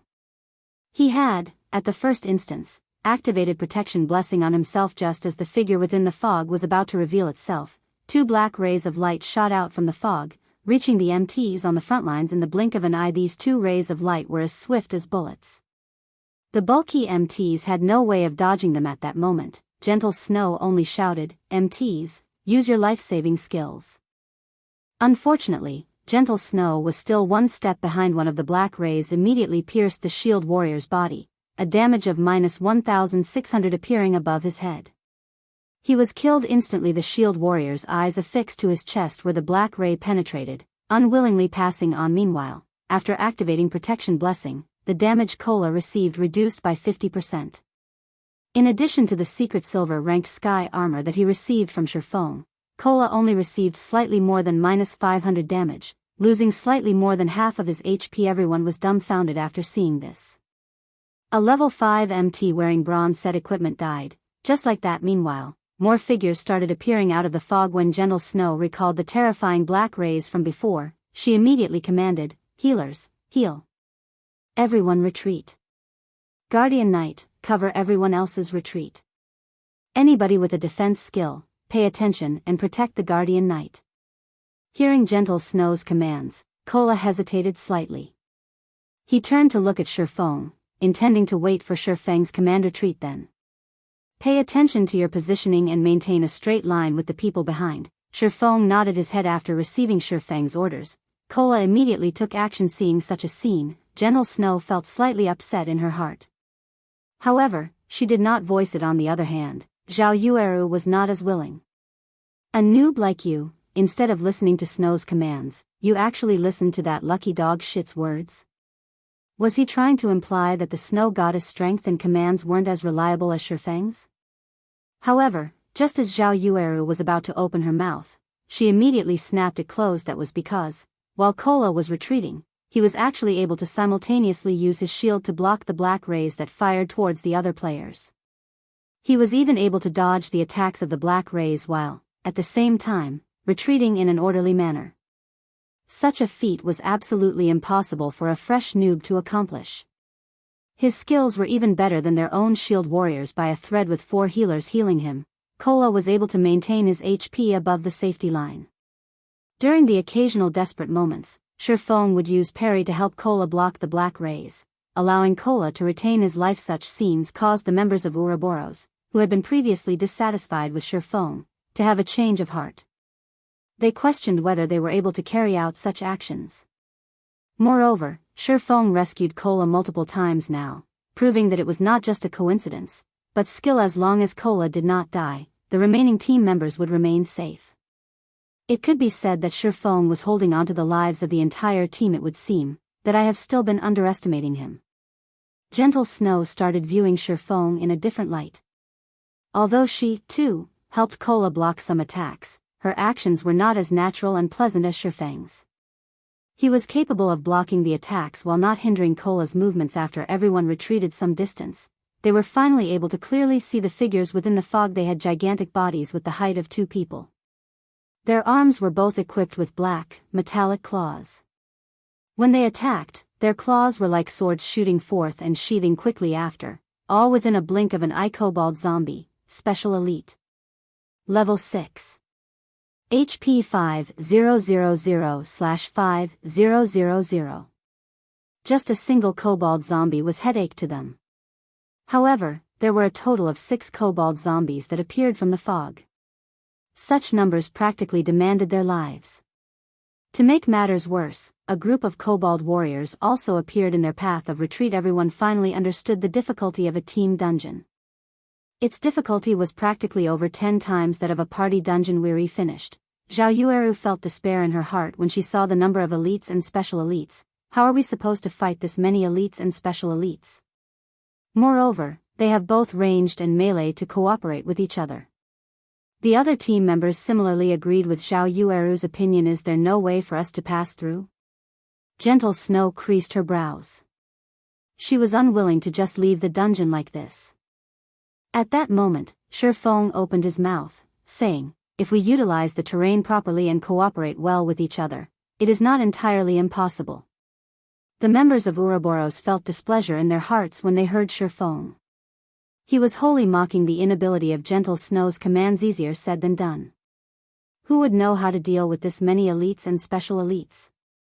Go ahead, if you can, Zhao Yueru sneered, looking at Shifeng with disdain. Chapter 101, Entering Hell Once More. Ridiculed by Zhao Yueru in such a way, the expressions on Shifeng's party members turned dark. Even if Blackie loved beautiful women, he was still unable to overlook such an action. How could a great beauty like her have such a poisonous mouth? Although Blackie wanted to refute her, his words were unable to leave his mouth. The Dark Moon Graveyard was just too hard. Even if they believed in Shifeng's strengths and techniques, when faced with so many elites and special elites, who could guarantee that they'd be able to pass through? What? Nothing to say? Zhao Yueru asked coldly when Shifeng had remained silent as if he were in deep thought. The members of Ouroboros were also looking at Shifeng with disdain. They were already feeling despair towards the Dark Moon Graveyard, and even Gentle Snow felt helpless. So, what could a beta tester, with only some slightly good techniques, do? You're just a beta tester. Who doesn't know how to talk big? If you have the ability, then you take command and kill all of those monsters. If you don't, stop spouting bullshit. Humph. Just a bunch of independent players foolishly making second guesses after we can't get through. The members of Ouroboros all had their own arrogance. They all supported Zhao Yueru, one after another. They hurled all sorts of ridicule toward Shifeng, venting the despair in their hearts. What did guys you say? If it weren't for Brother Feng, would you still be alive right now? Shifeng's party members could no longer stand by idly and watch. Every one of them revealed expressions of anger, intentions of starting a fight surfacing. If it weren't for Shifeng's warning, both of the team's MTs would have died. Without the MTs to act as meat shields, the players behind would have definitely died, and it would be lucky if even a few survived. Just as both sides were about to start a dispute, a deep muffled voice came from the team, disrupting everyone's argument. Every one of the team members was dumbstruck, thinking they had misheard. After observing the surrounding area and those monsters, I've thought of a way to get through the fog. I wonder if Miss Snow would be willing to let me take command? Shifeng faintly smiled as he looked at Gentle Snow. Regarding the ridicules of Zhao Yueru and the others, Shifeng did not mind them in the slightest. That was because everything was going according to his plan. From the moment Zhao Yueru started mocking him, his goals had already been achieved. If Zhao Yueru and the others did not react the way they did, how would he be able to seize the opportunity to take the initiative? If you can lead everyone across the fog, it won't be a problem to pass leadership to you. Gentle Snow's iceberg-like expression faintly changed. Being able to get through the fog was a good thing. She was also not a petty person. It was just that, for some reason, when she looked at Shifeng's smile, she had a faint feeling of disharmony, as if all of this was within Shifeng's grasp. Snow, I was only joking. How could you give this bastard leadership over the team? Zhao Yueru panicked. Ouroboros' first vice leader was actually being commanded by an outsider. Wouldn't that make them the laughingstock of the other first-rate guilds? They would call out Ouroboros for their inability. If you have any other methods to pass through, I won't really mind. Shifeng shrugged, spreading his hands to signify that he did not care. Zhao Yueru wanted to dissuade Gentle Snow. She had only been speaking out of anger before. If Shifeng had really become the team's leader, then wouldn't an upheaval occur within the team? Who would be willing to submit to an independent player? Even if Shifeng's techniques were quite good, there were still heaps of such personnel within the guild. Okay, now is not the time to care about reputation. Clearing this dungeon is our priority. From now on, Yifeng will command the team. His words are my words. If anybody doesn't listen, you'll know the consequences, Gentle Snow said in a chilling tone. Gentle Snow naturally knew Zhao Yueru's concerns. She, too, had considered the problems. However, if they gave up the team dungeon's first clear due to this little reputation, that would truly cause their guild to become the laughingstock of other guilds. Alright, then. Whatever you say. However, if he doesn't command us adequately, only blindly giving out orders, I won't obey. Zhao Yueru shot a glance at Shifeng in anger. She did not believe that Shifeng could properly command the team, not to mention lead them through the fogged area. After all, Shifeng was just an independent player. It was impossible for him to have any experience in commanding a team. In a moment, she would watch and make fun of Shifeng making a fool of himself. Seeing that Gentle Snow had already nodded her head in agreement, Shifeng unhurriedly said, since we're done with the matter of leadership, let's talk about the matter of distribution. All of the equipment will be given out according to job requirements, while the other items will be auctioned within the team. Any problems? Yifeng. Don't go overboard. Zhao Yueru glared at Shifeng like a wrathful tigress. Miss Zhao, I'm not trying to swindle even a single item. We're just fairly competing inside the dungeon, so is there a need to talk about going overboard? Shifeng calmly smiled. Previously, Shifeng agreed to Gentle Snow's arrangements because he did not possess the power to back himself up. He knew the strategy to conquer the Dark Moon Graveyard. However, he couldn't reveal that fact earlier. After all, Team Dungeons had not activated during the beta test of God's domain. Hence, if Shifeng were to reveal knowledge that not even beta testers of God's domain had, Gentle Snow and the others would definitely become suspicious. Now, everyone was aware of the Dark Moon Graveyard's information. Moreover, Shifeng, himself, had followed them into the dungeon.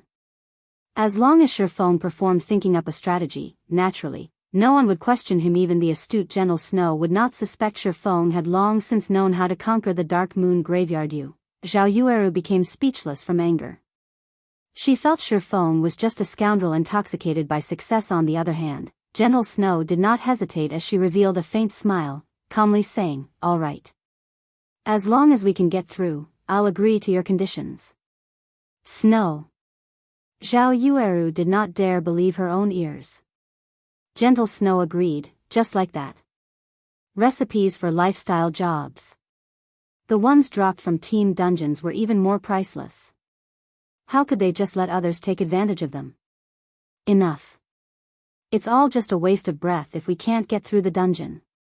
If we manage to get through and an item drops, we'll just buy it as is. Do you think an independent player like Yifeng is wealthier than us? Gentle Snow softly explained. Hearing this, Zhao Yueru came to a realization. If they were competing regarding capabilities, even 100 Yifengs would not be a match for them.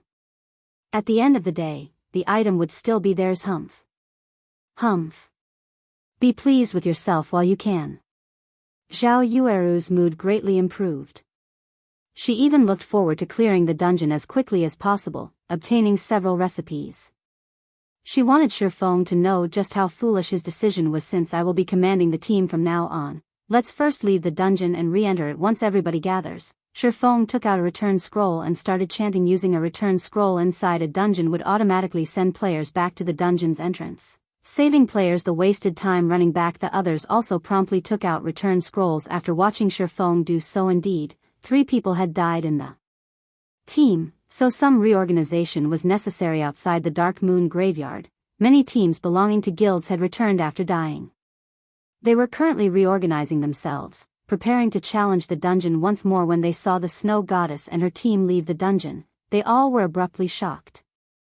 All of them hurriedly looked towards the glory list at the dungeon's entrance. The Snow Goddess' fame was extremely great.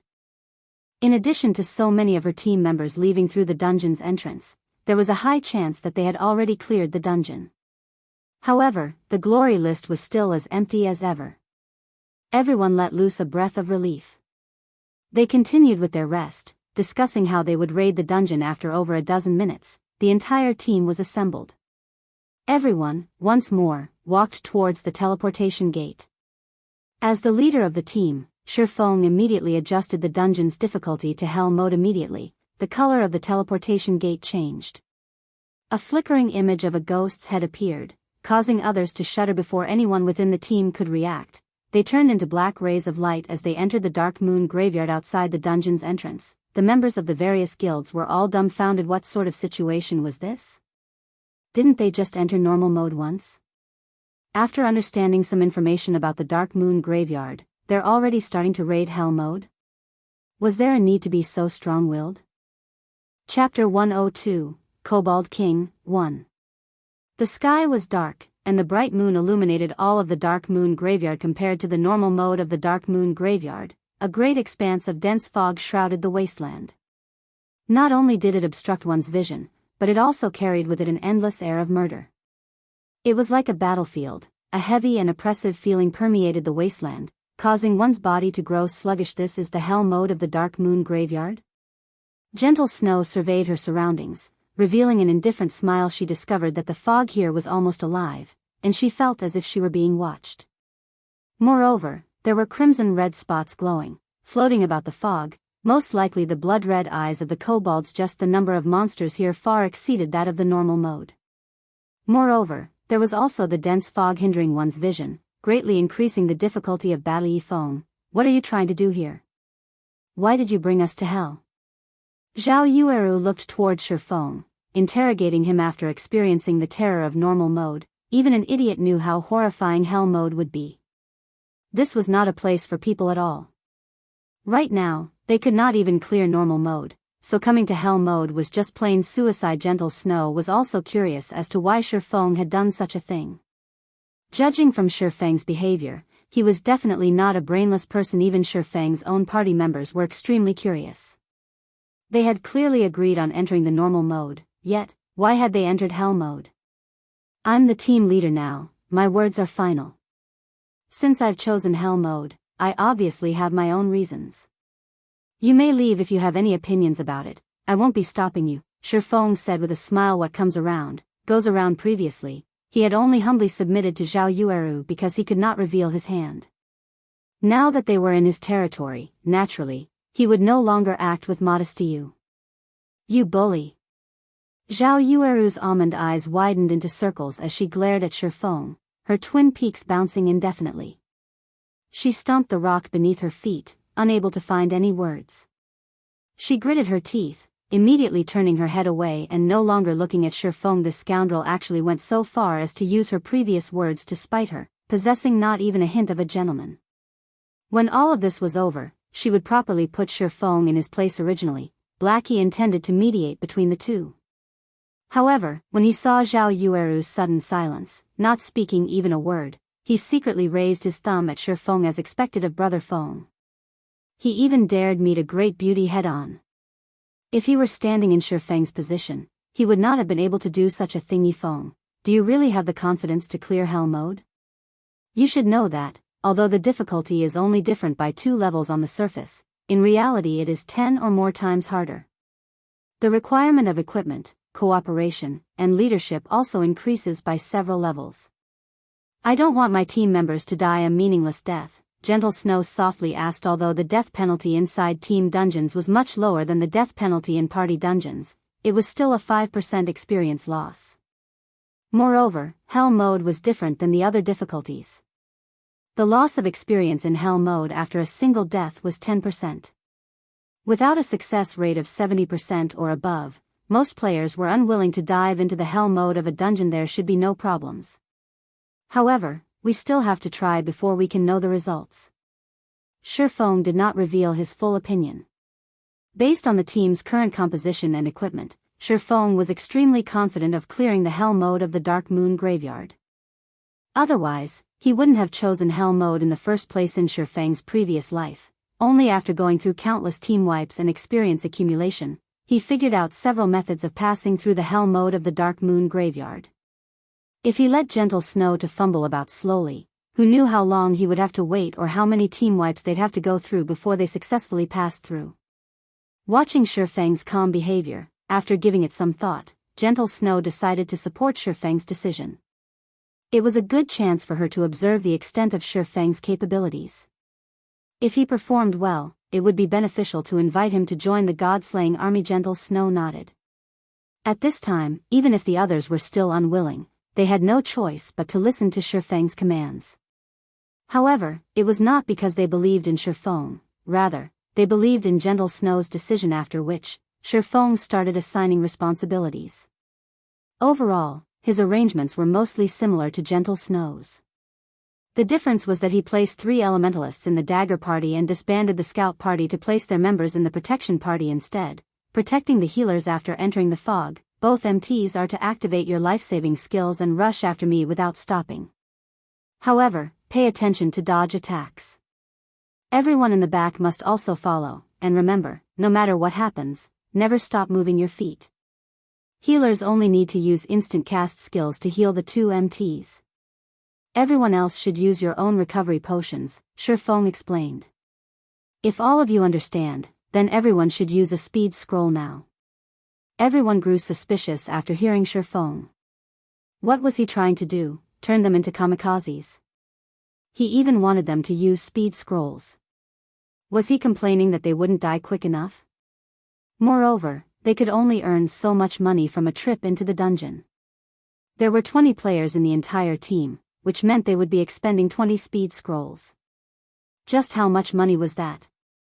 Alright, everyone just use your speed scrolls. Noticing the unwillingness in everyone's eyes, Gentle Snow could only helplessly support the command. Everyone was helpless. Speed scrolls were very expensive, and each of them had only prepared 2. However, before they even started killing monsters, they were already required to use one of them.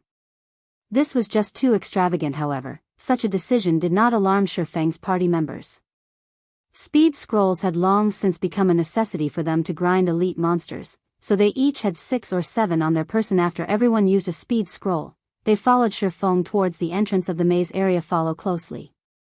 I won't concern myself if you fall behind, Shifeng reminded in the team chat. Having Shifeng tell them in such a way, everyone became nervous. If they fell behind, needless to say, only death waited for them. Run. After seeing everybody ready, Shifeng activated his title, Might of 1,000, greatly increasing everyone's attributes. As a result, their running speed also increased. Before shock took hold of anyone over their increased attributes, Shifeng started running. Every one of them tightly chased after him, disappearing into the fog within. The fog massively limited everyone's vision. They could only barely make out an area of 5 yards. After running for some time, Shifeng suddenly said, MTs, use your life-saving skills. Healers, heal. Hearing Shifeng's commands, the 2 MTs started activating their life-saving skills. The healers also started using their healing skills on the 2 MTs, following which, black rays appeared, fired out from the fog. The black rays struck the 2 MTs, dealing a horrifying amount of damage. Fortunately, the healers constantly replenished their HPs to make up for the damage they received. In addition, the 2 MTs had high movement speeds, reducing the chances of the black rays striking them. With the 2 MTs taking the full brunt of the damage, the other team members behind had nothing to worry about. In such a way, everyone ran after Shifeng for a full 10 minutes, making twists and turns every so often. In between, they all used another speed scroll. If the healers were lacking mana, they would drink mana recovery potions. Such a situation worried the members of Ouroboros greatly. How was this still a dungeon raid? They were just throwing money away. Moreover, everyone clearly felt the countless monsters closely chasing after them. The monsters constantly bellowed, and as long as they halted their steps, those monsters would definitely kill them. Fortunately, this place was just like a maze. There were plenty of paths available for them. Moreover, the paths were relatively narrow, resulting in a situation where the monsters hindered each other's advance. As a result, it would not be easy for the monsters to catch up to the team. Turn left ahead and enter the small path. After everyone has entered, both MTs block the entrance of the path and use your life-saving skills. Healers, spam your heals on them. Blackie, prepare to use Hell Flame. When the MTs are unable to hold on, the 3 elementalists should use Frozen Nova to block the monsters. If the MTs die, all melees are to stand forward and block the way, but none of you are allowed to attack. Shifeng immediately shouted in the team's chat as he looked towards the small path a short distance away, following which, everyone quickly poured into the narrow pathway. Both the MTs just happened to block the entire entrance of this path successfully. When both MTs were in position, they received powerful attacks, one after another, constantly pushing them backward. Damage appeared above their heads endlessly. Just as the 2 of them were about to be sent flying from the barrage of attacks, Shifeng placed both his hands on their backs, bracing against them. The 2 MTs felt like they leaned against a wall, their bodies unable to retreat any further. Blackie, hurry up. Elementalists, prepare your Frozen Novas. Shifeng hurriedly commanded. I am ready. Blackie chanted the final incantation. MTs, retreat. Elementalists, cast Frozen Nova. Shifeng yelled, following which, a Frozen Nova spread out to encompass all the monsters, freezing them and stopping their movements. Over 20 points of damage appeared over every monster's head. Such a high ice resistance. Zhao Yueru's brows slightly cringed. She was extremely dissatisfied with the damage she inflicted at this time. Pillars of green-colored flames shot up amidst the monsters, causing damages of over -300 to every monster. The pillars of flame lasted for 5 seconds, and during this period, the monster's HP incessantly fell. This scene dumbfounded everyone. Even Blackie, himself, was stunned. Wasn't this damage a little too high? After all, these monsters were all elites and special elites. Being able to cause damages of over -100 was fortunate. However, what Blackie did not know was that the kobolds in the Dark Moon Graveyard lived in this cold and dark environment for many years now. They loved the cold but were afraid of fire. Hence, the damage from fire-attributed magic would be multiplied by several folds. It was especially true for the kobold zombies, as they feared fire the most. After Hell Flame ended, the 2 MTs stepped forward once more to block the monsters. Due to the road being narrow, only 2 or 3 monsters could attack at a single time. If it was the large-sized kobold zombies, just one of them was enough to fill the entire path. Moreover, the kobold zombies were unable to display their might in such a narrow space. At most, 1 or 2 claw attacks would land on the MTs, and even then, the MTs were sharing the burden with each other. As a result, the kobold zombies became utterly harmless. After more than 10 minutes passed, Blackie's Hell Flame annihilated the kobolds that rushed towards the team. Everyone's experience greatly increased as a result, and there was even a pile of dropped items. The members of Ouroboros were astonished. Although Blackie's magic surprised them, Shifeng's strategy thoroughly stunned them. He was actually able to think up such a strategy and discover such a location. His mind and perception were truly great. Members of Ouroboros had always revered the strong. As a result, every one of them now felt embarrassed over their previous slandering of Shifeng. Even Zhao Yueru was rendered speechless after witnessing Shifeng's leadership. However, she still felt hatred for Shifeng inside her heart. She silently lamented over the stupidity of these monsters. As expected, he does possess real skill. It is no wonder he rose to level 6 so quickly. Gentle Snow started her re-evaluation of Shifeng's strength. She did not imagine that he would be capable to this degree. Not only did he possess a title that could raise the entire team's attributes, but he also had such a frightening perception. Shifeng's performance far exceeded her expectations. If her team had such personnel in the future, they would have a much easier time conquering dungeons. A total of 28 pieces of equipment dropped. Among them, there are 9 pieces of mysterious iron rank, while the rest are bronze equipment. We'll distribute them according to jobs. Shifeng arranged the loot and distributed the equipment. He distributed them accordingly, and players who had similar jobs would roll for the equipment, with the higher number obtaining the equipment. Hearing Shifeng report their gains, everyone sucked in a deep breath. They were unable to utter a single word due to their excitement. Currently, mysterious iron equipment was considered top-tier equipment. Previously, they had killed so many monsters in the normal mode of Dark Moon Graveyard, yet, only a few pieces of bronze equipment dropped. Right now, however, they only killed a large wave of monsters, but already obtained so much mysterious iron equipment and bronze equipment. This drop rate was just too frightening. Chapter 103, Kobold King, 2. Discovering that the hell mode of a dungeon dropped so much valuable equipment, even Gentle Snow was stunned. If they could clear the hell mode of the Dark Moon Graveyard, it was unknown just how much top-tier equipment they could obtain. With top-tier equipment, they would have a much easier time conquering the other team dungeons. Thinking up to this point, Gentle Snow became much more interested towards conquering the hell mode of the Dark Moon Graveyard. It was just that she did not know whether Shifeng was capable of accomplishing this magnificent feat. After Shifeng distributed the equipment, many of the team members immediately swapped out their old equipment for the new. It was especially true for the extremely lucky Blackie. Blackie was the only Cursemancer on the entire team. Among the 9 pieces of mysterious iron equipment, there were 2 pieces of the Death Word set equipment meant for Cursemancers. The Death Word set equipment was at the apex of all level 5 set equipment for Cursemancers. Just the effect of having 2 set pieces increased Blackie's Dark Arrow by 1 level. In addition, Blackie's Dark Arrow was already level 4 at level 5. The Dark Arrow's damage increased by a large leap. Meanwhile, Kola managed to win a mysterious iron shield by rolling. After equipping the shield, his defense surpassed the shield warrior from Ouroboros, Ghost Chop, by quite a lot. Although many items dropped, Shifeng incessantly shook his head at these items. None of these items attracted his attention. Why don't you want this piece of bronze equipment for swordsman? Gentle Snow asked, astonished. With just a glance at Shifeng's equipment, anybody could tell it was just individual bronze equipment assembled together. According to logic, their attributes should be much weaker than the equipment dropped from the hell mode of the Dark Moon Graveyard. However, Shifeng remained indifferent towards the equipment dropped. The attributes of this equipment isn't as good as what I'm currently using.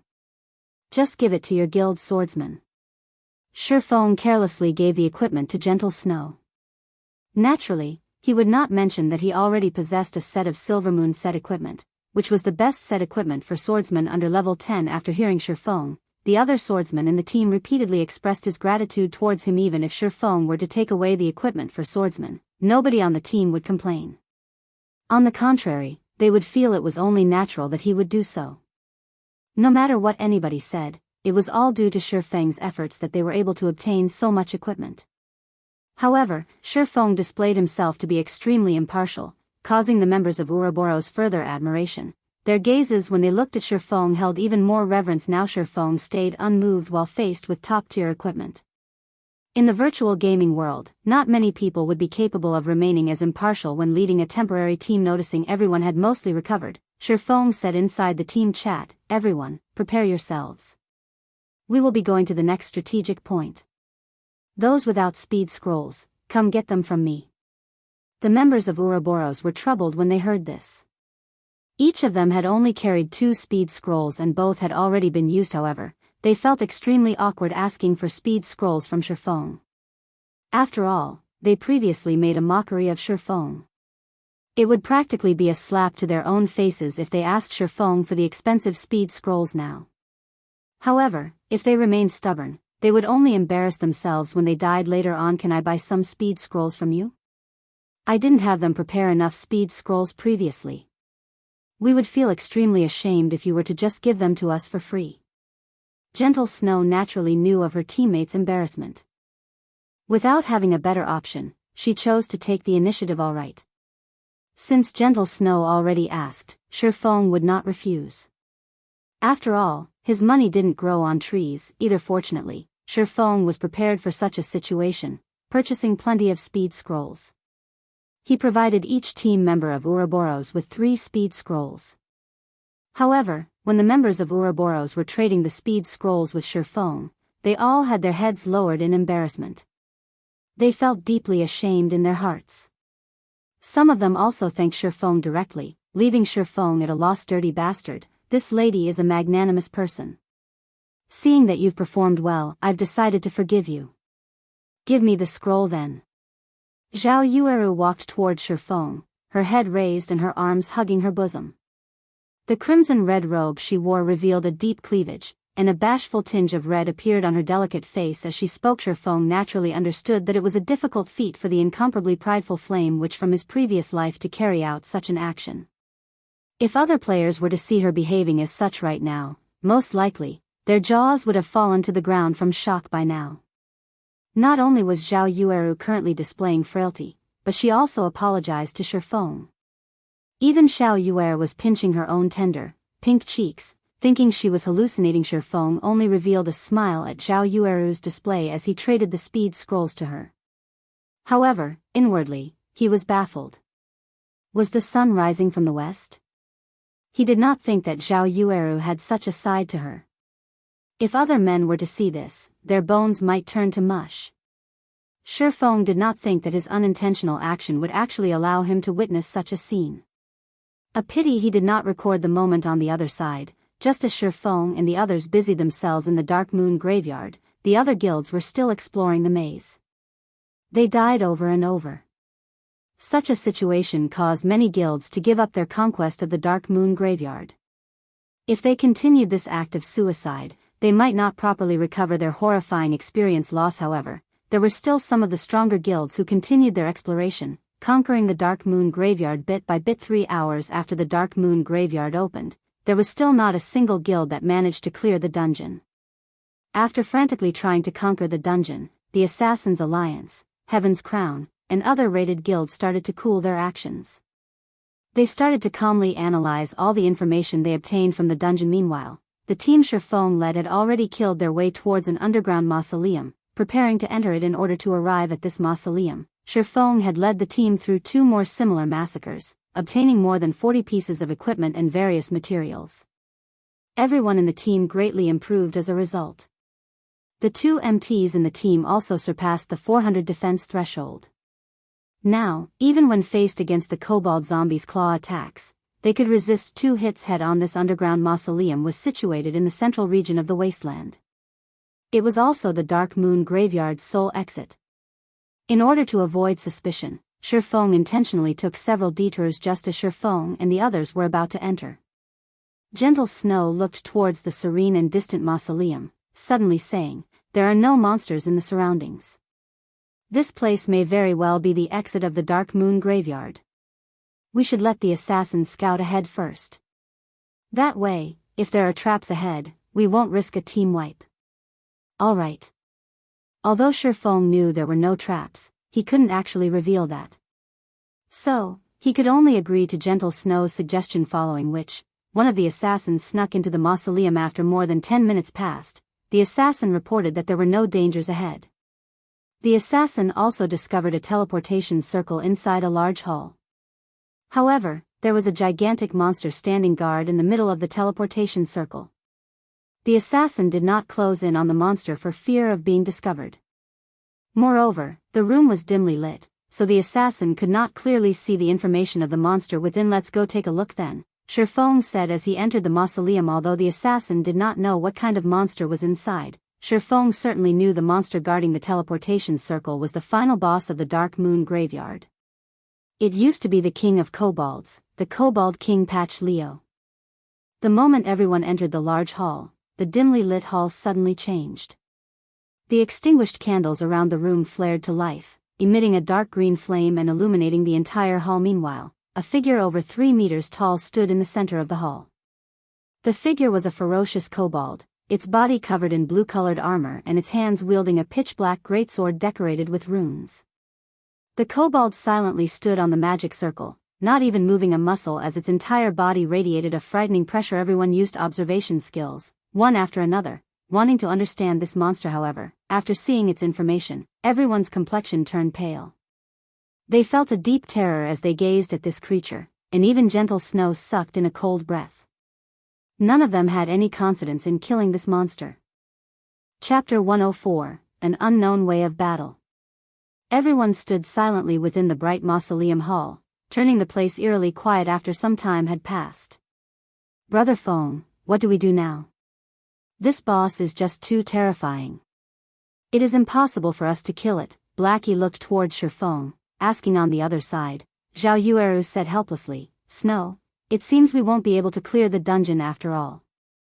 The other team members also indicated their agreement. There could be no greater folly than to attempt something they already knew to be impossible. Are we just going to give up like this? Gentle Snow's slender eyelashes trembled slightly, her crystal-clear eyes shifting towards the Kobold King's figure once more. They had reached this point after much difficulty.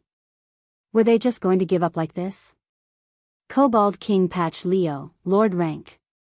Level 6. HP 120,000/120,000.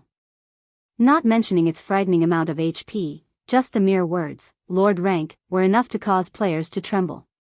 That meant that there was a single aspect to this monster that was extremely terrifying, either in terms of speed, strength, or magic. Based solely on the terrifying aura radiating off of the Kobold King's body, its bulging, iron-like muscles, the pitch-black greatsword as tall as a man, which pierced deeply into the ground. Even without having any exchanges with this Kobold King, everyone knew there was no way to overpower it. Why don't we give it a try first? Ghost Chop, try out the boss capabilities. The others will leave the hall first, Gentle Snow said after giving it some thought. Gentle Snow still intended to give the boss a try. She was hoping to look for a strategy to kill it. Let's leave first then, Sherfong said as well. Gentle Snow's thoughts were exactly the same as his. He would let the MT try out the boss, then let the team watch. That way, he would have an appropriate excuse when he revealed his strategy. Following this, the Shield Warrior, Ghost Chop, activated his video recording, charging towards the Kobold King alone. Meanwhile, the thick and heavy stone doors leading into the hall started closing just as Ghost Chop was midway through his charge. The Kobold King abruptly opened its eyes. Ketchak. The Kobold King casually pulled out the pitch-black sword from the ground. Its robust legs abruptly exploded with power as it similarly charged at Ghost Chop like a fierce gale. The Kobold King swept towards Ghost Chop. Ghost Chop's body was frightened stiff. He rapidly reacted by raising his shield, blocking it in front of his chest. In the blink of an eye, a black ray, which carried with it an explosive sound, struck on the shield hung. Ghost Chop's entire person was sent flying, and a damage of 633 points appeared above his head. His entire arm felt numb from the attack. If he had not used his shield to block, he might have been killed instantly. Ghost Chop felt that his own techniques were quite good, and he was an elite member of Ouroboros. Moreover, his task right now wasn't even to kill off the boss. If he could not even force the boss to reveal its hidden cards, then he would be an absolute disgrace. Ghost Chop abruptly stood up. He poured a bottle of basic regeneration potion down his throat, his HP recovering to more than half of its total. Just as he was considering attempting another bout with the boss, he suddenly discovered that the boss was already standing behind him, its greatsword raised up high. Abruptly, the Kobold King slashed the greatsword at Ghost Chop's shield wall. Ghost Chop no longer had the option to dodge the attack. He could only use his life-saving skill to take the attack at full force. When used, Shield Wall would reduce the damage the user received by half for a duration of 12 seconds. The black runic greatsword struck down once more. Although Ghost Chop had used his shield to block the attack again, he was instantly forced into a kneeling position by the resulting pressure. The stone bricks beneath his feet cracked apart like a spider's web, and his HP instantly fell by 426 points, leaving him with only a thread of life remaining. The Kobold King then kicked towards the side of Ghost Chop's abdomen. Ghost Chop helplessly imprinted himself onto a wall, and his HP instantly dropped down to 0. Only 3 seconds had passed since the start of the battle. Just like that, an MT that was equipped with top-tier equipment was dead, so much so that, even before the stone doors had closed shut, they had opened once more. Everyone looked at Ghost Chop, who was planted into a wall, shocked. What was this situation? The door had just closed before opening again, and their MT was already dead.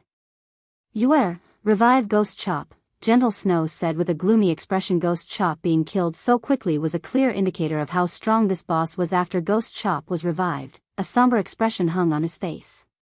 He unwillingly shared with everyone the recording he made, allowing them all to analyze the boss' strength strong. Zhao Yueru could not help but say in shock, this general speed and reaction speed, this strength, and also the constantly varying attack patterns. Is this really an NPC? Are we sure this isn't a martial arts expert in disguise?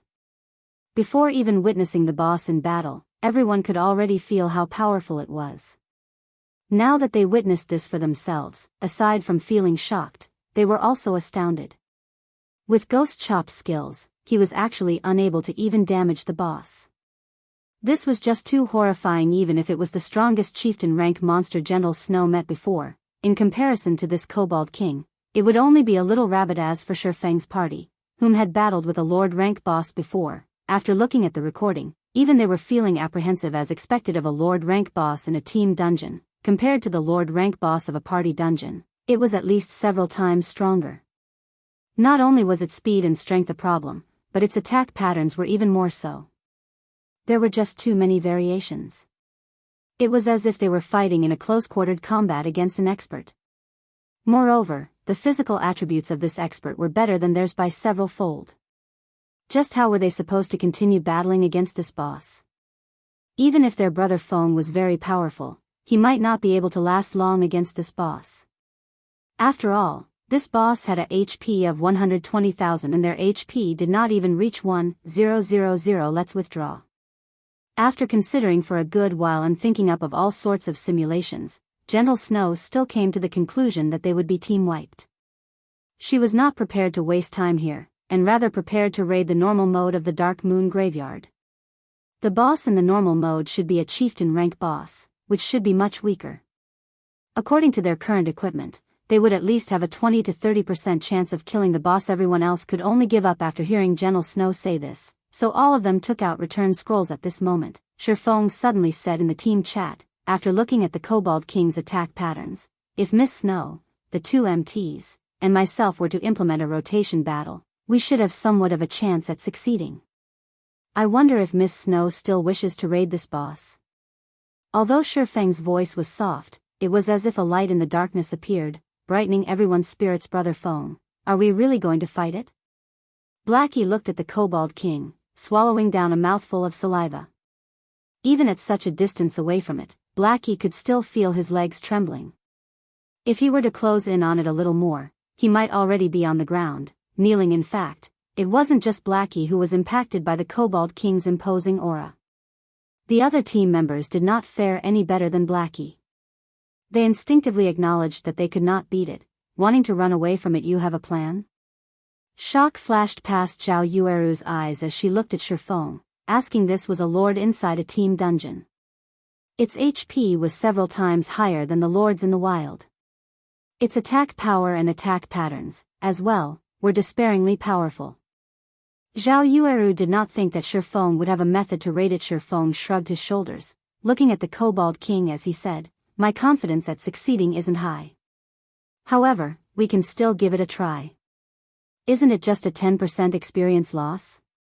Killing all the way here, the experience we obtained has far exceeded just 10%. Even if we died, we have already obtained a lot of equipment. Don't tell me that you guys are so willing to just give up. Gentle Snow was slightly shocked. She did not think that Shifeng could bring her so many surprises.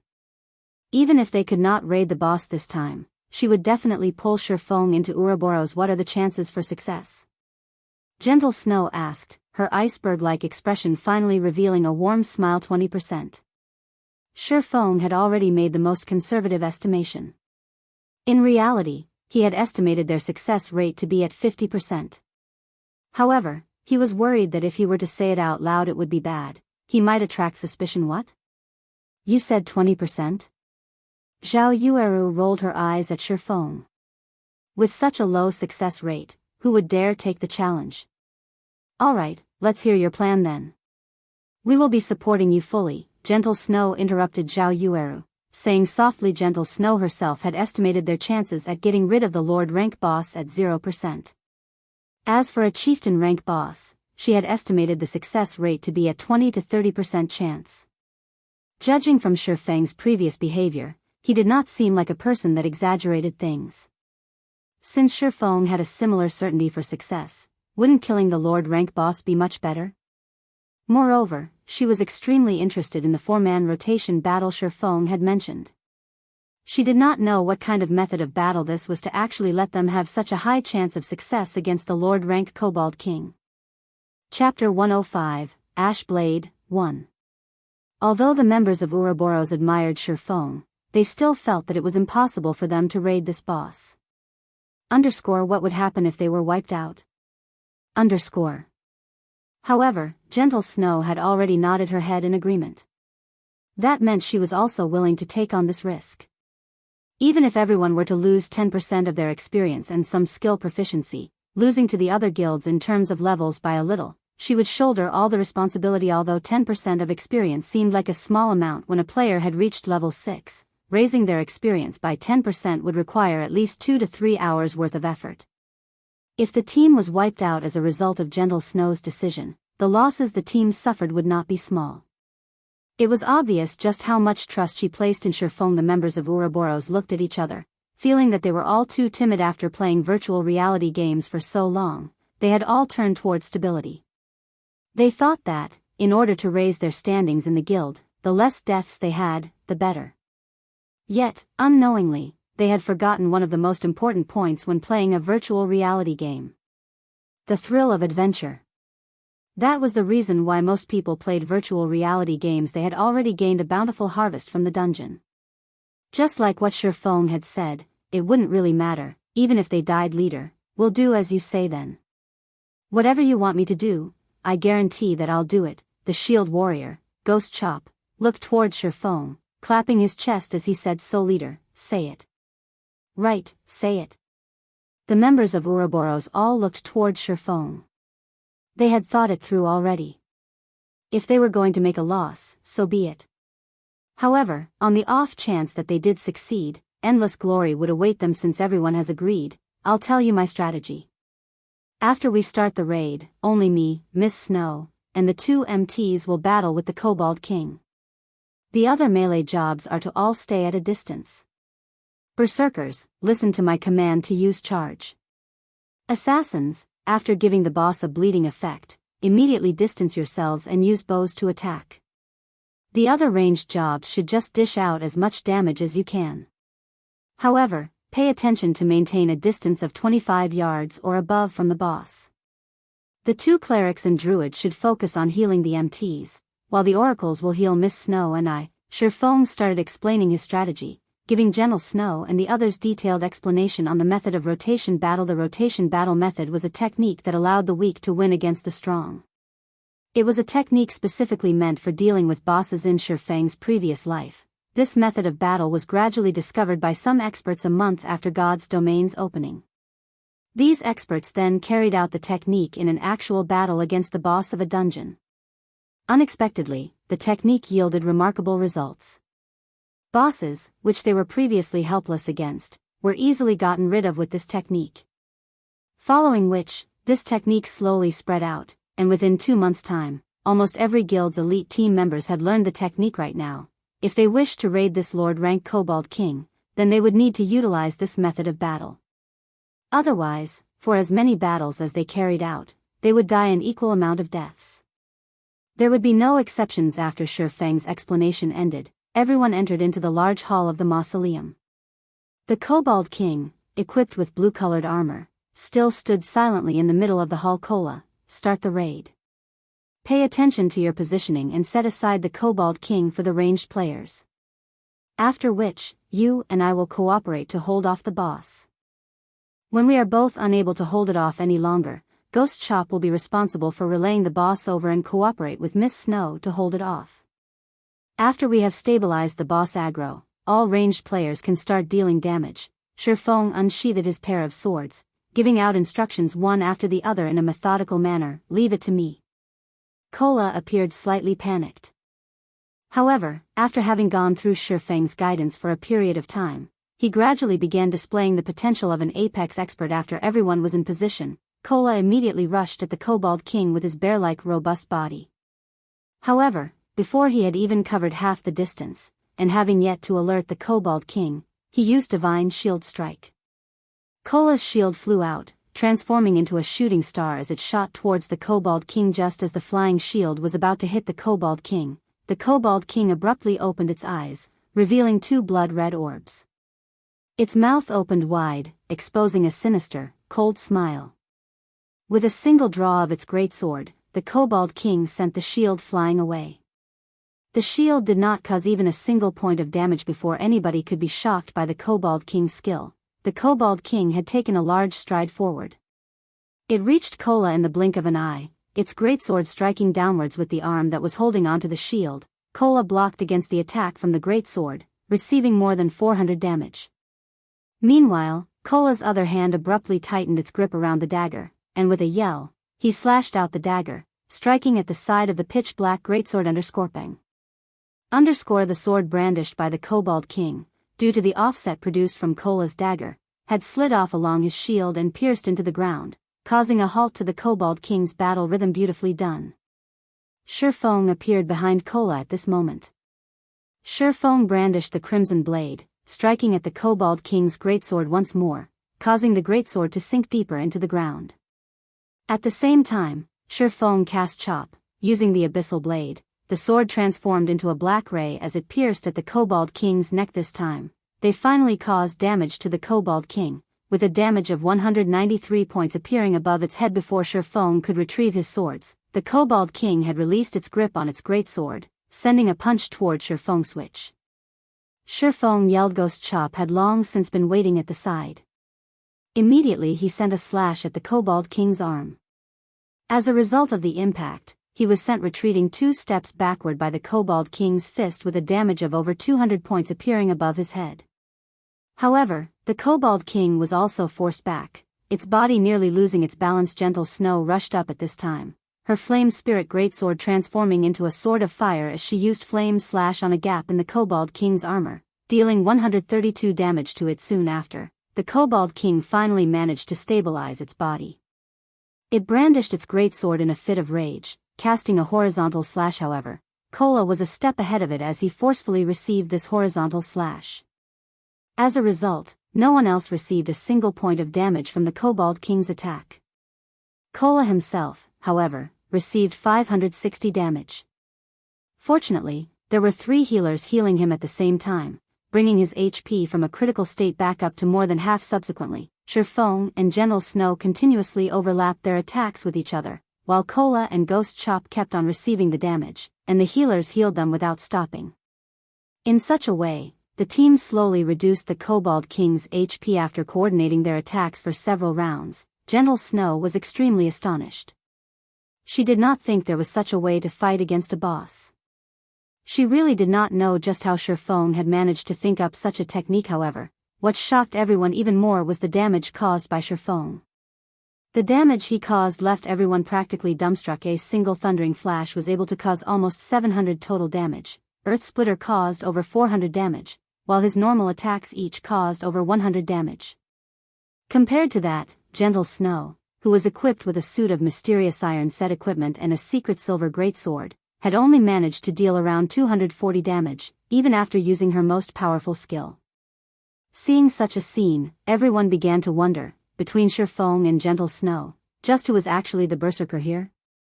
However, no one knew that Shifeng wielded a magic weapon in his hands.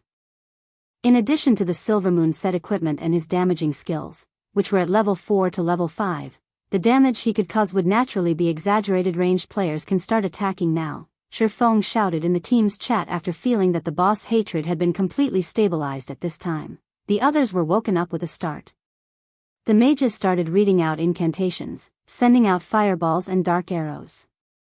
Meanwhile, the rangers continuously fired off arrows from their bows, causing a series of damage to the Kobold King. Amongst all these attacks, Zhao Yueru was the person who dealt the highest damage in a single attack, which was over 100 damage. Following her, Blackie could also deal over 80 damage with each of his dark arrows, while the others only dealt 40 to 50 damage. Under Shifeng's instructions and the constant combination attacks, the Kobold King became helpless. The Kobold King was forced to retreat, step after step, until its HP continuously decreased without pausing.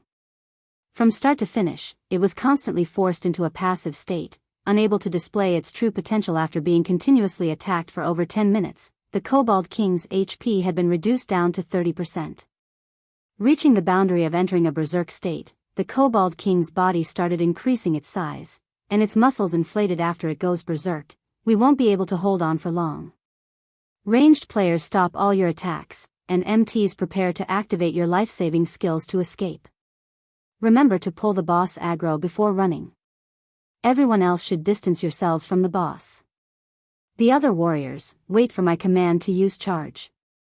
Mages who have restriction skills should all get ready. Seeing that the Kobold King was starting to go berserk, Shurfong loudly reminded. Immediately, he too distanced himself from the Kobold King. A Lord rank boss berserk was no small matter. If it was not properly dealt with, then the result would be a team wipe now. Their chances of successfully killing the Kobold King depended on whether the two MTs were able to survive. Chapter 106, Ashblade, 2. AO. AO. AO. The Kobold King let out an angry roar. Multiple shockwaves rolled out and struck the team, causing 60 to 70 damage to everyone with each consecutive wave. Moreover, the mages in the team were constantly forced to retreat backward by each shockwave, having no choice but to lean against a wall. Lowly ants. You dare taint this sacred ground with your presence? Receive the punishment of death. The Kobold King's enlarged foot abruptly stomped down, causing the stone ground in a 5-yard radius to crack, and sending debris flying into the air. After seeing this destructive power, the two MTs could not help but have a cold sweat seep down their backs. Fortunately, they had retreated a step earlier. Otherwise, the consequences of receiving that stomp would have been unimaginable. Just as the both of them were still celebrating, the Kobold King tightly gripped onto its greatsword with both its hands. Without warning, it abruptly slashed the greatsword at the two MTs from a distance. A black streak of sword aura sliced through the air, striking across the bodies of the two players, and causing more than 600 damage to each of Thima's sword aura area attack. Gentle Snow wrinkled her brows. She did not think that, after the Kobold King's HP decreased to 30%, it would actually switch to attacking from a range. Moreover, the damage it dealt was still so high that even after both MTs had activated their life-saving skills, reducing the damage they took by 50%. The difficulty of raiding the Kobold King had suddenly increased by many folds. If the chieftain-rank Kobold King could carry out a similar feat, then it would be quite fortunate if her previous estimates could have even a 10% success rate. All healers heal the two MTs. The other ranged players, distance yourselves from the two MTs. MTs, pay attention to your positioning. Absolutely do not let yourselves come into range of the boss. The other warriors, prepare to use charge to restrict the boss. Shurfong immediately commanded. Before Shurfong could finish his words, the Kobold King took action. It stepped out from the debris and abruptly rushed towards the Guardian Knight, Kola, who first held its aggro. The Kobold King reached Kola in an instant. The Kobold King swung down its raised sword, the sword bringing along a fierce gale as it descended. Meanwhile, Kola, who had suffered over 600 damage from the previous attack, did not possess even half of his total HP. If he received this attack right now, he would die with 100% certainty. Following the descent of the great sword, a loud boom resounded, and a fierce gale enveloped the entire hall. Why am I still alive? Kola peeped open his eyes and discovered that his surroundings had not turned pitch black. Instead, he saw a familiar back standing in front of him. He immediately shouted in surprise, "Brother Fong! Run, quickly!" Although Shurfong had parried the attack with both his swords, the Kobold King was already prepared to swing out its sword a second time. Unable to use parry any longer, Shurfong was left with no choice but to use out one of his life-saving skills, Defensive Blade. Kola dared not stay any longer, hurriedly running away. Meanwhile, the healing spells from the four healers only now landed upon Kola's body, recovering him back to his full HP. After running away for about 2 yards, Kola turned his head to the sound of stone bricks exploding in his ears and saw clouds of dust rising into the air, following which, Shurfong ran out from the dust cloud, not daring to stay even half a second longer. After all, the Berserk Kobold King possessed the capability of instant killing him. Just after Shurfeng ran out of the dust cloud, the Kobold King was already hot on his heels. However, its target was not Shurfeng, but the escaping Kola used charge to block it. Shurfeng naturally would not let the Kobold King have its way. Immediately after Shurfeng commanded, the three spectating berserkers started using charge in succession.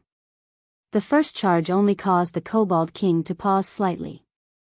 Following it, the second charge caused it to retreat by a single step, while the third charge made it retreat by 2 steps. Although the Kobold King did not enter a fainted state, it was sufficient just by having the knockback effect. After they finished using charge, the berserkers immediately got out of the way. However, one of them was a tad bit slower, and the sword aura coming from the Kobold King's horizontal slash brushed past him. Instantly, the berserker's HP fell down to 0, his body falling flat on the ground. The shorter the distance, the greater the damage the Kobold King's sword aura attack caused. Within a distance of just 2 to 3 yards, a single strike could instant kill a full HP MT, not to mention a berserker whose HP was inferior to an MTS. However, the berserker's death was still a worthwhile sacrifice. At the very least, the felled berserker had managed to earn the team some time, allowing the 2 MTs to have a better chance of survival. The mages had also started using restriction skills to restrict the boss, allowing the 2 MTs to be more scared than hurt. Amongst the skills that best restricted the Kobold King was Blackie's Evil Whip. The Kobold King had wasted quite some time in order to escape from those thorns. The frozen nova from the other mages had all failed to induce a frozen effect on the Kobold King. The mages had also used it to reduce the Kobold King's speed, though the effects were minimal. Time passed bit by bit. Although Kola and Ghost Chop were chased all over the place by the Kobold King, fortunately, both of them were still able to stay alive. Finally, the Kobold King's berserk ended, returning it to its original state. However, its HP recovery speed had increased considerably when it went berserk. Its current HP was restored by more than 50%, which was over 60,000 HP. Attack it in rotation. After the Kobold King's berserk had ended, Shurfeng naturally would not give the boss any leeway, immediately starting their retaliation with the 4 of them attacking in rotation. The Kobold King was once more placed in a disadvantageous position. Furthermore, the 4 of them were becoming more practiced with carrying out joint attacks. After a few minutes, the Kobold King's HP had fallen to 20%. This time, the Kobold King did not go berserk.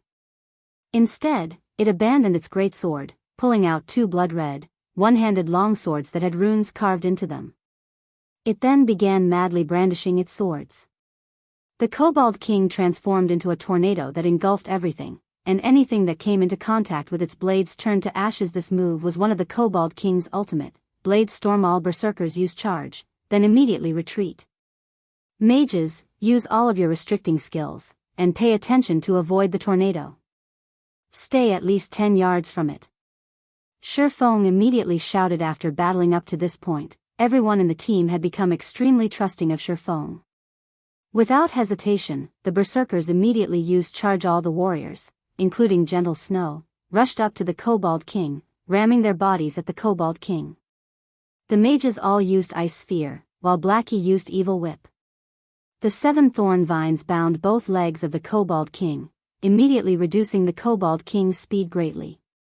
The power of its rotation was also significantly weakened. Although the speed of the Kobold King's Blade Storm had slowed down a lot, and its might reduced slightly, there were still a few players engulfed by it, turning into meat paste in less than 2 seconds. Within the Blade Storm's duration of 15 seconds, out of the 20 players within the team, 6 had already died.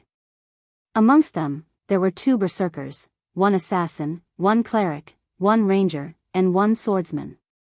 Meanwhile, the Kobold King still had 10% of its total HP. Seeing that the 2 MTs had their HP hanging by a thread, the Kobold King followed up by slashing its 2 swords at both their necks. Just as the 2 MTs were about to meet their makers, Shurfeng appeared behind the Kobold King. Abyssal Bind. Thundering Flash. Double Chop. 9 pitch-black chains bound the Kobold King, preventing it from moving even a single step. After saving the 2 MTs, Shurfeng followed up with a series of slashes on the Kobold King's weak point. The speed at which he drew his swords was frighteningly fast. Gentle Snow could not help but be shocked at Shurfeng's sword-drawing speed and accuracy. However, she did not halt her actions as she continued slashing at the Kobold King with her greatsword. Within a short 3 seconds, everyone had taken away close to 4,000 HP from the Kobold King, plunging its HP down to a critical point AO. The Kobold King was truly enraged now. Following its roar, the entire hall started trembling. This was the Kobold King's final ultimate, Death's Intimidation. The skill causes all enemies in a radius of 50 yards to fall into fear, unable to attack for a duration of 10 seconds. Suddenly, everyone had fallen into fear, blankly standing still and unable to move. At this sight, the Kobold King revealed a sneer that resembled a human's. It brandished its twin swords as it began a massacre. Within an instant, it had taken the lives of a berserker and assassin. Striking out, sword after sword, the 2 MTs were killed off as well. Meanwhile, not even 4 seconds had passed since the Kobold King had used Death's Intimidation. If the Kobold King was allowed to continue having its way, everyone would be dead. When the 10 seconds were up after half of the entire team was dead, Shifeng became the Kobold King's target. Shifeng was finally able to move. Previously, he had activated his extraordinary physique too. His resistance to fear became higher than the average player. So, the effective duration of the fear induced was also reduced by quite a lot. However, the Kobold King's sword was already descending. Unable to avoid it, Shifeng bellowed as he activated Life Shield. At the most critical moment, just as the Kobold King's greatsword was about to land on Shifeng, the Abyssal blade had managed to block off this attack. Following which, Shifeng's entire person was sent flying from it, with a damage of over 640 points appearing above his head. Fortunately, Shifeng had over 1000 HP right now. In addition to the life shield absorbing some of the damage he took, he had managed to survive the Kobold King's attack. However, the life shield was also destroyed by this attack. Seeing that Shifeng did not die, the Kobold King became flabbergasted. It then rushed towards Shifeng, wanting to give him the final blow. Phantom kill. 9 Dragon Slash. Shifeng's doppelganger used parry to block against the Kobold King's attack. Simultaneously, the doppelganger activated defensive blade and was able to delay the Kobold King for quite some time. Meanwhile, the Kobold King was receiving continuous attacks from the 9 abyssal blades. Its HP steadily fell, leaving it with only 1% remaining. Seeing that the cooldown for his own defensive blade was finished, Shifeng as well activated the skill. From a distance of 10 yards, Shifeng started attacking the Kobold King with sword auras. Damages of over 100 points kept on appearing above the Kobold King's head, taking its HP away bit by bit. After the Kobold King had managed to get rid of the doppelganger, its remaining HP did not even reach 300 points. Suddenly, it threw out both of its swords, sending them piercing towards Shifeng. Unfortunately, both swords were blocked off by Shifeng's defensive blade. However, the Kobold King had yet to give up. It turned into a streak of shadow, appearing in front of Shifeng in the blink of an eye and sending a slap at Shifeng with its claws. At this moment, Shifeng's thundering flash had finished its cooldown. Blocking the sharp claws with the crimson blade, Shifeng slashed at the Kobold King's neck with the abyssal blade, the blade turning into a streak of lightning as it struck at its target. Peng. Shifeng was blasted towards a wall, with only a thread of his HP remaining. On the other hand, the Kobold King lay on the floor, motionless.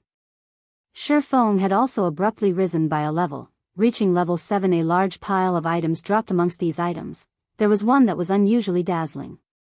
The item released a demonic silver glow, bringing a chill to those who laid their eyes on it. Ash blade. Shifeng was shocked after seeing this item. This thing was the legendary item of Dark Moon Graveyard. In Shifeng's previous life, he had only heard rumors of it, and never actually saw it before. Chapter 107, Moment of Glory. After the Kobold King's death, everyone's fear was similarly dispelled. They all regained their freedom of movement. However, at that moment, there were only 6 members alive in the entire team. When everyone looked at the corpse of the Kobold King laying on the floor, they all had expressions of shock on their faces. Even Gentle Snow was baffled at this result. Logically speaking, they should not have been able to survive through the fear state. So, just how did the Kobold King die? However, when she looked at Shifeng standing beside the Kobold King's corpse, and furthermore, at the scant amount of HP he had remaining, realization struck Gentle Snow. Needless to say, Shifeng was definitely the one who had killed the Kobold King. The others were shocked into speechlessness. In such a situation, just what method did Shifeng use that enabled him to kill the Kobold King? Brother Feng, you are too awesome. You killed the boss, even under such a situation. You are literally my idol right now. Blackie excitedly said as he looked at Shifeng with worshipful eyes, the first clear of the hell mode of Dark Moon Valley. This was definitely a moment for excitement. This signified that they would be leaving their names on the glory list for all eternity. In the future, as long as there were players wanting to enter the Dark Moon Graveyard, their names would be on display for these players to behold and revere. At that time, they would become famous even if they didn't want to be. Alright, quickly revive the others. Shifeng, who was currently sitting on the ground, did not become too excited. He only pointed towards the members that had died. It was not nice to let them continue laying on the ground at Shifeng's comment. Gentle Snow finally managed to recover from her shock. She looked towards the only surviving healer, Xiao Yuer, and said, Yuer, quickly revive them. N. Xiao Yuer nodded her head, starting to cast revival. Several minutes later, all the team members were finally resurrected. After Xiao Yueru was revived, she vacantly asked, Yuer, was the team wiped out? Nope. We cleared it, Xiao Yuer faintly smiled. As expected, it was still a team wipe. Xiao Yueru shook her head, inwardly lamenting. If everyone present possessed a dispelling skill, then at the very least they would not end up being completely wiped out. To bear witness to a low HP Kobold King obtaining victory in the end. Xiao Yuer could not help but let out a laugh. If she did not personally witness the Kobold King dying, she too would not have believed it. Hence, she loudly proclaimed, Sister Yueru, the boss is already dead. Impossible. None of us has a skill to dispel fear, Xiao Yueru said with confidence. Even if we wait for the fear to end, the remaining members would not be able to get rid of the boss. If you don't believe it, look over there. The Kobold King was killed off by Big Brother Yifeng in the end. You don't know just how dangerous of a situation Big Brother Yifeng was in at the time. He went all out in the last strike, intending to die together with the Kobold King. In the end, he barely survived with only 16 HP remaining. Xiao Yuer pointed towards the corpse of the Kobold King in the distance, admiration in her voice as she recounted Shifeng's feats. Xiao Yueru turned her head around. Sure enough, it was the corpse of the Kobold King. Xiao Yueru tilted her head, her beautiful eyes sizing up Shifeng's back. She discovered that Shifeng was truly a mysterious person. The way he had commanded the team before was as if a veteran general of many years commanding his team. Every line of command he gave out was extremely precise, and even the positioning of each member was clearly stated. Just how was he an independent player? Even a team leader of a guild who often went dungeon diving would not be able to replicate his feats. Shifeng was simply inconceivable now. Shifeng had even landed the final strike that defeated the Kobold King, his strength powerful to the degree of leaving others speechless. Observing capabilities, commanding capabilities, battle techniques. Shifeng was practically standing at the peak in all these aspects. Shifeng had broken every understanding she had of him. Truly an evil bastard. Xiao Yueru lightly bit down on her lips, her heart filled with displeasure as she looked at Shifeng. She felt that Shifeng was definitely toying with her. She could not help but wish that she could give Shifeng a few bites to relieve her anger. However, Xiao Yueru only had thoughts of doing so. She would not truly carry out such an action. Only after everyone had gathered did Shifeng begin to tidy up the loot from the Kobold King. Looking at loot, each and every one of the team members anxiously waited for Shifeng to complete his task. These things were all items that only dropped from the boss of the hell mode of Dark Moon Graveyard. Every one of them was completely priceless. I am done arranging them. There are a total of 8 pieces of equipment and 6 other items. Amongst these are 2 pieces of secret silver weapons, a level 5 great sword and a level 5 shield. There are also 2 independent pieces of secret silver equipment. One is for clerics, the other is for swordsmen. The remaining 4 pieces of equipment are all pieces of mysterious iron set equipment. We will decide by rolling if more than one person needs the same piece of equipment. Shifeng gave a general introduction of the items. At the same time, he shared the information for everyone to observe. Runic sword, secret silver rank, 2-handed sword. Level 5. Equipment requirement, Strength 30. Attack power plus 45. Strength plus 9, Endurance plus 8. Attack speed plus 1. When attacking, there is a 10% chance to cause a heavy impact effect and 10% armor destruction effect. Runic shield, secret silver rank. Level 5. Equipment requirement, Strength 23. Defense plus 69. Block rate, 35%. Strength plus 6, Endurance plus 10. Additional skill dash. Tough shield, when activated, reduces the damage taken from the front by 30%. Duration of 10 seconds cooldown, 2 minutes. Everyone was stunned after seeing the attributes on these equipment pieces. Every piece of equipment was a top-tier item. Amongst them, the runic sword and runic shield were the absolute best. If they were to be sold right now, they would sell for 80 silver coins. At the very least, however, they definitely would not sell any of these items. With good equipment in hand, they would have an easier time leveling up later on. Only an idiot would be dumb enough to sell them, following which, everyone on the team began madly rolling for points as they competed over the equipment. In the end, the runic sword fell into the hands of Gentle Snow, while the runic shield went to Kola. Shurfeng also obtained a secret silver pauldron, greatly increasing his attributes once more. Then next would be the other items. We will hold an internal auction for them. Highest bidder wins, Shurfeng said. Hearing Shurfeng saying so, the members of Ouroboros felt slightly embarrassed. They knew that the worth of the other items surpassed these pieces. It was especially true for that dazzling, broken blade called Ash Blade. Just judging from the introduction of that item was enough to excite a person. Moreover, there was also a piece of advanced whetstone recipe and a few more rare materials. Every one of them was priceless. However, if it were not for Shurfeng, just how would they be able to even clear the hell mode of Dark Moon Graveyard? Furthermore, they had obtained so much top-tier equipment, greatly improving themselves. Right now, they were already leading the other guilds by a large margin, so how could they not feel shame fighting over these items with Shurfeng? Gentle Snow had naturally considered this point. Moreover, she had wanted to pull Shurfeng into Ouroboros herself, so naturally she had to deepen her relationship with Shurfeng. Hence, she looked toward Shurfeng, taking the initiative as she said, "We were only able to conquer the Dark Moon Graveyard due to your great contribution. We have already received enough, so the other items will all belong to you. I can't even begin to thank you enough." The other members of Ouroboros all nodded their heads in quick succession. Shurfeng was slightly astonished. He did not think that Gentle Snow would actually give up on the auction. Although, he also was not afraid of having an auction.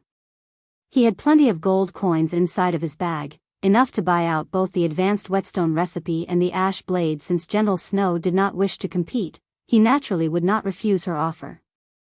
He stowed all of the items into his bag. With the dungeon conquered and the loot distributed, Shurfeng walked towards a corner of the mausoleum. He then activated the mechanism to trigger the teleportation gate. Everyone walked into the teleportation gate, disappearing from the large hall of the mausoleum one after another just after everyone had left from the Dark Moon Graveyard. White River City Region System announcement. Congratulations to Ouroboros for becoming the first team to conquer the hell mode of Dark Moon Graveyard.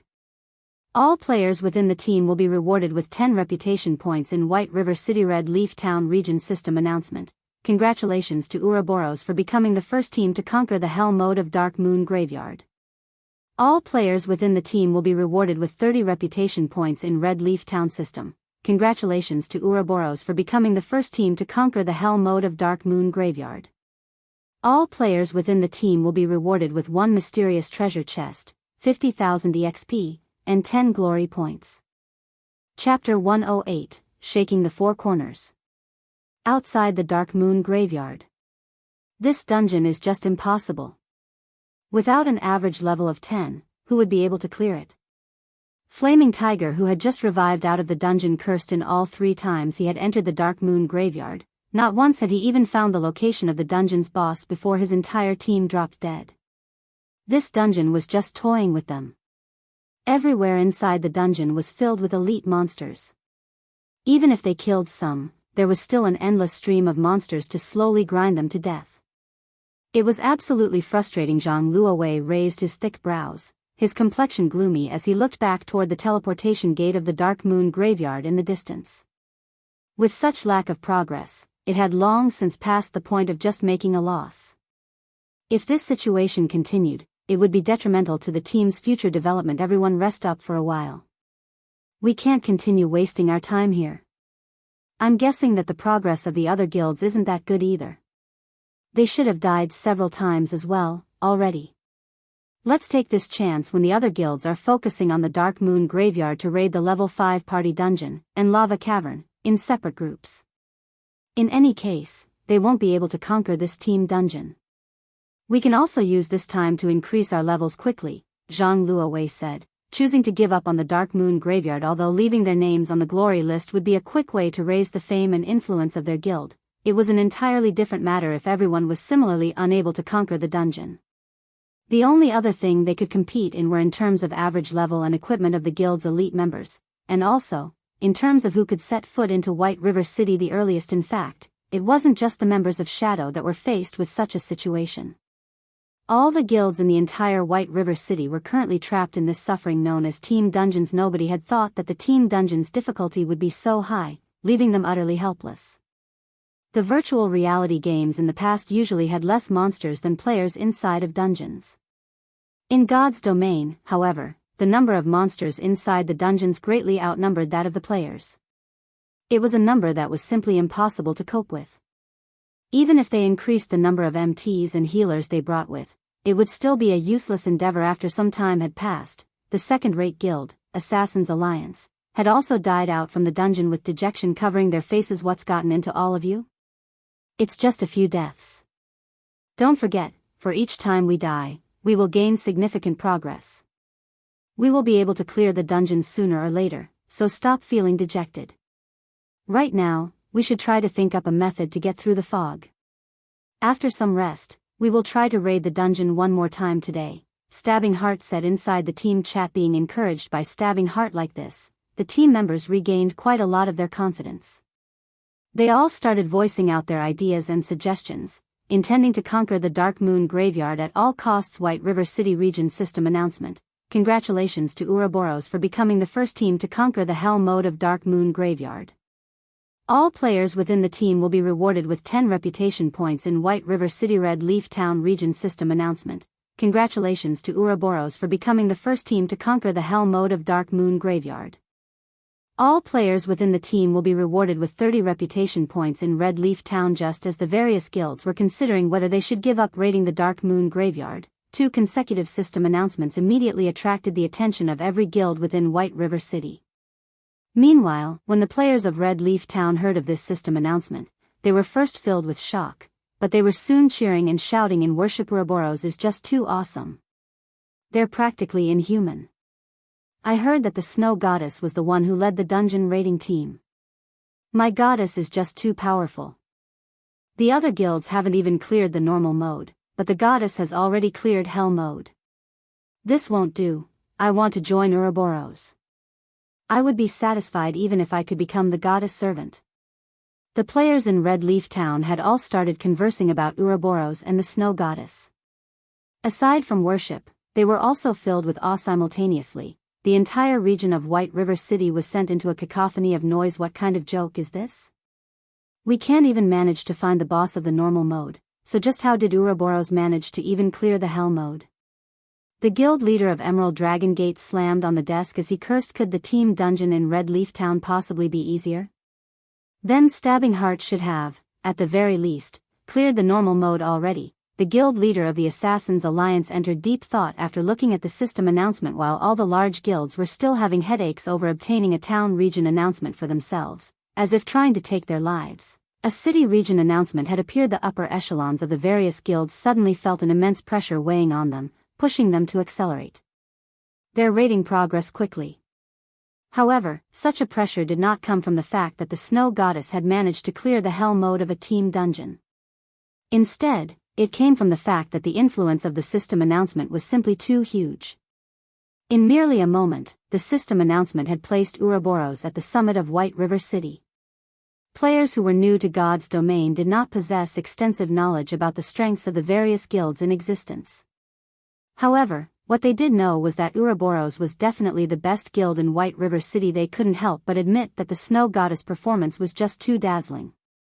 Compared to the guild leader of Ouroboros himself, who had a large number of experts under him in Starmoon City, the Snow Goddess was much more formidable. A short moment after the appearance of this system announcement, all the upper echelons of the guilds within Starmoon Kingdom discovered that they had underestimated the Snow Goddess' ability.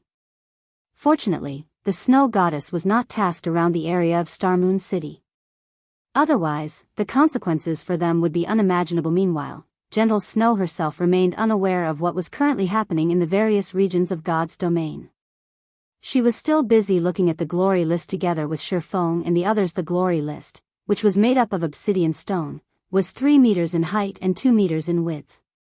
On it, the names of Gentle Snow and the other team members were already carved. Moreover, their names were carved at an extraordinarily eye-catching location, at the very top of the glory list.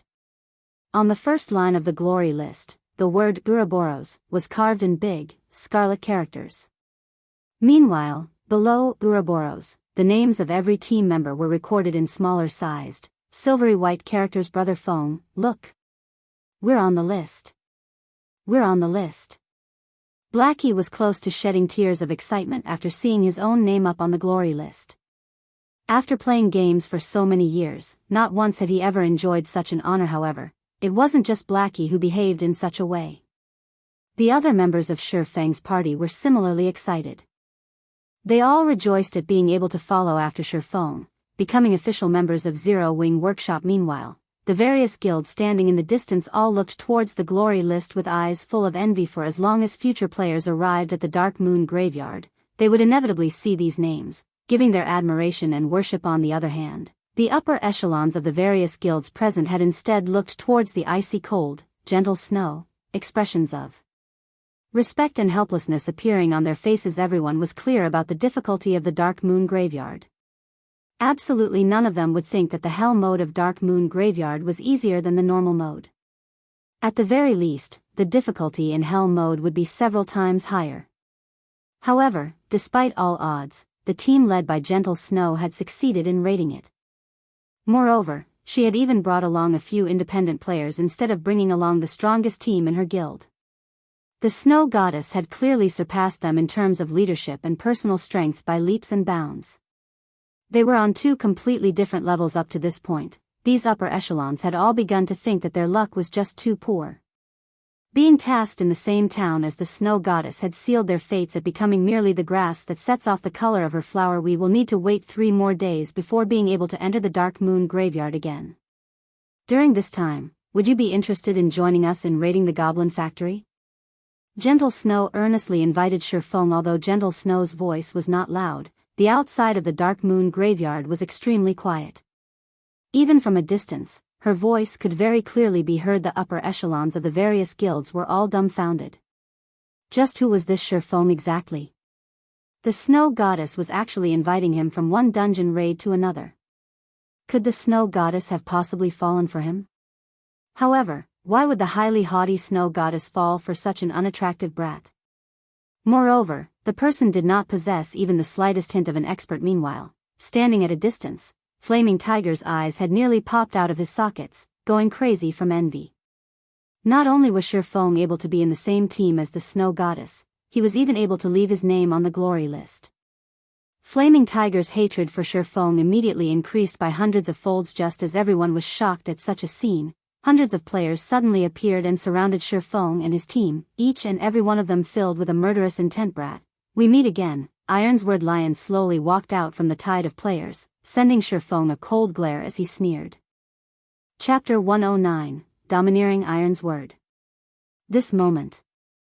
Ironsword Lion had waited for too long. He was unable to suppress the excitement in his heart. Previously, after failing the dungeon raid, he chose to give up on the endeavor.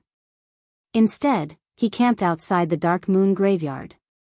However, he was greatly shocked when Shurfeng and the others safely exited the dungeon, followed by the emergence of the system announcements.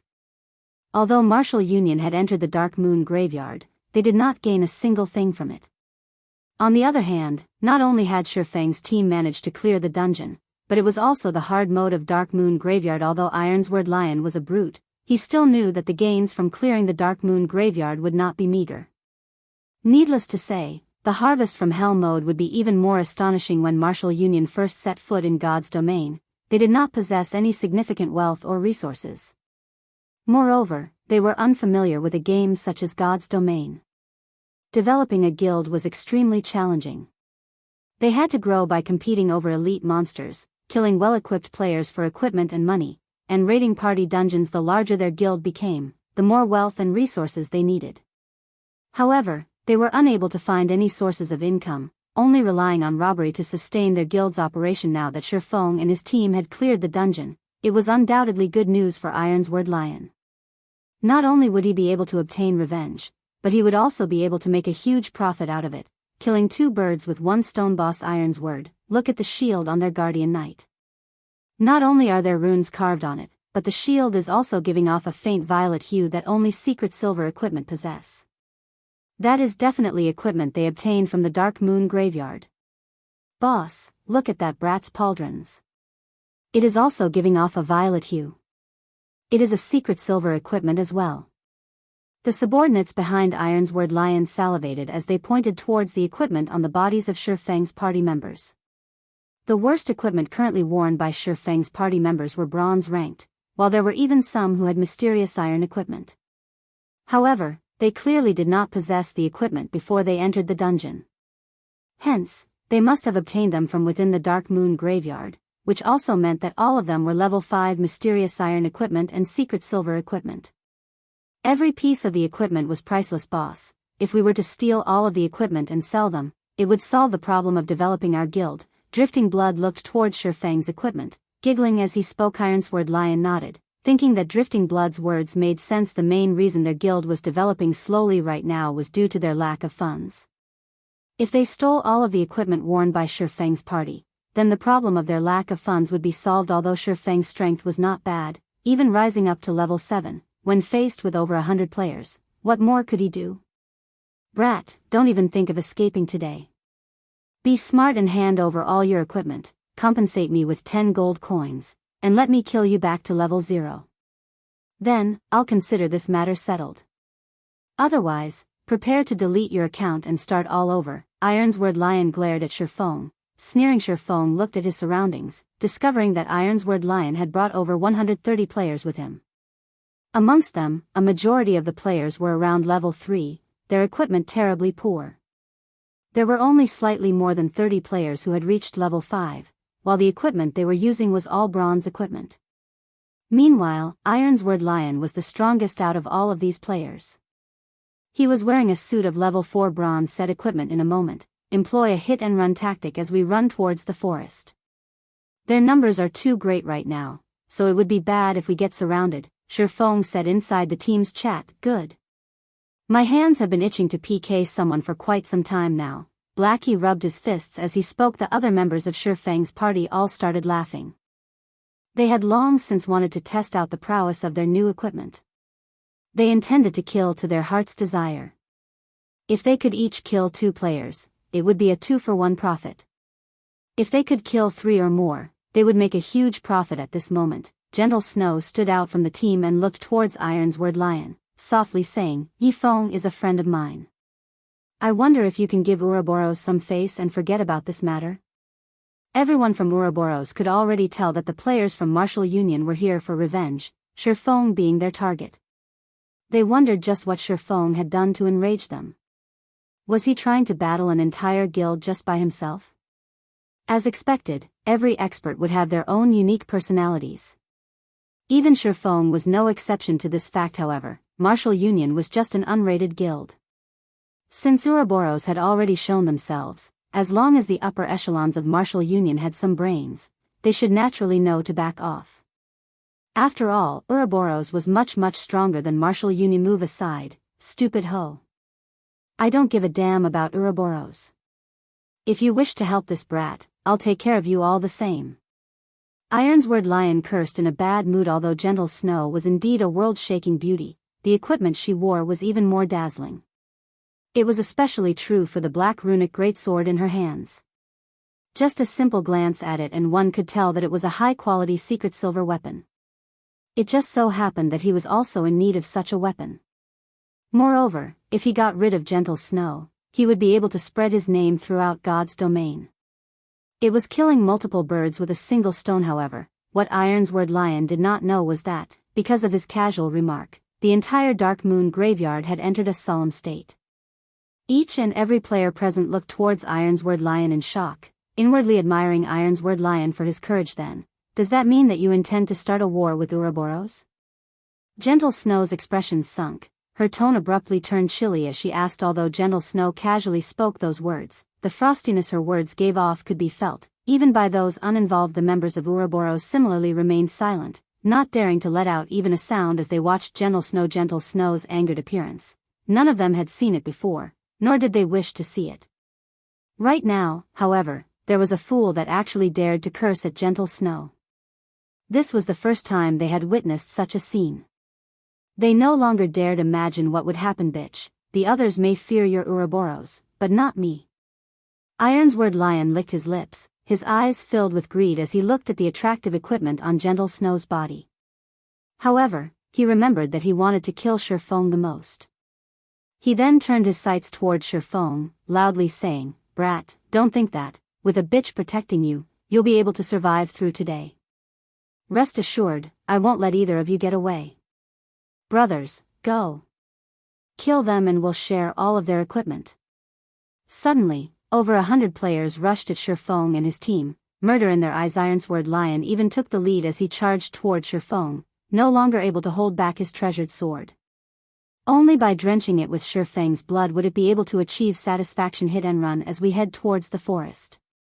Don't overextend yourselves. Shurfong unsheathed his pair of swords, once more commanding through the team chat. Just after Blackie and the others had taken a few steps, they suddenly discovered that Gentle Snow and the members of Ouroboros remained unmoving, intending to face the players from Martial Union head-on. They truly did not know what was going through Gentle Snow's head. However, since Gentle Snow was sticking up for Shurfong, naturally, Shurfong could not escape into the forest to carry out guerrilla warfare. Blackie and the others also looked towards Shurfong with questioning gazes. Shurfong sighed, helplessly saying, "Kola, you hold the front, and remember not to extend yourself too far out. Drowsy Sloth, pay attention to healing the others. Blackie, use Hell Flame in the areas with more people. Gluttonous Mouse, stay behind and kill the ones with low HP. Lonely Snow, you're with me." Before both sides collided with each other, the enemy's magic had already struck at Shurfong and the others' fireballs and frost arrows struck at the team, one after another. Ghost Chop stood in the front as he held off against the attacks. Kola, as well, rushed up in time. He raised the runic shield and activated Tough Shield.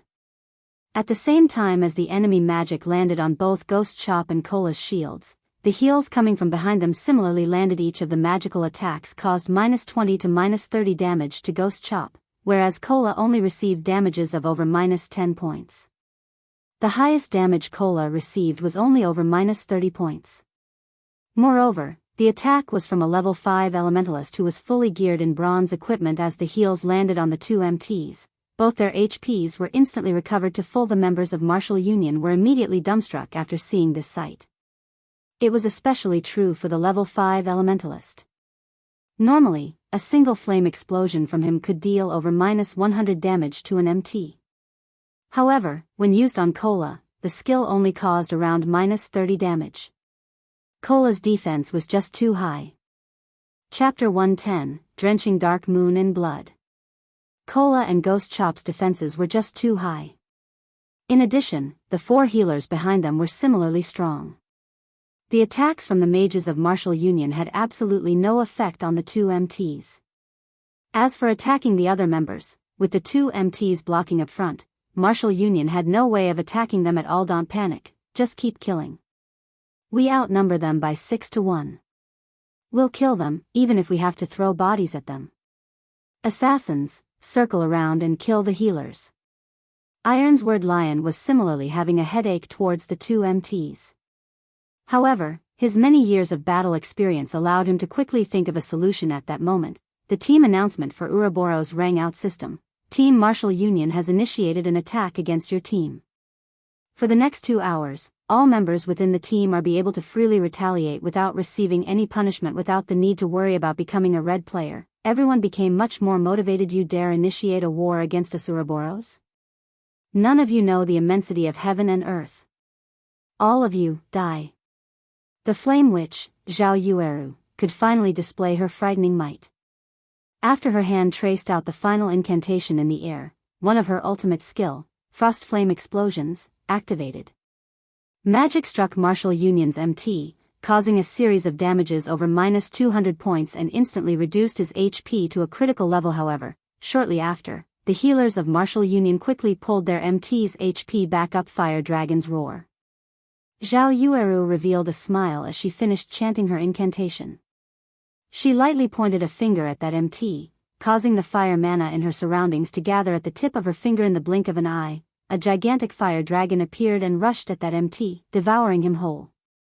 Even with over half of his HP remaining, the MT of Martial Union instantly died. The melee players of Martial Union all sucked in a cold breath. The MT that had just fallen was Martial Union's core MT.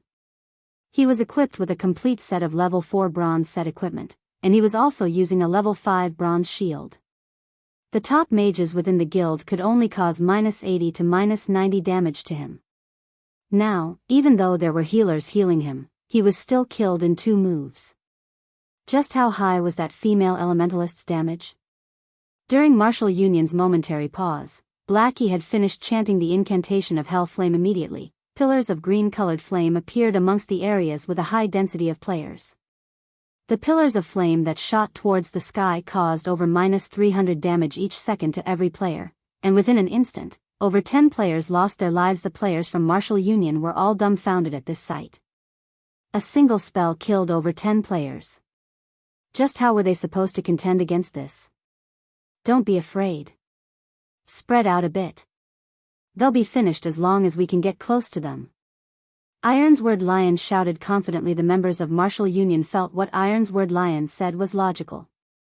They then continued charging towards the group from Ouroboros, starting a melee battle. The players from Martial Union were many, and very quickly, they surrounded everyone from Ouroboros. Gentle Snow raised her sword, immediately using charge to send 3 players flying. With a wave of the runic sword, Gentle Snow used Cleave, dealing over -450 damage to the 6 level 3 players that rushed at her. As a result, all 6 of those players directly fell. The players from Martial Union did not know just how frightening a berserker with 50 strength was. With just 20 strength, a berserker could snap a common weapon in half with only their bare hands. If a berserker had 50 strength, one could just imagine how frightening they were.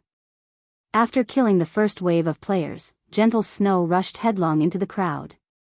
Like a flood dragon entering the ocean, Gentle Snow wreaked havoc amidst Martial Union. A fierce gale unfolded as Gentle Snow used Whirlwind Slash. The players within a 5-yard radius around her were all sent flying upwards, and damages of over -500 points appeared above their heads. The players crashed heavily into the ground, becoming deader than dead. The healers standing at the backlands could not even manage to heal them before they were slaughtered. The players from Martial Union who surrounded Gentle Snow were scared to a tremble. The aura Gentle Snow emanated was just too frightening, snatching away their courage. As for the other players from Martial Union, every one of them were still valiantly attacking, using their skills on the members of Ouroboros. However, each of their attacks only managed to cause -40 to -50 damage. On the other hand, a single hit from the players of Ouroboros took away over half of their HP, just 2 hits left them dead, and not even the healers could manage to save them in time. The players from Martial Union quickly discovered a problem, that, although they had the advantage of numbers on their side, the majority of them were all new players to God's domain. In other words, they were noobs. Not only was the difference in their levels huge, the gap in their equipment was even more ridiculous. Only the elites of Martial Union could barely contend with the members of Ouroboros. Meanwhile, on the side of Ouroboros, there was a beauty of a cleric that always gave out a heal and truth shield at the most crucial of moments, saving the members of Ouroboros from death. As a result, the members of Martial Union went mad with frustration. However, even though they wished to kill off this cleric, the person, herself, was constantly being protected by 2 assassins. As long as any player rushed at the group, a chain of attacks from the two assassins would massacre them. In the end, the members of Martial Union were caught in a stalemate. They could neither advance nor retreat. All assassins use stealth and get rid of their healers. Without healers, their deaths are all but guaranteed. Ironsword Lion bellowed in the team chat. If half a dozen assassins from Martial Union could sneak over with stealth, they could easily kill off a cleric if they joined hands with each other. Drifting blood, where is that brat? I want to personally kill him myself, Ironsword Lion asked in a rage. He glanced at the surroundings, but failed to discover Shifeng's figure at all. Their losses from this battle today would definitely be huge, and all of it was due to Shifeng. Ironsword Lion would naturally not let Shifeng escape. Boss Ironsword, I don't see the brat here either. He seems to have vanished, Drifting Blood anxiously replied. Find him. He must be found. Ironsword Lion's rage burned. The person he wanted to kill the most had disappeared. If this news were to spread, he would definitely become a laughingstock. At this moment, Shifeng had already snuck to Martial Union's backline through the use of Shadow of Nothingness. This location should be it. Shifeng looked at the surrounding terrain. He then cancelled the Shadow of Nothingness, suddenly appearing some distance behind the healers of Martial Union. Meanwhile, the healers of Martial Union were currently busy healing the players on the front lines, failing to discover Shifeng's appearance. Wind Blade. Shifeng turned into a fierce gale, sweeping towards the healers of Martial Union. While in the middle of chanting a prayer, a male cleric suddenly found a pitch-black sword piercing through his chest. Following which, he felt a burst of pain at his neck. Before the sight before him turned dull gray under Shifeng's blade, a level 5 cloth-armored cleric was no different than a piece of paper. A normal strike from Shifeng's sword was able to cause over -330 damage. With just two basic attacks, Shifeng could kill off a single cleric. If he were to use a skill, he could practically kill a cleric with every attack. Ah! There's an assassin. The female cleric nearby screamed when she witnessed this scene. She did not think that the male cleric would die so quickly or so cruelly. Yifeng. Ironsword Lion immediately turned his head towards the backlands, discovering Shifeng rapidly harvesting their healers, just like sheep entering a tiger's mouth. Ironsword Lion's eyes nearly cracked open in rage at this sight. He loudly bellowed as he rushed at Shifeng. Unfortunately, Shifeng's speed was extremely fast. The healers held no chance of escaping Shifeng's blades. In mere moments, Shifeng claimed more than 10 healers' lives. Without healers, the front line of Martial Union started to quickly crumble as gentle snow, and the others butchered them. Die! Ironsword Lion's eyes turned crimson red. He used Wind Blade, his sword stabbing towards Shifeng's back. Now that their healers were all dead, it was needless to say that they would lose this battle. Meanwhile, Shifeng was the main perpetrator for all of this. If he did not kill Shifeng, he vowed not to be a human. After annihilating all the healers, Shifeng currently picked up the equipment they dropped. When he discovered Ironsword Lion rushing over, he did not even turn his head as he tightened his grip on the Abyssal blade. Then, with a twist of his body, Shifeng slashed the Abyssal blade down at Ironsword Lion's pair of swordspeng. Ironsword Lion was forced to retreat several steps before he managed to stabilize his body, his face filled with shock as he looked at Shifeng. Shifeng's casual swing of his sword forced Ironsword Lion into retreating so many steps. Such a feat was absolutely impossible without a huge difference regarding strength. After reaching level 7, Shifeng placed all his free attribute points into strength. Shifeng's strength was even higher than Gentle Snow's, not to mention Ironsword Lion's, who had only average equipment. However, Ironsword Lion did not know this. After knocking Ironsword Lion back with a single slash, Shifeng gave Ironsword Lion no time to think before following up with a double chop. Shifeng's pair of swords instantly transformed into 4 sword images, slashing towards Ironsword Lion with this many sword images sweeping towards him. Although Ironsword Lion tried to block all of them with all his might, he only managed to block 2 of them. There were still 2 sword images that pierced his body, each causing -180 damage. Ironsword Lion hurriedly retreated, taking out a basic recovery potion and drinking it. Seeing that he was no match for Shifeng, Ironsword Lion tried to turn tail and run. However, within a split second, 3 lightning flashes entered his eyes. Before his body could even defend against the streaks of lightning, damages of -266, -352, and -463 appeared above his head. Ironsword Lion instantly died under Shurfeng's swords. At his death, Ironsword Lion dropped a piece of equipment and one other item. Chapter 111, Dragon Hidden in the Abyss.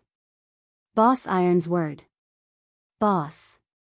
When a few players from Martial Union saw that Ironsword Lion was easily taken care of, they were all incomparably shocked. They had all personally witnessed Ironsword Lion's great strength before, capable of killing players as though he was merely cutting up vegetables. Now, however, that Ironsword Lion had actually been killed by Shurfeng in just a few moves, it was truly an incomprehensible sight. The upper echelons of the various guilds looking from afar were similarly tongue-tied from this scene. Only Stabbing Heart was well aware of Shurfeng's strength. The moment Ironsword Lion had provoked Shurfeng, Stabbing Heart knew that the Martial Union in Red Leaf Town was finished. However, the others present did not know this fact. Regardless of what anyone said, Ironsword Lion had created much fame for himself within Red Leaf Town. Previously, they had only heard of Ironsword Lion being ambushed by Shurfeng, dying an accidental death. If it were a head-on fight, however, Ironsword Lion would definitely be the victor. Yet, nobody could have imagined that, in a straightforward exchange, Ironsword Lion was easily defeated in just a few moves. As expected, rumors could not be trusted. Looking at the speed and accuracy at which Shurfeng drew his swords, creating 4 sword images with just 2 swords, even those in the various guild upper echelons would not be able to block off all those attacks. In addition to Shurfeng's excessively high attack power, Ironsword Lion was definitely not his opponent. Shurfeng was no ordinary swordsman. It was no wonder why the Snow Goddess would stick out and defend him. I had originally thought that Ironsword Lion would be a huge competition to us. Now that I'm looking at him, he is but an upstart from another small virtual reality game. I never thought that he would be such a brain-dead fool, biting at whoever he meets. Hee, Martial Union is finished this time. First, he went and provoked such a top-tier expert. Now, he has even blindly declared war against the Snow Goddess. Did he think mingling in God's domain was so easy? It would be enough if he were to be a fool in reality. Now, he is even showing it in God's domain. As expected of someone that came from a minor game. He truly does not know the immensity of heaven and earth. Martial Union will definitely have to remove their name from Red Leaf Town now. There were plenty of workshops and guilds entering God's domain every day.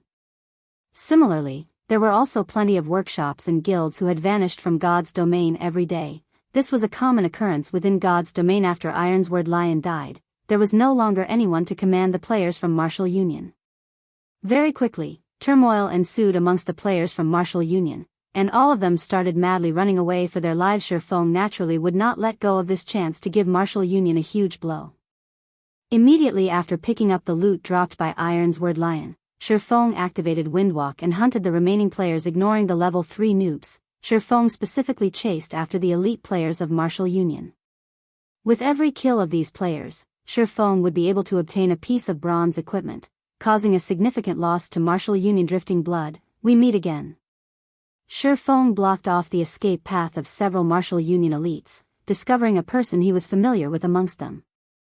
It was Drifting Blood, the person who had harassed Violet Cloud, and had then gone on to seek trouble with Shurfeng. Drifting Blood was shocked into a jump. He trembled as he pointed a finger at Shurfeng, timidly saying, "Yi Feng, you shameless bastard. What kind of expert are you, to bully 4 people with one?"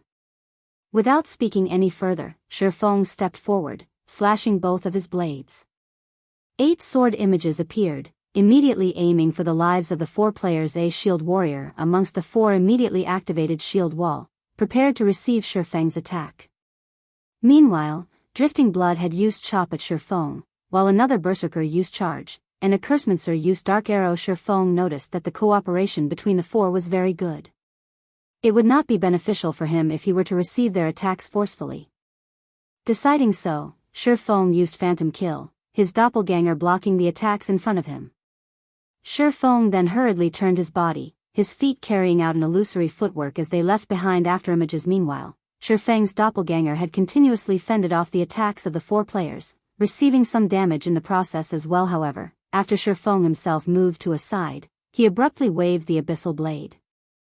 The 3 streaks of lightning from Thundering Flash had struck at the 3 melee players that were battling against his doppelganger, instantly killing Drifting Blood and the other berserker. As the shield warrior had shield wall activated, he was able to barely survive the attack. However, Shifeng's doppelganger had taken the chance to use a chop on the shield warrior. Now, only the Cursemancer, who was in the midst of chanting, remained. Shifeng used Wind Blade, dashing up to the Cursemancer like a fierce gale. Seeing this scene, the Cursemancer was frightened into a run. However, Shifeng had used Chop, his sword slashing down on the Cursemancer's back, causing a critical hit of -1156 damage and instantly killing the Cursemancer. With the difference, in terms of equipment and battle techniques, Shifeng was able to bring an end to the battle quickly. After looting the equipment dropped by the 4 players, Shifeng continued hunting for the other elite players from Martial Union. 10 minutes later, all the elite players from Martial Union were dead. The damage caused to Martial Union this time was absolutely devastating. It was practically impossible for them to contend with the other guilds for dominance over Red Leaf Town. Now Miss Snow, thank you for help today. Otherwise, our losses would be immeasurable. Shifeng expressed his gratitude towards Gentle Snow. Even if he could kill off many players in a battle against Martial Union, and even escaping in the end, his other party members would definitely have died. It's nothing. Just a minor effort. Although Martial Union's losses are devastating in Red Leaf Town, there are still members of Martial Union in other towns. When everyone is gathered at White River City at level 10, that version of Martial Union will not be as easy to deal with as this small group, Gentle Snow softly said. I see that you're just an independent player without any guilds to rely on. If you do not have any large guilds protecting you, you would easily become a target for Martial Union. Why don't you join Ouroboros? Right, big brother Yifeng. With Ouroboros' strength, by the time we reach White River City, even the people from first-rate guilds would not dare to provoke us. Moreover, our guild gives out extremely good benefits. Xiao Yuer commented. Many thanks for Miss Snow's worries. However, I'm too used to freedom, so I never had any intentions to join a guild before. Shifeng straightforwardly rejected the invitation. Although Ouroboros was a good guild, they similarly had a lot of problems. Take Gentle Snow for example. She was clearly the first vice leader of the guild, yet, she had still left Ouroboros in the end, just like how Shifeng himself was casually chased away from Shadow. At the end of the day, it was still best to hold his decision rights in his own hands. Since that is your way of thinking, I won't try to insist that you join us. However, if you ever change your mind in the future, Ouroboros would welcome you anytime. Gentle Snow could naturally see through Shifeng's thoughts. However, everyone had their own ambitions, and it would not do well for her to force the situation.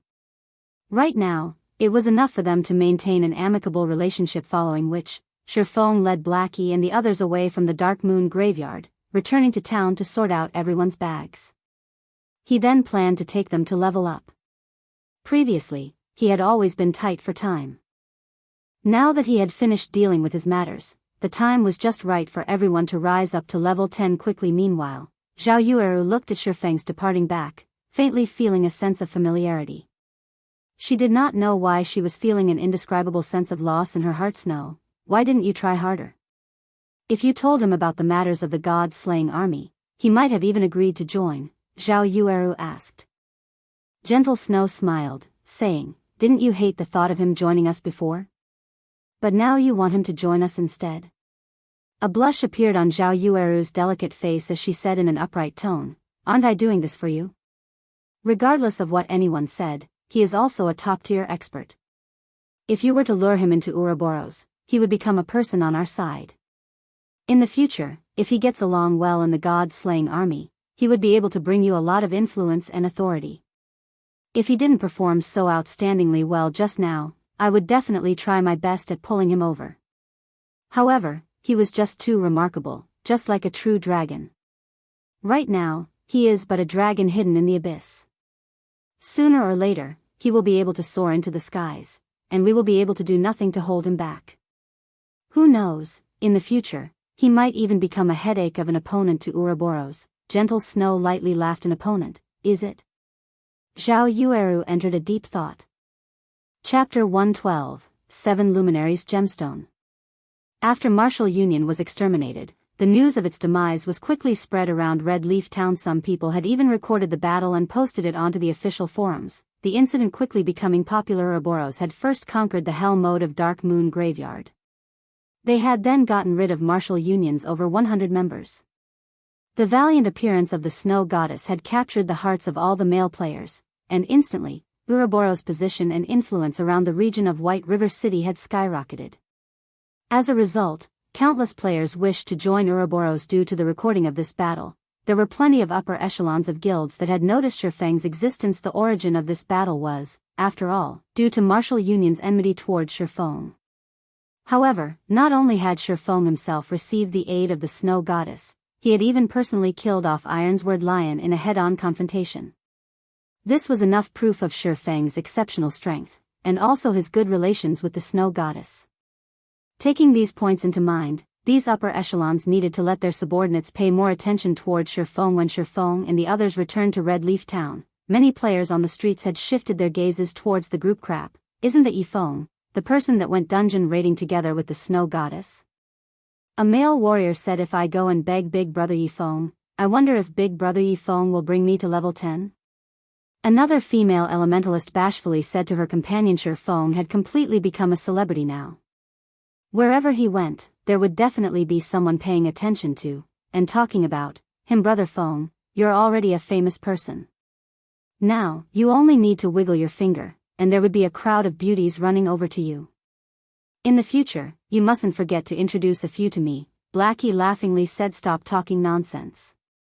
Our priority right now is to level up. The sooner we get to level 10, the sooner we can compete for more advantages after we enter White River City. Shurfeng smiled as he said, since everyone is tired now, let's rest for an hour. We'll gather again after you all get your equipment repaired, and replenish your necessities. After hearing Shurfeng's arrangements, Blackie and the others immediately went to the smithy to repair their equipment. They did not know why, but normally when they were grinding on the level 5 forest wolves, even if they had been grinding for over 10 hours, the durability of their equipment did not fall by much. However, right now, just after raiding a dungeon once, the durability of their equipment had all fallen by almost half. If they were to raid the dungeon another time, the durability of their equipment might fall to 1 within just 3 to 4 hours, becoming useless. When everyone arrived at the smithy to repair their equipment, they suddenly discovered a frightening matter. Previously, it was a normal occurrence for them to change into new equipment. Hence, they had never repaired their equipment even once before. Now, however, all the equipment Kola was wearing only had half of its durability remaining. As a result, repairing all of it had required a fee of 1 silver 63 coppers. Such an amount was enough to purchase a level 1 bronze equipment. The higher the durability loss of an equipment, the higher the repair fees would be. If every piece of equipment on Kola's character had dropped down to 1, it would take, at the very least, 4 silver coins to get it all repaired. Such an amount was the equivalent to 2 days of Kola's earnings. However, because Kola had become a follower of Shurfeng, the speed at which he earned money was much faster when compared to many other elite players. If those elite players were to repair their equipment, the total fees would be equivalent to several days of their earnings. Boss, are you trying to rob us here? Kola complained, unwilling to fork out such an expensive repair fee. Previously, he had obtained a mysterious treasure chest from clearing the hell mode of Dark Moon Graveyard. From the mysterious treasure chest, he had received over 3 silver coins and 5 bottles of intermediate recovery potions. If it weren't for that treasure chest, just this repair fee alone would have turned him into a broke bastard. Adventurer, I have already given you a 10% discount. It is already a very cheap price, the blacksmith said with a huff. Hearing the blacksmith saying so, Blackie and the others suddenly came to a realization. Their reputation in Red Leaf Town had already reached 30 points, receiving a 10% discount for all purchases made in Red Leaf Town. They truly did not think that it would be so costly just to repair their equipment. However, if their equipment turned to scrap, not only would they lose their equipment, their leveling speed would also be greatly reduced. Hence, they had no choice but to repair their equipment. Trade area, auction house. Shurfeng was frantically purchasing items from the auction house. The previous glimmer chestplate forging designs Shurfeng sold before had once again allowed him to profit greatly. Now, there were at least 73 gold coins in his bag. In the entire White River City, there was not a single player who was more rich than him at the moment right now. If he saw any items whose prices would inflate in the future, he would buy all of them. This was because, once players reached higher levels, it became much easier for them to earn game currency and, as a result, the value of game currency fell. Instead of just waiting for the coins in his hand to depreciate in value, he might as well purchase some items that would increase in value and store them in the bank. After some time not visiting the auction house, the number of hard stones, card sets, and other items whose value would increase in the future had grown once more. Shifeng had spent over 8 gold coins on such items, filling up the 640 slot bags he had just bought, and even needing to make several trips to the bank. It wouldn't be long before these items would have their values increased by manifold. Just thinking about it gave Shifeng a delighted feeling. Meanwhile, the value of the glimmer chestplate forging design had now begun to fall. Currently, each piece was only being sold for around 2 gold coins, and it wouldn't be long before it became completely worthless. Seeing that the number of guilds purchasing the glimmer chestplate forging design was becoming fewer, Shifeng decided to continue selling them for a while more before thinking of another way to make money. Now, his main goal was to earn credits. Just judging from the small amount of credits he currently possessed, it was still not enough for his workshop to squander. Currently, Shifeng still possessed more than 60 gold coins.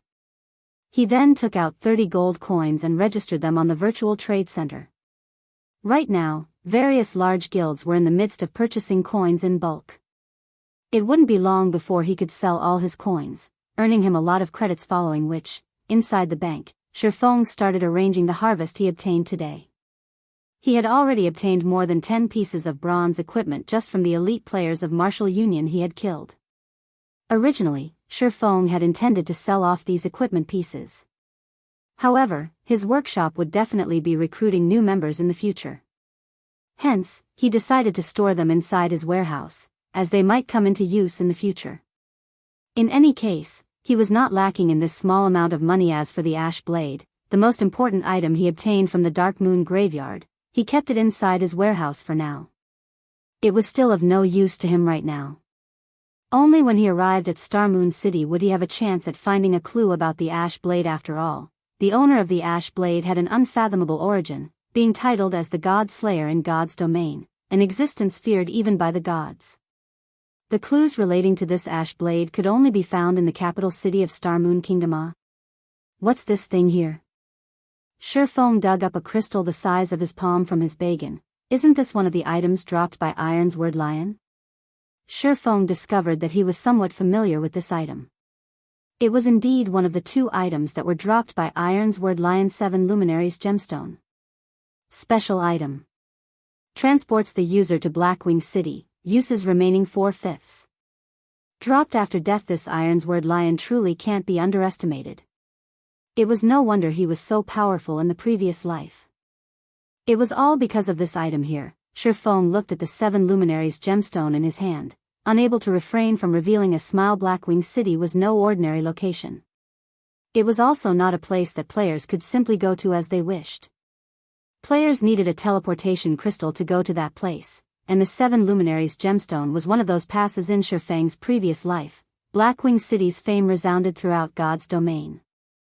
All the major powers would willingly purchase the passes to Blackwing City at high prices. However, to an average player, it would be meaningless, even if they went to Blackwing City. At most, they would only go there to widen their horizons. However, to the upper echelons of a major power, it was an absolute heaven. After going there once, they would want to go there again. Shifeng looked at the time, discovering that today was a big day in Blackwing City. He definitely must make a trip to Blackwing City today. Hence, he sent a message to Blackie, saying, "Blackie, I still have some other things to take care of, so I won't be able to bring you all leveling for now. After all of you are rested, go to the level 8 area, Roaring Hill, to level up. As long as you guys are careful, your leveling speeds there will be extremely quick." Chapter 113, Blackwing City. Red Leaf Town, slum area. Although it was still daytime, the enchanted bar was packed with red players that tread along the boundaries of darkness. However, amongst this crowd of players, there were several green players present in the bar, seemingly highly out of place. These players were Ironsword Lion and his several subordinates. Absolute heaven, I need you to kill a person for me. Name your price, Ironsword Lion said to the man before him. The man who held a stern expression was currently drinking from a beer bottle. The stern-looking male did not pay any heed to Ironsword Lion, one of his arms wrapped around an alluring, well-developed woman, while the other held onto a beer bottle. The man only minded his own business as he flirted with the woman, his lips curling into a wicked smile, giving others a chilling feeling. Ironsword Lion's expression immediately sank beside him. Drifting Blood immediately slammed his hands on the table, cursing, "Hey, can't you hear that our boss is speaking to you? Stop trying to act deaf." Just after Drifting Blood finished speaking, a snow-bright dagger had slashed across his neck. The dagger then stabbed into his heart, finally being abruptly pulled downwards and slashed apart a deep wound. A stab, a pull, and a slash, all three moves were executed in a very natural manner. Before Drifting Blood could even cry out in pain, his body had already fallen to the ground. Absolute heaven, what are you trying to do? I'm here to talk business. What is the meaning of you killing my subordinate? Watching Drifting Blood be instantly dealt with, Ironsword Lion bellowed. However, he did not dare attack the man before him, because he knew that if he were to take action, his end would only be similar to that of Drifting Blood. Because I like it. What? You have something to say about it? Absolute Heaven laughed as he indifferently looked at Ironsword Lion. He casually brandished his dagger, creating an image of a flower. Ironsword Lion was angered to madness, but he still dared not let out the curse through his mouth. Absolute Heaven was an assassin in real life. A famous one, to boot. He was also a top-tier expert within virtual reality games. However, there were very few people who knew of him. For those who did know him, they were usually ones who had been assassinated by him before. When Ironsword Lion used to play some other wuxia game before, he had been assassinated by Absolute Heaven several times previously, which was how he got to know Absolute Heaven. However, Absolute Heaven's temper was extremely odd. Regarding the things he was uninterested in, no matter how much money he was offered, he would refuse to carry them out. He was only willing to carry out tasks that managed to pique his interests. Until today, he had yet to fail a single task that he had taken on. If Absolute Heaven was threatened or compelled into doing something, then oftentimes, the customer that did so did not have a happy ending. Ironsword Lion had once seen a customer wanting Absolute Heaven to kill a player back to level 0 no matter what. However, Absolute Heaven refused to do so. That customer was similarly an ill-tempered person, declaring to take action against Absolute Heaven as well. As a result, that customer was personally killed by Absolute Heaven all the way back to level 0, forced to delete his account in the end. Seeing Ironsword Lion remaining silent, Absolute Heaven smiled. He then resumed hugging onto the beauty by his side and drinking his beer without a care in the world, acting as if everything before had never happened. Drifting Blood being killed off in the bar similarly did not attract the attention of any other players. That was because incidents like this occurred on a daily basis in this place. Everyone had long since gotten used to seeing it. Meanwhile, Ironsword Lion could only inhale deeply several times, calming down the rage in his heart. Absolute Heaven, don't be so quick to refuse. If I tell you the name of this person, you will definitely be interested, Ironsword Lion said in a serious tone. However, Absolute Heaven remained uncaring, as if Ironsword Lion was just empty air. This person is called Yifeng. He is a top-tier expert. I only wish for you to kill him back to level 0, or force him to delete his account and start all over again. As for the price, it is up to you to decide. Ironsword Lion took out a recording, sending it to Absolute Heaven. The recording depicted the scene where Ironsword Lion himself was killed off by Yifeng.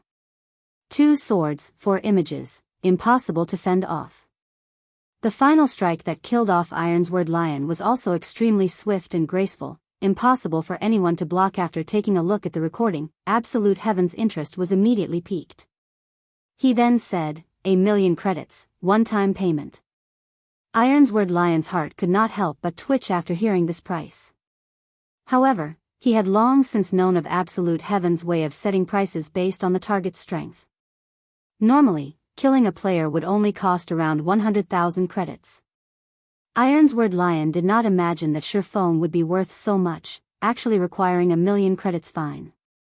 Give me your account, I'll transfer it to you immediately. However, how much time would you require to get the job done? Ironsword Lion was very determined. Even if he had to dig out all his resources, he still had to get rid of Shifeng in order to appease his anger. 5 days. Absolute Heaven looked at Shifeng inside the recording, excitedly saying so. Hearing Absolute Heaven's guarantee, Ironsword Lion could already picture the sight of Shifeng being killed back to level 0. He then transferred the money to Absolute Heaven on the other side. The person in question had already arrived at Blackwing City. Blackwing City was one of the most mysterious cities in God's domain. It was much more flourishing than Starmoon Kingdom. Just by standing on the streets, one could see gorgeous-looking, European-styled, medieval-aged buildings. Even if it was nighttime, the city was still illuminated with glorious lights. Moreover, the NPCs that walked the streets were all over level 100. There were even quite a few NPCs who possessed Tier 2, and even Tier 3, jobs. Rumor had it when the king of Starmoon Kingdom met up with the city lord of the Blackwing City, even the king was required to act respectfully in fear of offending the city lord. Within Blackwing City, there were plenty of interesting things to be found. If one were to tour around the city, it would take at least a few weeks to do so. Blackwing City also had plenty of masters of various lifestyle jobs living here.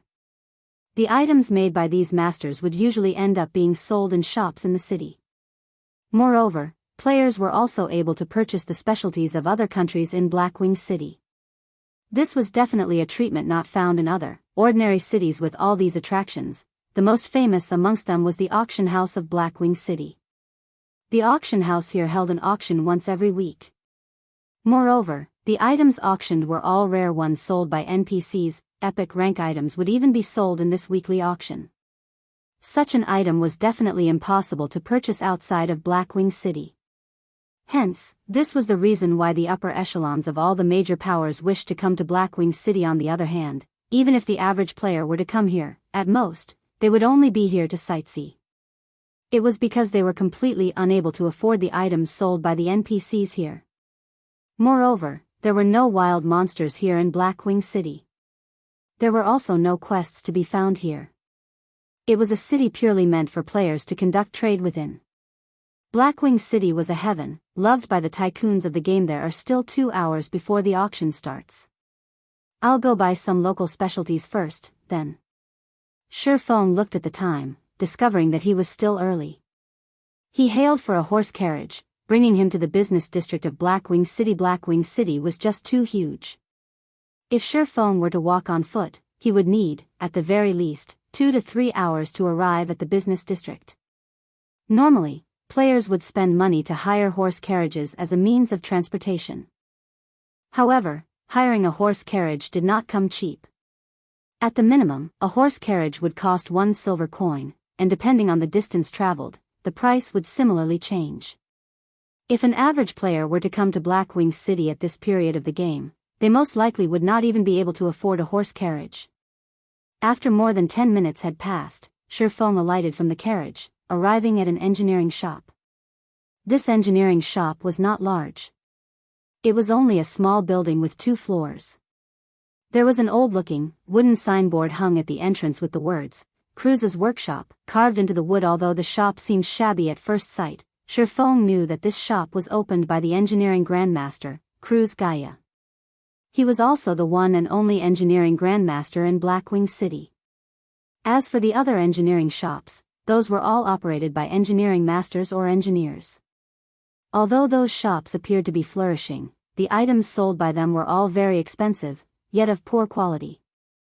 Back in the early days, Shifeng had often been scammed by those shops. Shifeng pushed open the door, entering Cruz's workshop. The caretaker of the shop was called Luciola, a shy-looking girl who had her hair tied into 2 ponytails. If one used observing eyes, they would quickly discover that this frail-looking girl was in actuality a professional mage, a job that advanced 2 tiers, from an elementalist. Furthermore, she was even at level 100. A level 100 tier 2 mage could easily extinguish a single red leaf town. If a player dared to cause a scene in this shop, they would quickly turn into a pile of ash. Chapter 114, Blackwing Auction House. Very rarely did Cruz's workshop have customers, and Shifeng's entry into the shop immediately roused Luciola's attention. Lord Demon Hunter, I wonder what items my lord requires. Our shop has a variety of items, and we guarantee their quality. Luciola walked toward Shifeng, asking respectfully. Shifeng did not think that, regardless of location, the Demon Hunter title would be so respected. The title even held effect in Blackwing City. I wish to have a look at the new goods you have this week, Shifeng replied. My lord, our shop is stocked with many new items this week. I guarantee that my lord will be satisfied with them, Luciola said. Guide me to them, then. Shifeng nodded his head. In Shifeng's previous life, he had never once before gone to the second floor of the shop. He did not think there were even items being sold on the second floor. My lord, this way, please. Saying so, Luciola brought Shifeng to the second floor. The second floor was filled with display cabinets, all of them showcasing many rare engineering tools that dazzled a person's eyes. Amongst the display cabinets, there was an item that greatly attracted Shifeng's attention: rocket boots. One of the godly escaping tools in God's domain. With it, one could easily escape when met with dangers in the wild or when being hunted by other players. Moreover, this was epic equipment that was made by an engineering grandmaster. Regardless if it was the attributes or effects, both were not something with which the common ranked rocket boots could compare. However, the price tag hanging on the epic ranked rocket boots was a frightening 1,200 gold. Even if Shifeng considered himself as rich, he could not even afford a fraction of such an amount. After making a round through the display cabinets, a majority of the items sold were all to Shifeng's liking. Moreover, they would be of huge aid to himself, and he could not help but wish that he could just take all of them away. However, his pockets were not sufficiently deep, and he could only lament over his fate. Lord Demon Hunter, are these items not to your liking? Seeing that her long-awaited customer was shaking his head, Luciola hurriedly asked. However, how would Shifeng have the cheek to tell Luciola that he did not have that much money? Any of the items showcased here would, at the bare minimum, cost around tens to hundreds of gold coins. Just based on the 30 over gold coins in his bag, he would at most be able to purchase a single item here. Do you have frost grenades here? After giving it some thought, Shifeng decided that it would be better to buy some more useful items. Lord Demon Hunter, the frost grenades are sold in the common section on the first floor. The VIP section on the second floor does not sell them. My lord, please follow me. Luciola brought Shifeng down to the first floor once more. At this moment, Shifeng finally realized that the second floor was the VIP section. It was no wonder the items on display there were so expensive. In his previous life, when he had discovered this workshop here, he was already around level 70 to level 80. However, he did not possess the Demon Hunter title at that time, so he could only shop at the common section. Yet, even then his gains were already bountiful. Now, he had inadvertently discovered the VIP section on the second floor. Moreover, there were so many items sold in that section. Unfortunately, the money he possessed was just too little to buy anything. He could only come again in the future, after earning more money corresponding to the lower number of items being sold on the first floor. Their prices were similarly much lower. Lord Demon Hunter, these are the frost grenades that you requested. They are categorized into 3 tiers. May I know what type you are seeking? Basic frost grenade. Effective against monsters and players. Below level 30 deals 200 frost damage in a radius of 10 yards, which freezes targets for 5 seconds, then reduces movement speed by 60% for a duration of 12 seconds. Price: 1 silver 50 coppers. Intermediate frost grenade effective against monsters and players.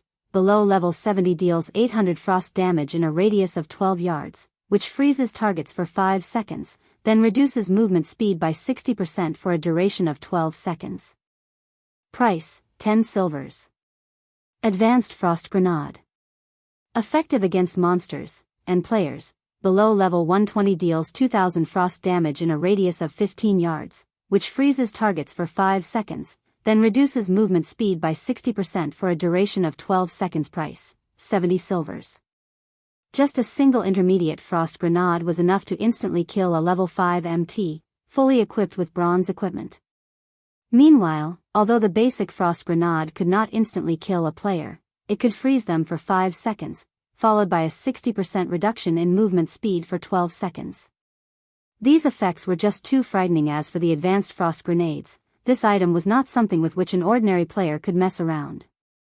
Not mentioning the 2000 frost damage it could cause, it also possessed an effective radius of 15 yards. If Shifeng were to have used this item in his previous battle with Martial Union, it would have saved him much trouble. Just throwing 3 of these things would rid him of all his problems. However, a single advanced frost grenade already cost 70 silver coins. It was just too expensive a price tag.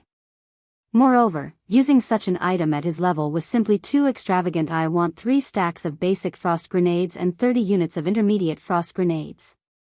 Shifeng thought that it was still best to purchase a few intermediate ones as a preventive measure. If he were to end up being hunted by Martial Union again, these intermediate frost grenades would aid him in getting rid of all those troubles. A stack of frost grenades consisted of 200 units, and 3 whole stacks would be enough to last him for a very long time. Lord Demon Hunter, you can enjoy a 10% discount in our shop. The total amount for these items is 10 gold 80 silver. Luciola brought out all the requested items, saying after making a quick calculation, all right. Shifeng felt joy in his heart. In his previous life, even with his status as a Tier 3 Sword King, he had never received discounts when purchasing items here. He did not imagine that the Demon Hunter title would be so awesome, even earning him a discount within Blackwing City. This was truly an unexpected happiness. After purchasing the frost grenades, Shifeng rode on the horse carriage to the heart of the trade area, the Blackwing Auction House. The Blackwing Auction House was one of the most majestic buildings within Blackwing City. The land it took up was the size of 4 football fields. Moreover, the building possessed 188 floors. The royalty of the various countries in God's domain, and even great characters, like Tier 5 NPCs, would sometimes visit this place to purchase items. Immediately after arriving at the Blackwing Auction House, Shifeng had noticed that there was actually a dozen or so players queuing up to enter the auction house. However, such a sight was nothing strange to behold. Even a small place like Red Leaf Town had managed to produce a pass to Blackwing City. There were hundreds of towns under the influence of White River City, while there were over 100 cities under the rule of Starmoon Kingdom. Moreover, there were hundreds of countries in the entirety of God's domain. Hence, it was only normal for hundreds of players to appear in Blackwing City right now. The ones who were capable of coming to Blackwing City right now were either those who had extremely good luck or those who belonged to the upper echelons of major powers. For the average players that did arrive at this place, however, they would quickly discover that although Blackwing City was a good location to be, it would be of no help to average players like them. Hence, it would be better for them to sell the entry ticket to a major power, earning some quick money. Meanwhile, the players that were lined up here all had very high levels. The highest amongst them was a level 7 bearded man. The large man wore a complete level 5 bronze set equipment and was also carrying a mysterious iron axe on his back. One glance at the man was enough to tell that the man's strength was not to be trifled with. As for the other players, they were all at level 6, each wearing complete bronze set equipment, and none of them looking to have a simple background. Noticing Shifeng walking over, these players all discovered that Shifeng was surprisingly at level 7, the same level as the bearded man beside them. However, the silvery white, delicate set equipment worn by Shifeng faintly gave off a chilling and heavy pressure. Although it was a bronze set equipment, a single look at it and anyone could tell that it was not just any ordinary set equipment. Moreover, there were even individual pieces of secret silver ranked equipment. Although they could not tell what rank the black sword hanging around Shifeng's waist was at, the other sword gave off the glow of a secret silver equipment. Compared to the bearded man, Shifeng was obviously much more powerful, and the players present immediately started having notions of befriending him. This one is Lonely Goose of the Moon Temple. Fellow friend, I have never seen you around before. Is this your first time visiting Blackwing City? A gentle scholarly-looking, level 6 swordsman walked up and asked Shifeng after arriving at Blackwing City. Shifeng did not disguise his equipment, leaving them in their original appearance. He had only altered his own facial appearance, turning it into the appearance of the middle-aged man, Black Flame. That way, nobody would be able to recognize him as Yifeng. Hearing this scholarly person introduce himself, Shifeng could not help but size up this man called Lonely Goose. Chapter 115, Egoistic Blade. The Moon Temple was a very well-known guild in God's domain. However, their area of influence was not situated in Starmoon Kingdom, but instead, the Tulip Empire. The competition between guilds there was much more intense compared to Starmoon Kingdom. Meanwhile, the Moon Temple was one of the top few guilds in Tulip Empire. Compared to Ouroboros, they were much stronger. The scholarly Lonely Goose in front of Shifeng right now was also a famous top-tier swordsman. It would be advantageous to Shifeng if he befriended such a person. Hello. Shifeng nodded his head, giving others a taciturn feeling. Aside from Lonely Goose, several more players came up and introduced themselves to Shifeng. They all wished to befriend him. After all, an additional friend meant an additional path they could have in the future. It was especially true for the top-tier experts that could arrive at Blackwing City. As to whether they would become enemies in the future, the possibility of such a situation happening was low as for the reason to such a conclusion. Up till now, the group of them had yet to see a top-tier expert belonging to the same country as them in Blackwing City. Also, every country was very far apart from each other, and countries coming in touch with each other would be a matter in the far future. On the other hand, if they could become friends and have a cooperative relationship, then it would be beneficial to both sides. This was also one of the hidden benefits of Blackwing City. The bearded man swept a glance at Shifeng, discovering that Shifeng's level was actually the same as his own. Being able to reach level 7 was an achievement of which he was extremely proud. However, now that he realized he was the same level as an independent player, he immediately felt a sense of provocation. In addition to the other players trying to befriend Shifeng, the bearded man snorted, he's just an independent player. What is the point in trying to curry favor with him? With the bearded man's words, the entire atmosphere in the auction house became tense. Playing the part of the friendly guy, Lonely Goose said with a smile, "Brother Egoistic Blade, not everyone can easily come to Blackwing City. Is there a need for such a cold treatment? If we can all get along with each other, it would be a great benefit for all of us in the future." Help? Just based on the luck of an independent player, how would he be able to mutually cooperate with us? How can he be of any help to us? The disdain in the bearded man's words kept on growing. The man then flaunted the guild emblem on his chest, the words, "Bloodthirsty War God," written on the emblem. The emblem was silver in color, signifying that the bearded man was at the rank of an elder within the guild. Bloodthirsty War God was one of the top 3 first-rate guilds in Black Dragon Empire. Bloodthirsty War God was a long-established guild, its lengthy history tracing back at least 60 years ago. At that time, not even Shifeng's parents had been born yet. Looking at Egoistic Blade behaving so, even Lonely Goose felt helpless about it. He then looked at Shifeng, apologizing, "Truly sorry. Brother Egoistic Blade doesn't usually behave this way. Maybe he is in a bad mood today. This should be Brother Black Flame's first time coming to the Blackwing auction house, right? You've come at a good time. Today just happens to be a day where the Blackwing auction house is holding an auction. However, if you wish to participate in the auction, you need to purchase a Blackwing insignia that costs 2 gold coins. You will only be allowed entry if you possess the Blackwing insignia. Furthermore, the players who possess the Blackwing insignia can bring along 2 more players with them. How about Brother Black Flame? Let me bring you into the auction. You could save a big expenditure that way." As Shifeng was about to voice his rejection, Egoistic Blade sneered, "A beggar that can't even afford a Blackwing insignia, what right do you have to come along with us? I only have one thing to say. I don't wish to be together with this little bastard. If you all wish to form an alliance, it's either me or him. You guys make your choice. Either he goes, or I go." Egoistic Blade had the Bloodthirsty War God serving as his background, while Shifeng had nothing he could rely on. Egoistic Blade was extremely confident that Lonely Goose and the others would choose him without even the need to think. Only when the strong cooperate with each other would they be able to bring out the greatest benefits. If they were to cooperate with an independent player, who could guarantee that, after this person's entry ticket to Blackwing City had been used up, he would still be able to return to Blackwing City? Meanwhile, Egoistic Blade had a first-rate guild supporting him.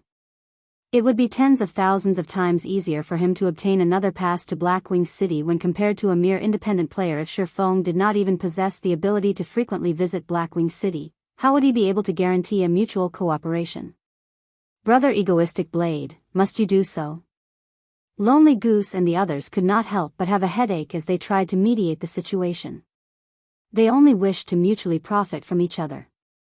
Yet, Egoistic Blade had created such a situation and had even spoken such words. If they chose to accept Shifeng into their group, then Egoistic Blade would definitely feel humiliated. However, if they accepted Egoistic Blade, then Shifeng would naturally leave feeling angry and as though he had been crossed. On one side, it was a first-rate guild. On the other, it was an independent player. The situation left everyone in a state of distress. What are you all hesitating about? Is it such a hard decision to make? I have the bloodthirsty war god backing me. The information and resources I have at my disposal far exceed what any of you can imagine. If you all do not wish to cooperate, then I can simply look for some other guilds to cooperate with.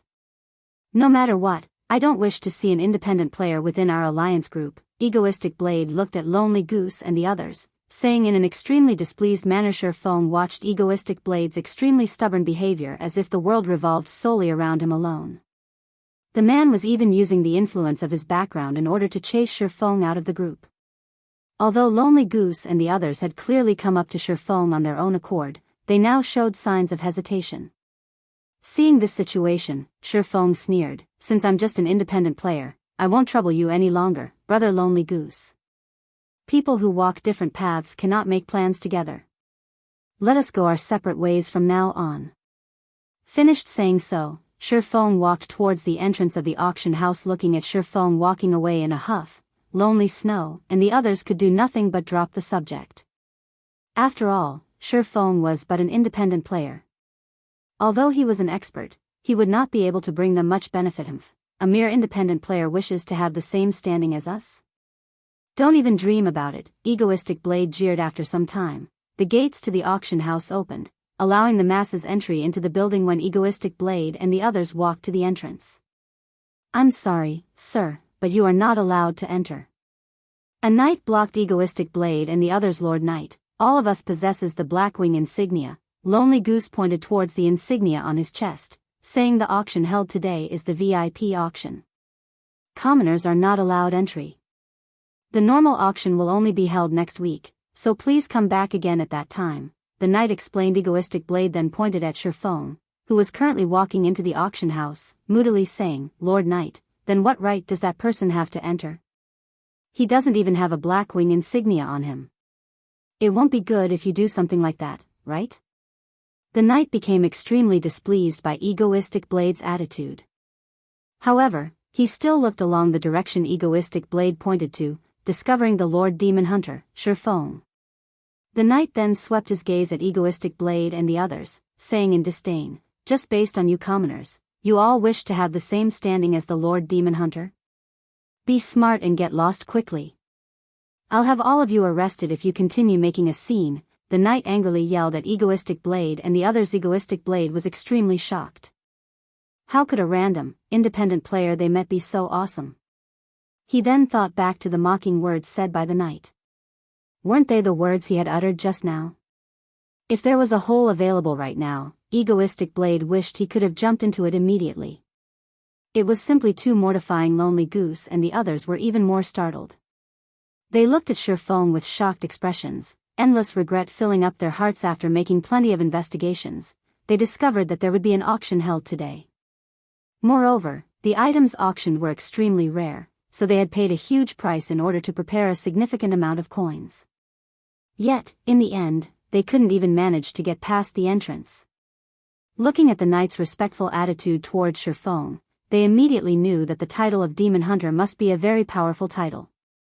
Sherfone definitely would have been able to bring along a few more players with him. However, they had chosen to forsake Sherfone instead, missing out on the chance to participate in the auction this time around. The regret in their hearts was quickly pushing them to their deaths right now. At that time, just why did they choose to give up on Sherfone? Lonely Goose and the others then thought of Egoistic Blade, the main perpetrator of this disaster. If it weren't for Egoistic Blade, such an incident would not have happened immediately. Everyone turned to look at Egoistic Blade in rage and bitterness. Chapter 116, Silver Dawn. Ladies and gentlemen, distinguished guests, please come over here. Take the floating platform up to the 66th floor. There will be a person assigned there to receive you. A golden-haired beauty stood beside the floating platform, saying with a smile. The floating platform of the Blackwing auction house was extremely large, capable of fitting more than 50 people at a time. It was from 7 Luminaries crystals, which have extremely good magical conductivity. Many magical runes were carved onto the crystals, allowing the platform to freely float in the air. However, the floating platform was extremely expensive to make, and even if all of Red Leaf Town was sold, it would not be enough to make a floating platform as large as the one in Blackwing City in the entire Starmoon Kingdom. Only the auction house at Starmoon City, and also the Royal Palace, had a floating platform implemented. Moreover, the size of each of those floating platforms was much smaller when compared to the one in the Blackwing auction house. It displayed the level of wealth held by the Blackwing auction house, to say the least. The Blackwing auction house was extremely large in size. It was categorized into 3 different sections, which were the common section, the VIP section, and the luxury section. The auction venue for the common section was located from the 4th floor to the 36th floor. As long as one possessed the Blackwing insignia, they could participate in the common auction. However, there were much less rare items auctioned there. The auction venue for the VIP section was located from the 50th floor to the 100th floor. One must have a certain amount of status before being allowed to participate in the VIP auction. As for the items auctioned, rare items were the mainstay of the auction, with the occasional precious item. The auction venue in the luxury section was located from the 150th floor to the 180th floor. Aside from those with transcendental strength, they were usually the overlords of a region. For example, the characters at the pinnacle of Starmoon Kingdom in Shifeng's previous life, after he became a Tier 3 Sword King, he obtained a relatively good title, allowing him the fortune of entering the VIP section. As for the luxury section, only the guild leaders and vice leaders of first-rate guilds had the right to enter this area. The pinnacle players who had reached Tier 5 in their jobs were also allowed in this area. As to what items were sold at the luxury auction, Shifeng had no information about them whatsoever. It was a secret only known to the tyrants and pinnacle players of God's domain. Shifeng arrived at the auction venue on the 66th floor. The entire venue was about the size of a single football field, and at this moment, it was completely packed with people. These people were all NPCs with the status of nobles or above, and it was an extremely difficult task for players who wished to compete for items with these NPCs.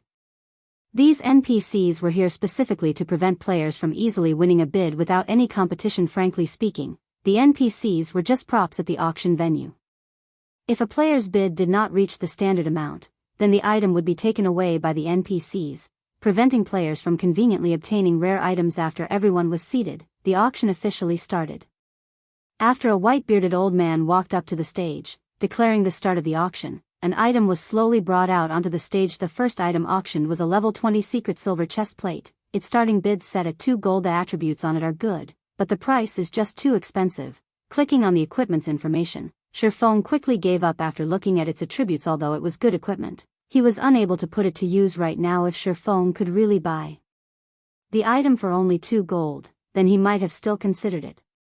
However, after a bout of bidding from the NPCs, the price of the equipment had already soared to 7 gold. If he were to sell the chest plate to a first-rate guild, he could not possibly obtain 7 gold for it. At most, he could sell it for 3 to 4 gold. After all, to the average players right now, even copper coins were considered a precious commodity, not to mention gold coins. After which, piece after piece of secret silver equipment was brought out. There was even fine gold equipment being auctioned. However, not a single piece managed to attract Shifeng's attraction. The reason was simple. All of them were just too expensive. If the average level of players reached around level 20, then the prices of equipment would become much cheaper. However, God's domain had started its operation only recently, so most players were still around level 4. Where would these players find that much money?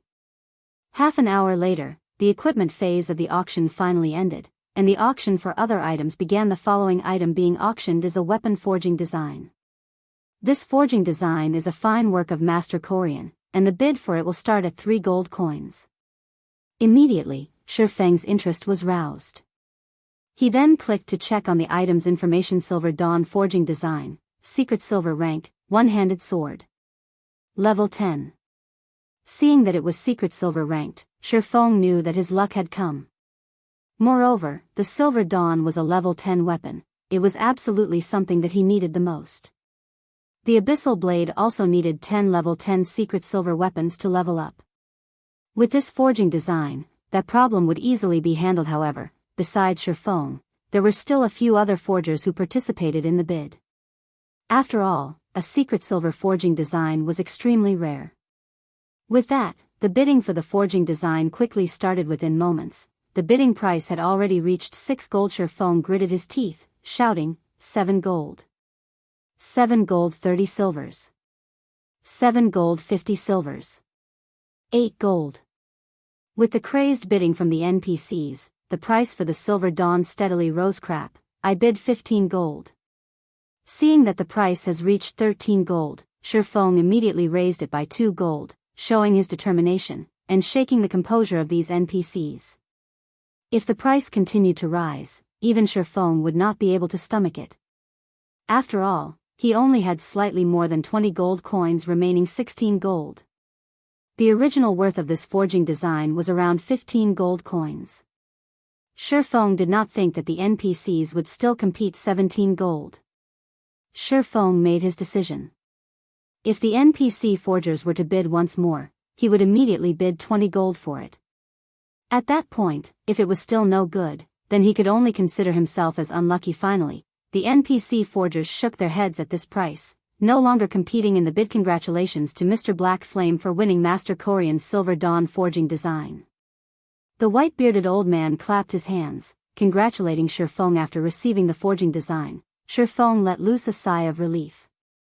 At the very least, he did not waste a trip to the auction house this time.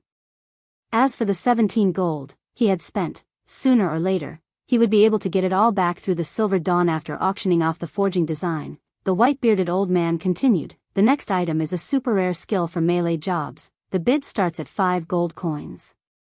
Thunder Flame Explosion, action type. Requires melee weapon. Causes 200 base damage, and additional flame and thunder damage to enemies within a 5-yard radius. Enemies struck will be placed in a fainted state for 4 seconds. Cooldown, 45 seconds. Sherfang's eyes shone after seeing this item. Thunder Flame Explosion was definitely a super skill for melee jobs and was one of the most precious items in this auction. What to do? I don't have enough money right now. Sherfong greatly desired this skill book. However, the starting bid for it was already at 5 gold. At the very least, the final price for it would be 20 gold or above. While Sherfong was in silent contemplation, the price for the skill book had already risen to 10 gold. Compared to the Silver Dawn, the bidding for the skill book was even more fiery. Sherfong had no choice but to call out the interface for the virtual trade center, canceling the remaining gold coins he had registered. Thank God, Sherfong let loose a breath as he discovered that there was still 23 gold remaining out of the 30 gold he had registered. In addition to the coins he had on hand right now, it just barely totaled over 30 gold. Such an amount should be sufficient to purchase this Thunder Flame Explosion. 20 gold. Sherfong shouted, 20 gold. Mr. Black Flame has bid 20 gold. Is there anyone else interested in bidding? This is the only precious item in the auction this time around. Everyone should not miss this chance to obtain it. Sherfong could not help but send a disdainful glare at this old man. 21 gold. Since it is a precious item, then it definitely won't be anything simple. I bid 24 gold, a tier 2 swordsman. Pleasingly Sadie bid 26 gold, a tier 3 shadower yelled. The majority of the NPCs present in this auction consisted of melee jobs. Hence, the competition for the skill book was extraordinarily intense. Moreover, the higher-tiered NPCs were all filthy rich. Just by doing a simple quest, they would be able to obtain compensation of several gold coins, so their rate of income was extremely quick. If Sherfong did not earn a lot previously, he stood absolutely no chance at competing with these high-tiered NPCs. Looking at these high-tiered NPCs, he found each one of them was more powerful than the other. There was even a tier 4 NPC placing a bid for the skill book, seeing as the price was about to reach Sherfang's bottom line. 30 gold. Sherfong placed his final bid. He would either succeed or die trying. Chapter 117, Aqua rose. With Sherfang's bid of 30 gold coins, the price of the skill book was greatly increased. A few tier 2 NPCs shook their heads at this sight, giving up the bid, one after another. Although this skill book was good, its price was simply too high. Just as Sherfong was about to relax. 35 gold. A resonant voice resounded throughout the entire auction venue. Sherfong turned his head to look at the source of the voice, nearly cursing out loud as he found the voice's originator. The person who yelled out the bid was actually not an NPC with a melee job, but a Tier 4 female wizard magicians were always the richest individuals in God's domain. To a Tier 4 wizard, they only need carry out a single magical research to earn 30 to 50 gold coins. How unfortunate. Shifeng shook his head, no longer competing for the skill book. He only had slightly over 30 gold coins. He couldn't compete for it even if he wanted to. If he had known this skill book would be sold, then he would not have chosen to sell his gold coins for credits. Although Shifeng had retired from the bidding competition, the other Tier 4 melee job NPCs were still fervently competing over it. The price of the Thunder Flame Explosion had already risen to 45 gold at this point. Aside from the equipment that were over level 100, none of the items auctioned so far could beat this price. 45 gold going once. 45 gold going twice. At this moment, the sound of a notification from the system arrived. System, the Glimmer chestplate forging design you have placed on auction has been sold. After deducting the processing fees, a total of 2 gold 31 silver have been added to your bag space. System, the Glimmer chestplate forging design you have placed on auction has been sold. After deducting the processing fees, a total of 2 gold 44 silver have been added to your bag space. System, the Glimmer chestplate forging design you have placed on auction has been sold. After deducting the processing fees, a total of 2 gold 27 silver have been added to your bag space. A series of notifications arrived, numbering at least 20.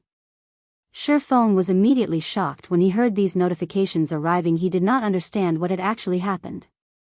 During the time he had been in Blackwing City, there were actually so many players who had bought the Glimmer chestplate forging design, that in just a moment, his wallet had greatly expanded. Since Shifeng's wallet was bulging now as he yelled out without hesitation, 46 gold. 45 gold going thrice. This gentleman has bid 46 gold. Are there any higher bids? 49 gold, the Tier 4 female wizard knit her brows slightly. Shifeng was now extremely confident. If the female wizard truly wished to buy the skill book, then he would definitely lose the bid. However, the value of this skill book was certainly not that great to this lady. Shifeng did not believe that she would spend such a large amount of money just to buy it. 55 gold. Shifeng decided to be decisive instead of waiting for the price to slowly rise. For just a skill book, 55 gold coins was definitely an astronomical price. The female wizard was no fool herself, so she immediately gave up on winning the bid. Seeing Shifeng bidding with such a high price, the other NPCs looked at Shifeng like they saw a fool. Even if they were to hire a Tier 3 or Tier 4 job-related tutor to teach them a skill, the fees would not exceed 1 or 2 dozen gold coins. Moreover, the skills they could learn were much better than the Thunder Flame Explosion. Now, Shifeng was actually spending 55 gold coins to learn such a skill. He was no different than a fool for doing so. However, NPCs would not be able to understand the world of players. In the initial stages of the game, the prowess of a skill could greatly change the overall strength of a player. It was especially true for a super rare skill like Thunder Flame Explosion, which was an AoE skill that carried along a fainting effect. It would bring endless benefits to Shifeng in the future. Even if he had to spend 100 gold coins for the skill, it would still be worth it without any more NPCs joining the bid. The white-bearded old man finally slammed the hammer. Congratulations to Mr. Black Flame for winning the Thunder Flame Explosion. Shifeng joyfully handed over the 55 gold coins, receiving the Thunder Flame Explosion skill book in return. He then immediately learned the skill. Thunder Flame Explosion was a godly skill for grinding monsters and PK in the early stages of the game. With the skill in hand, Shifeng had thought of several more ways to grind monsters. Following this, the auction went on for another hour or so before ending. However, none of the items that appeared were the ones Shifeng needed right now. Moreover, every one of those items was auctioned off at prices of over 100 gold. The final item to appear was even an epic ranked item. Many Tier 4 NPCs madly bid for the item, with the final bid priced at over 5,000 gold. Shifeng could only observe the bidding process at that time, unable to join in on the actual fun. After the auction ended, Shifeng walked out the entrance of the auction hall, satisfied. He wanted to return to Red Leaf Town immediately to find out what had actually happened there. Just why did the number of players who purchased the Glimmer chestplate forging design increase so much? If there was still money that could be earned from the Glimmer chestplate forging design, then he would immediately create another batch. He would earn as much money from it as possible, alleviating the emptiness of his wallet in the process. Sherfong was originally considered a very wealthy person within the region of White River City. However, after making a trip to Blackwing City, he had suddenly discovered that he was actually just a poor bastard. Just as Sherfong was about to leave Blackwing City, a hurried shout came from behind Brother Black Flame, "Please hold on." Sherfong turned his head around, discovering Lonely Goose and the other players from before. Amongst the bunch, there was also Egoistic Blade, the person who had eagerly tried to chase him away. What? Sherfong indifferently asked. Although Sherfong could understand the reason behind Lonely Goose's exclusion of him just now, understanding only remained as understanding after all. Who would have any pleasant feelings with being chased away just after being invited? Hearing Sherfang's indifferent tone, Lonely Goose helplessly smiled, saying, "Brother Black Flame, I apologize for the incident just now. It was all a misunderstanding. I wonder if we can still have a chat." "Brother Lonely Goose, I've already said before, people who walk different paths cannot make plans together." How would Sherfong not know what the thoughts Lonely Goose and the others were? Before, these players were able to discard him because of profit. Now that they had found out he could enter the auction house, they all came running back. Regarding the behavior of Lonely Goose and the others, he felt only disgust for it. Forget cooperation, who knows when they would sell him out for profit once more. Seeing that Sherfong had turned around to leave, Egoistic Blade furiously shouted, "Don't simply throw away this chance we've given you. The influence that first-rate guilds like us possess far exceeds what you can imagine. By aiding us, you will be able to receive a generous return of at least 5 gold coins. That's enough for you to become the richest person in a town. Others won't ever get a chance like this, so you best think it through clearly. After some more time passes, your title will be of little value. This is definitely your one chance to make a lot of money." To any independent player, being able to become the richest person in a town was definitely just a pipe dream. Achieving such a feat meant that a player had to have more than 3 to 4 gold coins in their pockets. To a town that was still using copper coins as the main medium of trade, this was definitely an astronomical sum. Richest in town? Sherfong could not help but laugh, saying, "This is truly an attractive remuneration. Unfortunately, I'm not interested in it." What a joke. Before he had come to Blackwing City, he was already the richest person in the city. He did not lack in that amount of money at all. "May I know if you are Mr. Black Flame?" At this time, a beautiful female player walked over, asking. The girl looked to be between the ages of 21 and 22, her appearance extremely beautiful, and her body garbed in a gorgeous purple robe. The girl had her lips pursed, her eyes squinted into a smile as she looked at Sherfong. On her delicate white cheeks, a tinge of blush could be seen as she smiled at Sherfong, further increasing her charms. "That's right, and you are?" Sherfong was not familiar with this girl before him. However, seeing that she was a level 7 cursemancer and she wore a complete mysterious iron set equipment, it would seem that her strength was definitely out of the ordinary. "Hello, you can call me Aqua Rose. We previously met inside the auction venue, but you might have missed me there," the elegant girl named Aqua Rose said with a smile. Hearing the girl's self-introduction, Sherfong was greatly shocked. One of the top 10 ranking cursemancers in God's domain, the tier 6 curse god, Aqua Rose.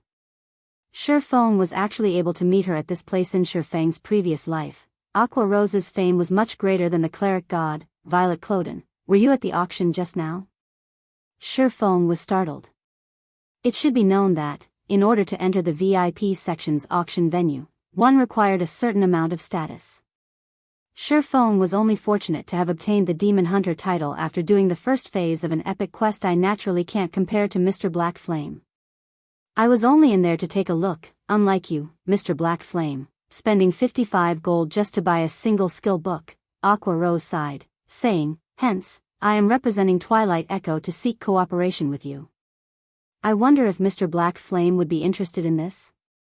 Twilight Echo was a grandly reputed guild in the virtual gaming world, a titanic existence.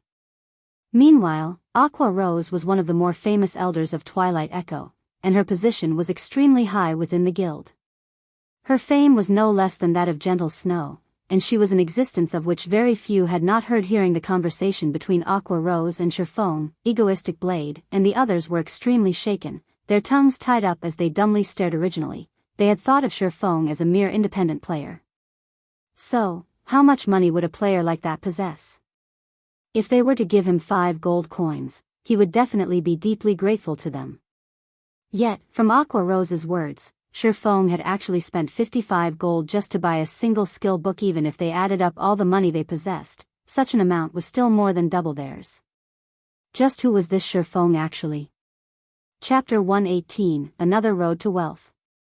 Receiving Aqua Rose's invitation, Shifeng nodded his head in agreement. In any case, he was bound to have to cooperate with the large guilds in Blackwing City. So, instead of choosing bloodthirsty war god and guilds of similar influence, it would be much better for him to choose the more famous and more influential, Twilight Echo, with which to cooperate. Moreover, Aqua Rose was a very well-renowned name. She was not a girl who prioritized profits, but more friendly relationships. In Shifeng's previous life, one of Aqua Rose's close friends was targeted by a first-rate guild. The first-rate guild in question wanted to kill her friend back to level 0 no matter what, and they even wanted her friend to hand out all of her precious items. In order to aid her friend, Aqua Rose had unhesitatingly declared war with that first-rate guild. As a result, both guilds incurred massive damage, and Twilight Echo's overall strength was greatly reduced, becoming only an ordinary first-rate guild from then on. If a person prioritized profit over friendship, then they would never have done such a damaging action just to help a friend. However, Aqua Rose had done it. Aqua Rose's friend became extremely touched because of Aqua Rose's actions, becoming one of the fierce generals of Twilight Echo. In the end, Aqua Rose's friend, Unyielding Ice, had even become a tier 6 mage god, turning Twilight Echo into a tyrannic existence in God's domain. With Aqua Rose's personality guaranteed, Shifeng felt much more assured at cooperating with her. I know a good restaurant up ahead. Let's have a chat over there. After Shifeng agreed to her invitation, Aqua Rose revealed a faint smile. She then guided Shifeng towards the restaurant. After Shifeng and Aqua Rose departed, Egoistic Blade curled his lips in disdain, sourly saying, "Does he think he's amazing just because he has some money? He's just a wealthy spindrift. Sooner or later, I'll definitely be richer than him." Hearing Egoistic Blade saying so, Lonely Goose and the others could not help but look at him in disdain. Shifeng was already having discussions of cooperation in Blackwing City with Aqua Rose. Based on Shifeng's formidable wealth and special status, he would definitely become an influential figure in Blackwing City in the very near future. Shifeng was not someone that Egoistic Blade could compare to. In fact, Egoistic Blade himself knew this truth. He was only speaking to ease the pain in his heart. Red Rose high-class restaurant. It was one of the few upper-class restaurants in Blackwing City. Just the NPCs that were guarding the restaurant's entrance were already level 180 tier 2 jobs. Moreover, the delicacies served here were of absolute perfection. Even if the food served was just a virtual object, eating it would give one an unspeakable sense of satisfaction. However, the average player would definitely not have the courage to dine at this place. That was because just a random cup of tea already cost over a dozen silver coins. Inside a luxurious private room on the 4th floor of the restaurant building, Aqua Rose had casually ordered a few of the most expensive teas available. She sat down quietly, staring at Shifeng, completely unfazed at spending more than 30 silver coins on just beverages. Whatever sorts of cooperation you have in mind, just speak. It would feel extremely awkward if you just keep staring at me like that. Looking at Aqua Rose's smiling expression as she stared at him, Shifeng started inwardly getting the chills. Pardon me, I was just very curious about you. I never imagined that the famous chief forger of Starmoon Kingdom would actually be such a matured and composed man like you. Originally, I had even thought that the chief forger would be some quirky old man in his 50s or 60s. Aqua Rose smiled. I didn't know that Miss Aqua would be so interested in forging. Could it be, Miss Aqua wishes to recruit me into your guild? Shifeng drank a mouthful of the black tea served, smiling faintly. Shifeng did not feel anything out of the ordinary from Aqua Rose knowing his identity as a forger. After all, the name of Black Flame had become relatively huge now. As long as one made a quick search on the internet, they would be able to find plenty of related information. Aqua Rose shook her head, softly saying, "No. I know that Master Black Flame's ambition is not that small. Hence, I do not have such an intention. I only wish to purchase a few glimmer chestplate forging designs, and also some equipment made by Master Black Flame. For example, a secret silver weapon such as the Silver Dawn." In addition, I wish to make a long-term purchase of gold coins from Master Black Flame. Naturally, I would buy the coins at 20% above the market price. I wonder how Master Black Flame feels about all of this. There won't be a problem with selling you the forging designs and equipment. However, I can only say that I am helpless about the sale of gold coins. Moreover, I have an additional condition myself, Shifeng said after some thought. If Aqua Rose was willing to purchase his items in bulk, then it would naturally be a good thing. It was especially true for the glimmer chestplate forging design. Selling that item was no different than carrying out daylight robbery. Furthermore, Shifeng could also utilize Twilight Echo to purchase some items for him. As for the gold coins, Shifeng had no intentions of selling them. Master Black Flame, please speak. If it is something that we, Twilight Echo, can carry out, we will definitely do so, Aqua Rose joyfully said as she saw Shifeng agreeing to her conditions. I need various types of ores and stones. You should know that a lot of ores and materials are required to forge equipment. With the influence of Twilight Echo, I deem that it should be very easy for you all to purchase a large number of ores, right? In addition, I also require the entry pass for Blackwing City. If I cannot frequently come to Blackwing City, I would also be unable to conduct trade with you all, Shifeng calmly said. At this point, Master Black Flame can rest assured. I can obtain as many ores for you as you want. Moreover, their prices will definitely be cheap. As for the entry pass to Blackwing City, even if Master Black Flame does not mention it, we will definitely prepare them for you. Hearing Shifeng's request, Aqua Rose's smile became even more dazzling. Twilight Echo's location was situated in the Storm Empire. The Storm Empire was a giant ore production. Hence, the quantity of ores available was extremely high, while their prices were extremely cheap. It would be a very easy task for Twilight Echo to obtain a large amount of ores and stones for forging. Moreover, they could also earn a large sum of money from selling the ores and other materials. Shifeng naturally knew why Aqua Rose was so cheerful. Starmoon Kingdom was unlike the Storm Empire. Its geography was situated on flatlands, hence, the amount of ores available was very little, while their prices were extremely high. Hence why Shifeng wanted Aqua Rose to provide him with a large amount of ores, while he would provide the equipment, making it a mutually beneficial exchange. Moreover, if he was unable to use up the ores and materials he purchased at a low price, he could simply sell them off to the other guilds in Starmoon Kingdom. These guilds all needed to nurture their own forgers. Hence, they would need a very large amount of ores and materials. Shifeng would not have to worry about looking for a buyer at all. Shifeng did not imagine that, just by making a single trip to Blackwing City, he would obtain both the items he wanted, and also another road to wealth. Let's trade the forging designs first, then. As for the other equipment and materials, we will trade them on another day. How about 2 days later? Shifeng's heart was constantly filled with thoughts regarding the fellowship party of Jinhai University.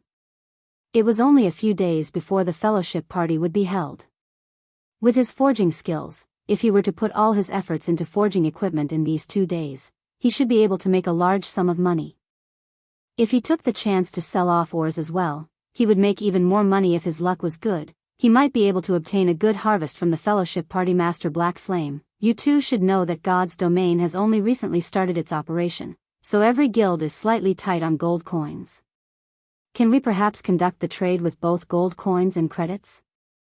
If we can conduct the trade in this way, Master Black Flame, I will purchase as many glimmer chestplate forging designs as you possess, Aqua Rose said in a slightly embarrassed tone. Oh dear.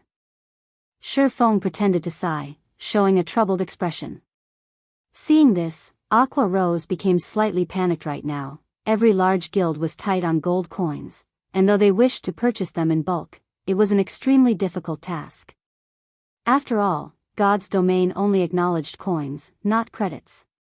Moreover, the officials of God's domain had also declared that they would not activate the mechanics of exchanging credits to gold coins.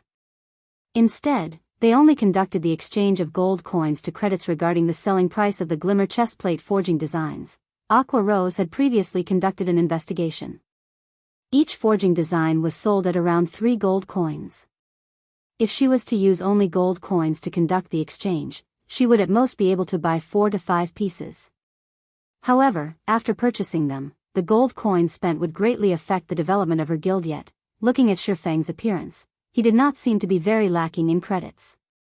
If she had to trade in only gold coins, then she would truly be left helpless.